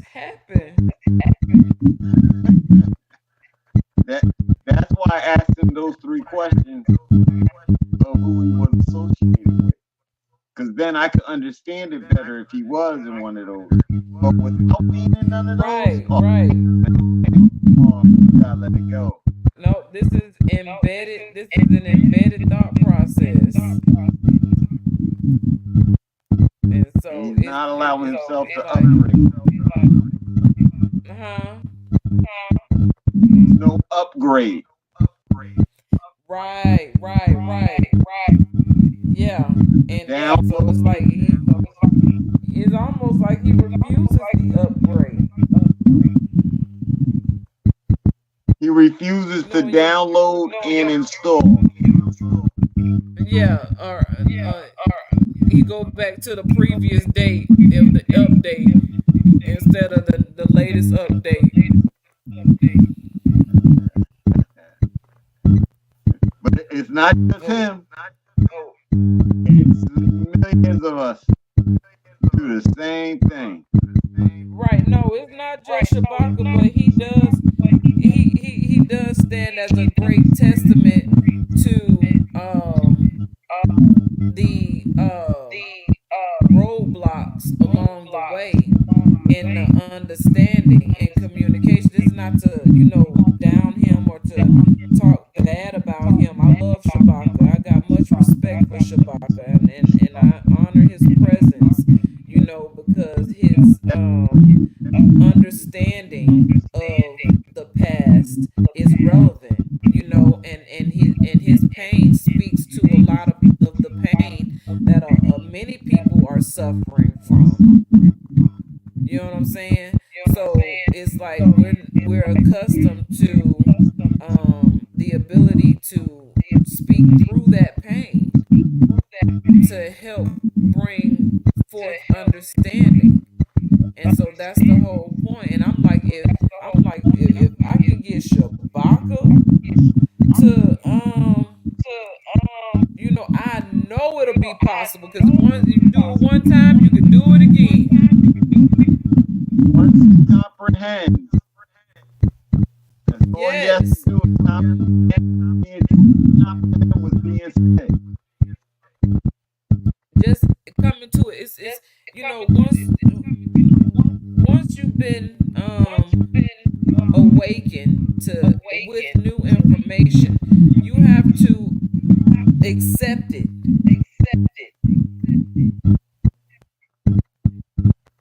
You know what I'm saying? And if you Yes, don't ma'am. ever do conscious things like change your diet, your I don't even like to say diet, but your eating patterns, your eating behaviors, and change what you're listening to. Because if you're constantly feeding yourself the jargon or the rhetoric over and over again from outside of yourself, what you're consuming, if you're continuously consuming that, that's what's going to come out. What's in you gonna come out of you. You know what I'm saying? What you eating. If that food is programmed a certain way, because if it's genetically modified, it has been programmed to be what that steak that's really not steak. It's programmed to make you think it tastes good and it's good for you when it's really not. It's full of data and information, so you continue to think against yourself rather than for yourself. Yes, ma'am. So we have to watch what we consume through all of our senses, not just eating, but through all of our senses. If we can take a look at our algorithms and get a good snapshot of what we're consuming via social media. I get a lot of food, a lot of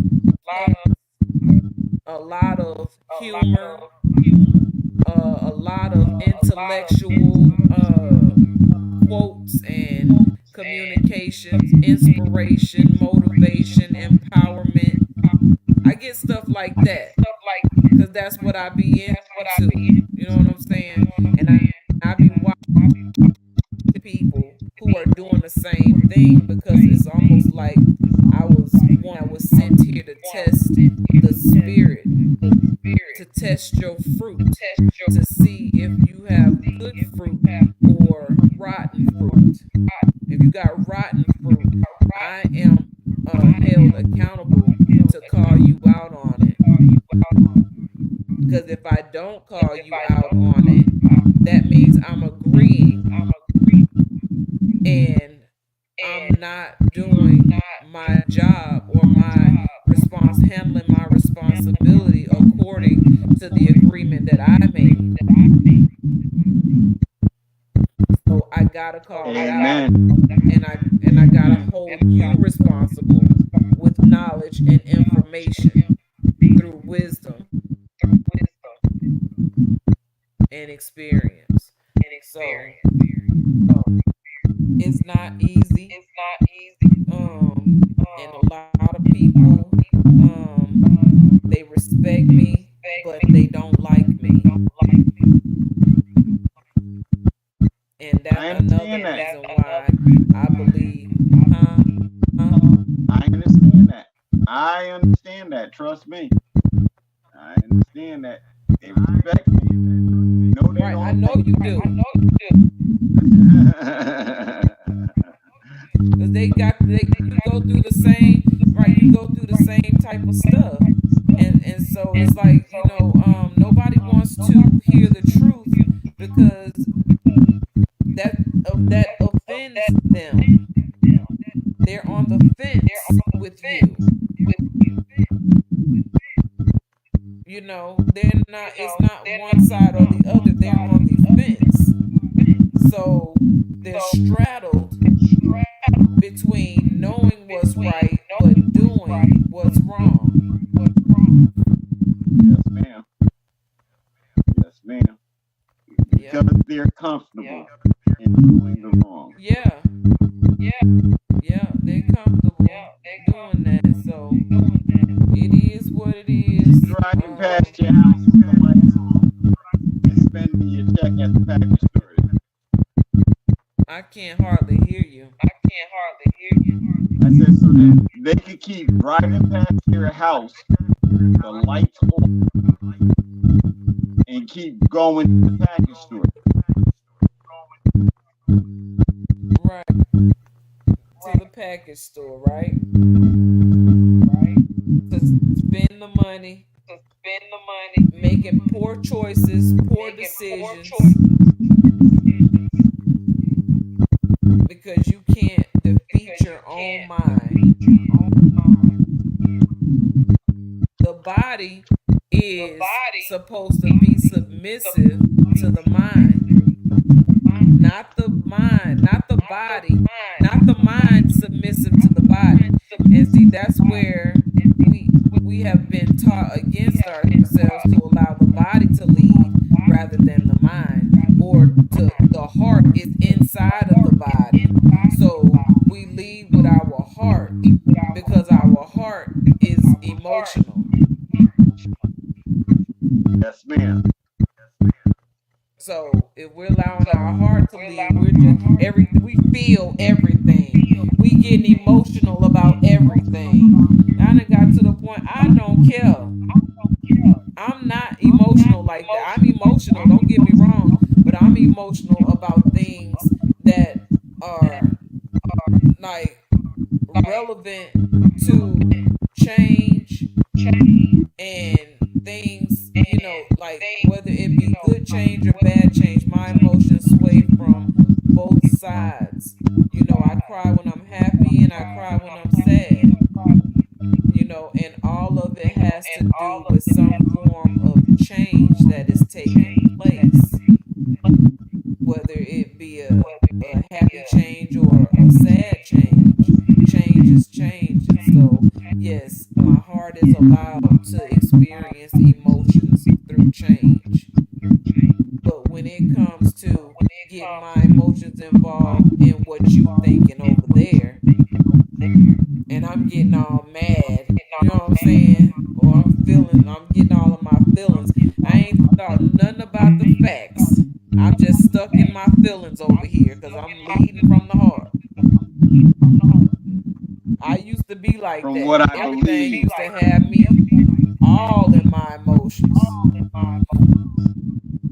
I get off of Blog Talk Radio and couldn't breathe.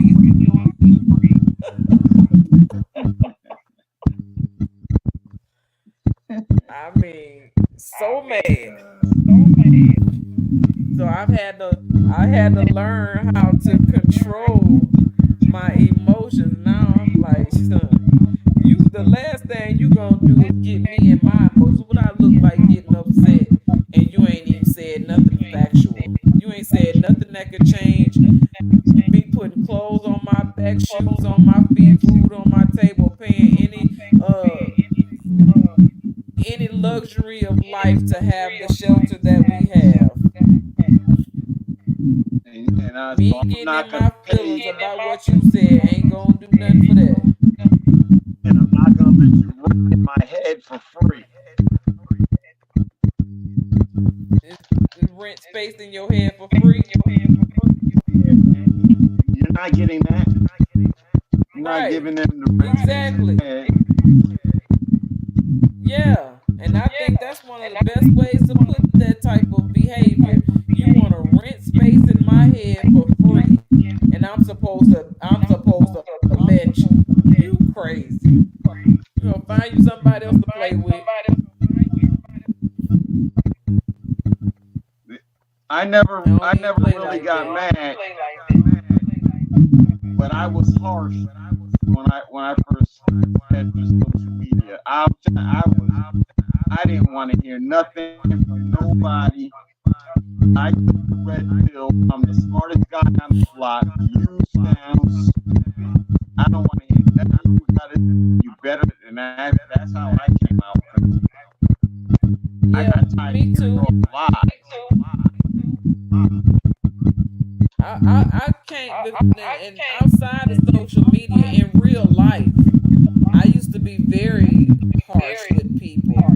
People would come up and talk to me. I'd be like, I don't even like you. Why are you talking to me? Like I had no time to be playing with no. I was not nice about it at all. I tell people straight to their face, I don't even like you.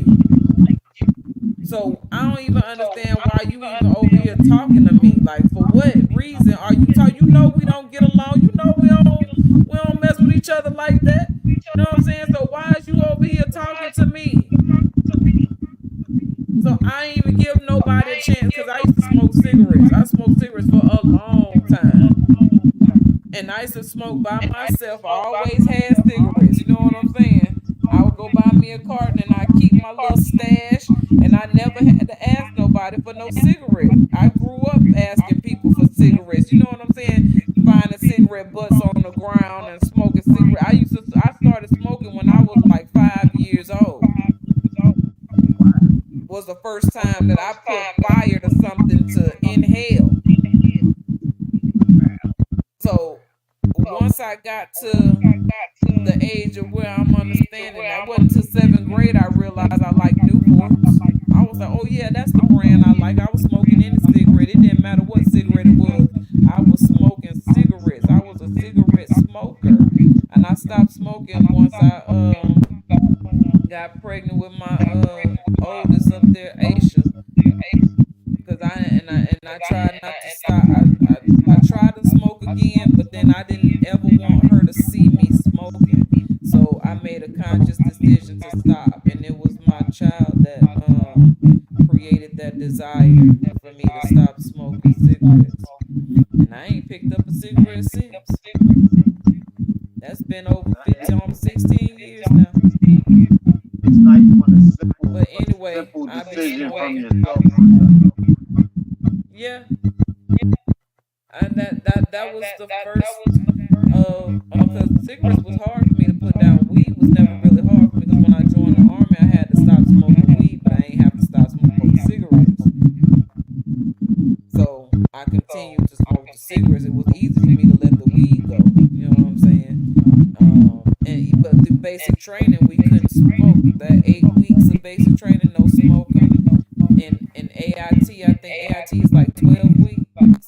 And at some point in AIT, we get time off base. So when you get off base, you know what I'm saying, everybody went and got their cigarettes and alcohol. We was staying at the hotel. We were doing some of everything, spending our big money. You know what I'm saying? We young teenagers having fun.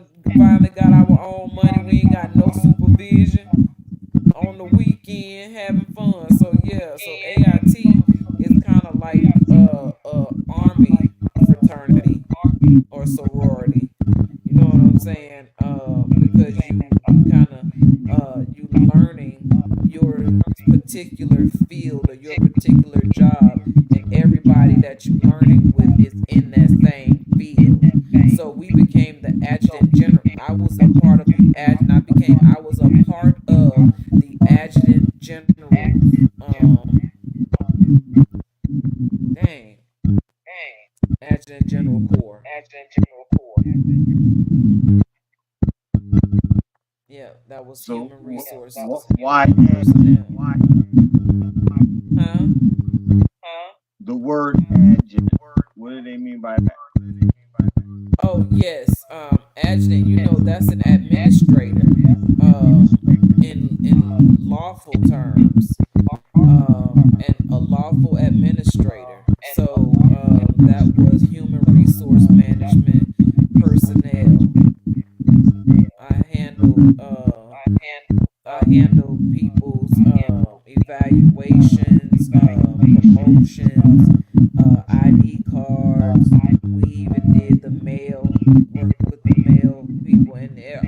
When I came in, I was a 75 hotel, and they had 71 Limas and something else that was personnel. And what they did was they combined us all together and created 42 Alpha. So then because we didn't all go to school together, but we was all working in a personnel service battalion, a PSB. And so that was pretty much a conglomerate of all the different personnel jobs combined as one. And so after a while, they just combined our MOS to 42, so you could come in as do any of those jobs under 42 Alpha. Oh, okay. That was a lot, but yeah, adjutant is an administrator. But it's also used as a legal aid person, lawyer, you know, or attorney is an adjutant because they deal with paperwork. They deal with the filing system, and that was one of the larger parts of what we did. We had to mark the files a certain way. There was a whole operation to how we set up and formed our record. So we were records keepers as well. Yeah. So clerical work. And how'd you do on How did I do on marksmanship? I was I never got expert. There was marksman, sharpshooter, and expert. Did I get expert one time? I think I had got sharpshooter. I was a sharpshooter. I may have got expert maybe one time, but I think I got out as a sharpshooter. It took me a long time to get there though, because I was afraid to shoot that rifle. And when I was in basic training, I was the last soldier on the range because I was afraid of the kickback from the rifle. But once I got used to that kickback and got my position and learned how to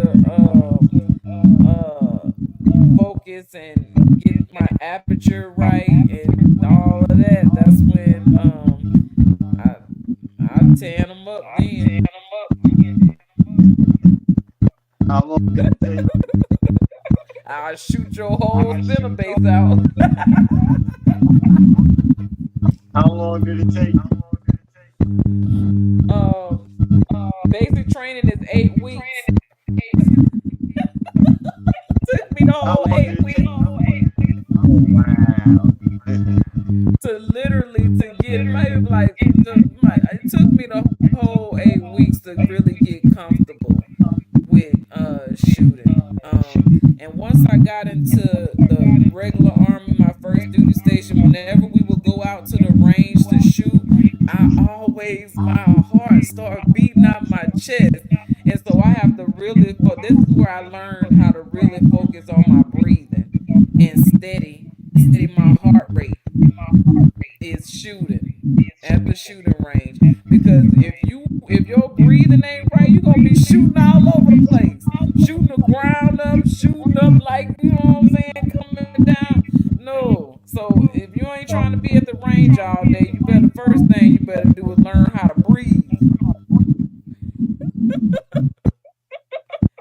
So once I got my breathing right and got my steady position, it wasn't too hard. I go out there and knock them out real quick.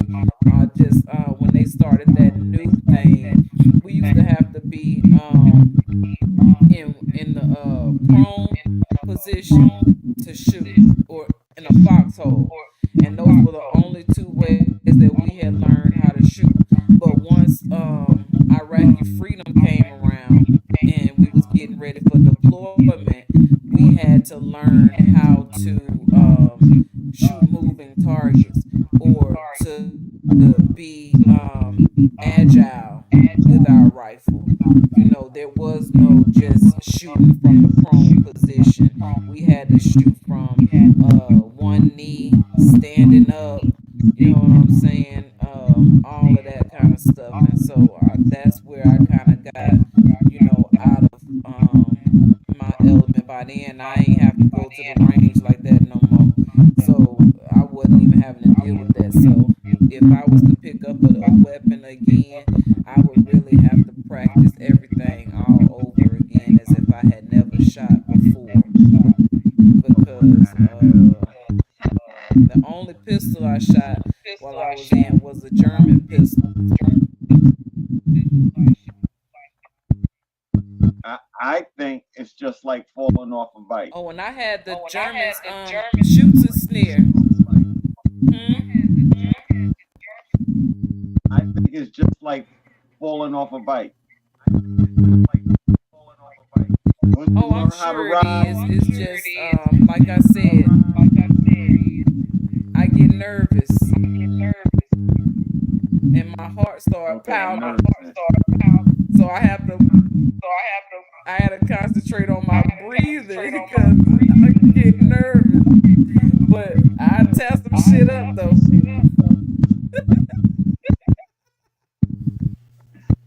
I love it. I love it. Yeah. I knew a young lady in the military, and she knew how to Yeah. work that gun. Yeah, and she had a pistol. She knew how to she was. There was nothing nervous about her. She wanted to go to the range and shoot. She was going to the range and shoot. She banged that thing off. I love it. I love the sound and the power behind the instrument. I just don't want to use them on nobody. Because I already do some competitions and stuff like that. I love that power. I love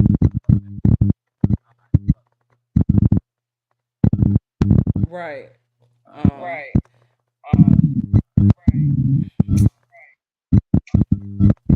I had one incident where I thought I was gonna shoot somebody. I was my first sergeant's driver. We landed in Kuwait and we had to stay there for 30 days. So we was in the 30 days that we was there, we was getting acclimated to the desert and having all our gear on and all of that stuff. You know what I'm saying? So we took a 3-day drive from Kuwait into Iraq.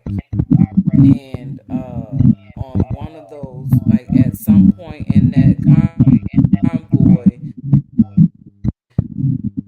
we got stopped because the bomb sweepers were out to clear the path. Like the bomb sweepers went before the convoy, and anytime that they detected anything, they had to clear the road so we would be at a halt.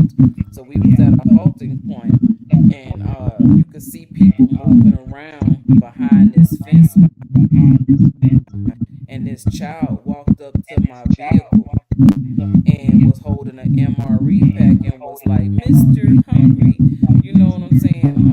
Mister, and I'm like, from what we had been hearing before going, after we arrived, that they will send their child out prepared to detonate a bomb.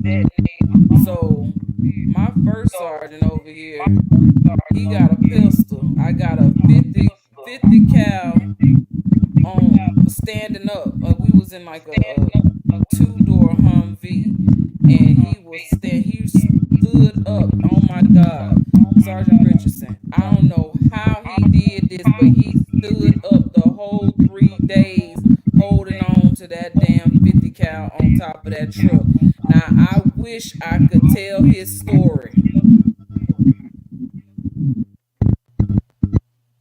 but I can't. I just know he did what he did. I was driving, and so our vehicles were armored. So the whole 3 days, I'm riding with my rifle out the window, driving 3 days like this, on ready. So this child come up to the vehicle, and I don't know what to think. And I'm like, "First sergeant, you need to," because I think he had fell asleep. I'm like, "You need to wake up. What I'm supposed to do, because I'm finna shoot this kid." You know what I'm saying? Because I'm scared. I don't know what to think.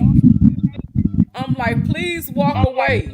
And he just kept on saying, "Mister, I'm hungry, Mister, walking," and I'm like, I'm at a point in my mind where I'm thinking I got to shoot this child. Because if it was my life or his life, I was going home. And I ain't care if I had to spend time in a federal prison for offing him for walking up to my vehicle. But before things got crazy, the convoy started moving. A little boy, like, he ran away because I was like, "Please get away," and I was hollering. You could tell I was scared. You know what I'm saying? Because I don't want to have to kill this child. But if I got to make a decision for my life or yours, I'm gonna choose my life over yours. Why would you have to spend time in a federal prison? For the rules of engagement. That you got too close with the wrong instrument. Yeah, but he didn't. They have to, based on the Geneva codes, they have to strike first and become an imminent threat, and that's the first strike. Your presence is not an imminent threat, based on the Geneva code, the Geneva Convention code. I'll tell you what. They don't want to send. And that was something that we had to agree with.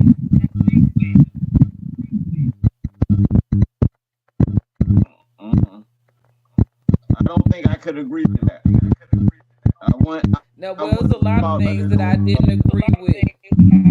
But once you raise your right hand and you swear in, you have therefore volunteered yourself to be General Issue of the United States Army. GI. You are government property, and you must do what they are telling you to do, or you will face time for mutiny and all these other terms that they can come up with. Part of those agreements was when we had to take the anthrax shot.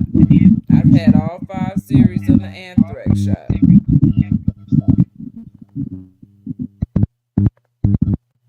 The day after I had my 5th shot, they had an announcement on AFN and said they were discontinuing the shot because of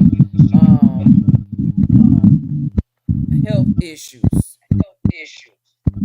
Wow.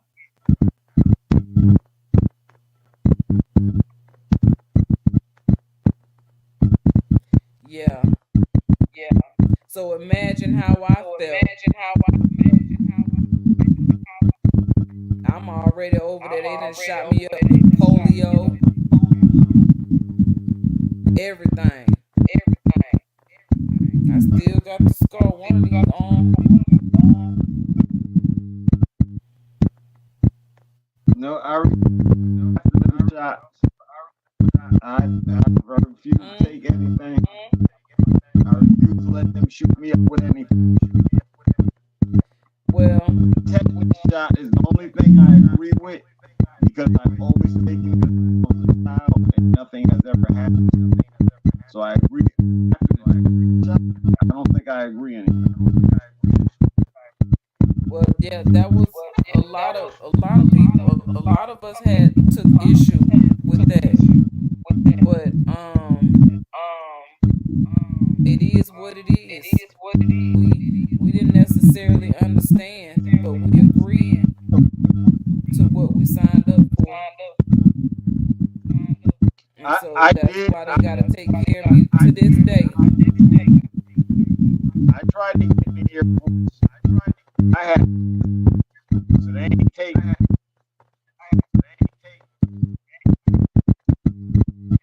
All I wanted to You do was said you fly tried to planes. join up. Oh, okay.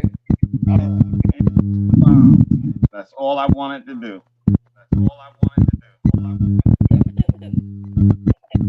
Did you say fly planes and drop bombs? Yes.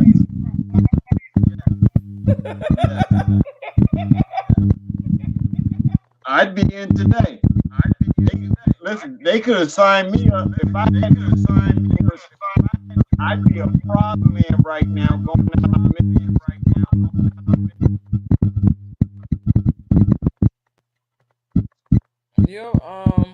There's like serious distortion coming from your end. You know, we've been on here over 5 hours tonight. 5 hours? Oh, yeah. Wow. Damn, I see. It's after midnight.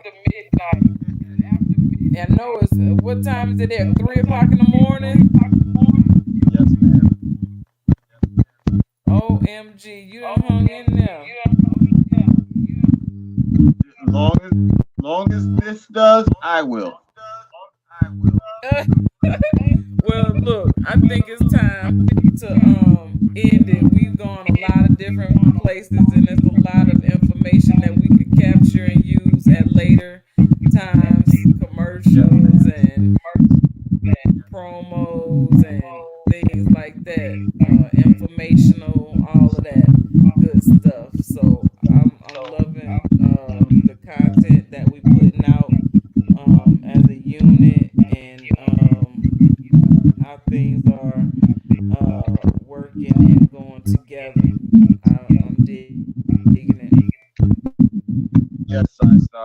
Everything is good. We just have to, as you said, consistency.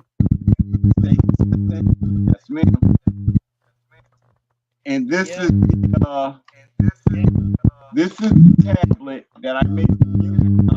So now I gotta let it charge up before I do anything about it. And there's another app called that I use. I don't know if you can still get it. You're not coming through clear at all. All right.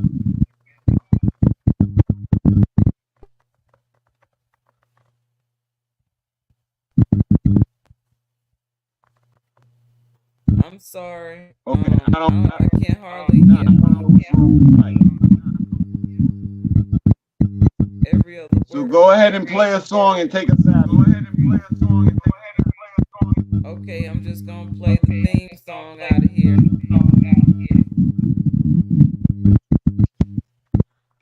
Welcome to a new wave of thinking. You're here with Akshita Veda L Next and Thursday. El Yagar. It's We the People every Thursday of the Empire of Nubia. Get ready to open your mind. I said, we'll be back next and Thursday. Unwind to take in discussion to prepare us to win. We are sovereign. We are law. We coming with concepts here that are fundamental building blocks, focusing on principles, thoughts, and beliefs. We're here to shake you up, to wake you up. Islamism. The masses is suffering with temporary mental illness of cognitive dissonance. Open up your mind. We are speaking from experience. It's various perceptions while we maintain effective communication in the lines of respect. Our thoughts become connected through human cognition, which is the process of acquiring new information and understanding based on personal experience and relatable topics of discussion. We are the currency of the know, knowledge, wisdom through love, bringing peace, justice, and truth as we gain freedom. Freedom in the mind. Open up your mind. Freedom of the mind. It's divine. To be one in unity, togetherness, you and me, we become we, and we are the change that we want to see. It is our time now, so come and get ready as we bring a new wave of thinking. It's a new wave of thinking. New wave of thinking.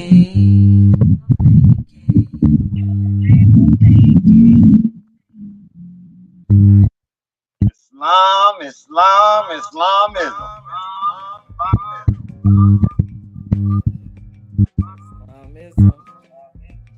High heaven. Bidding you all a good night. Thank you for those who come on to view during the show and the replay.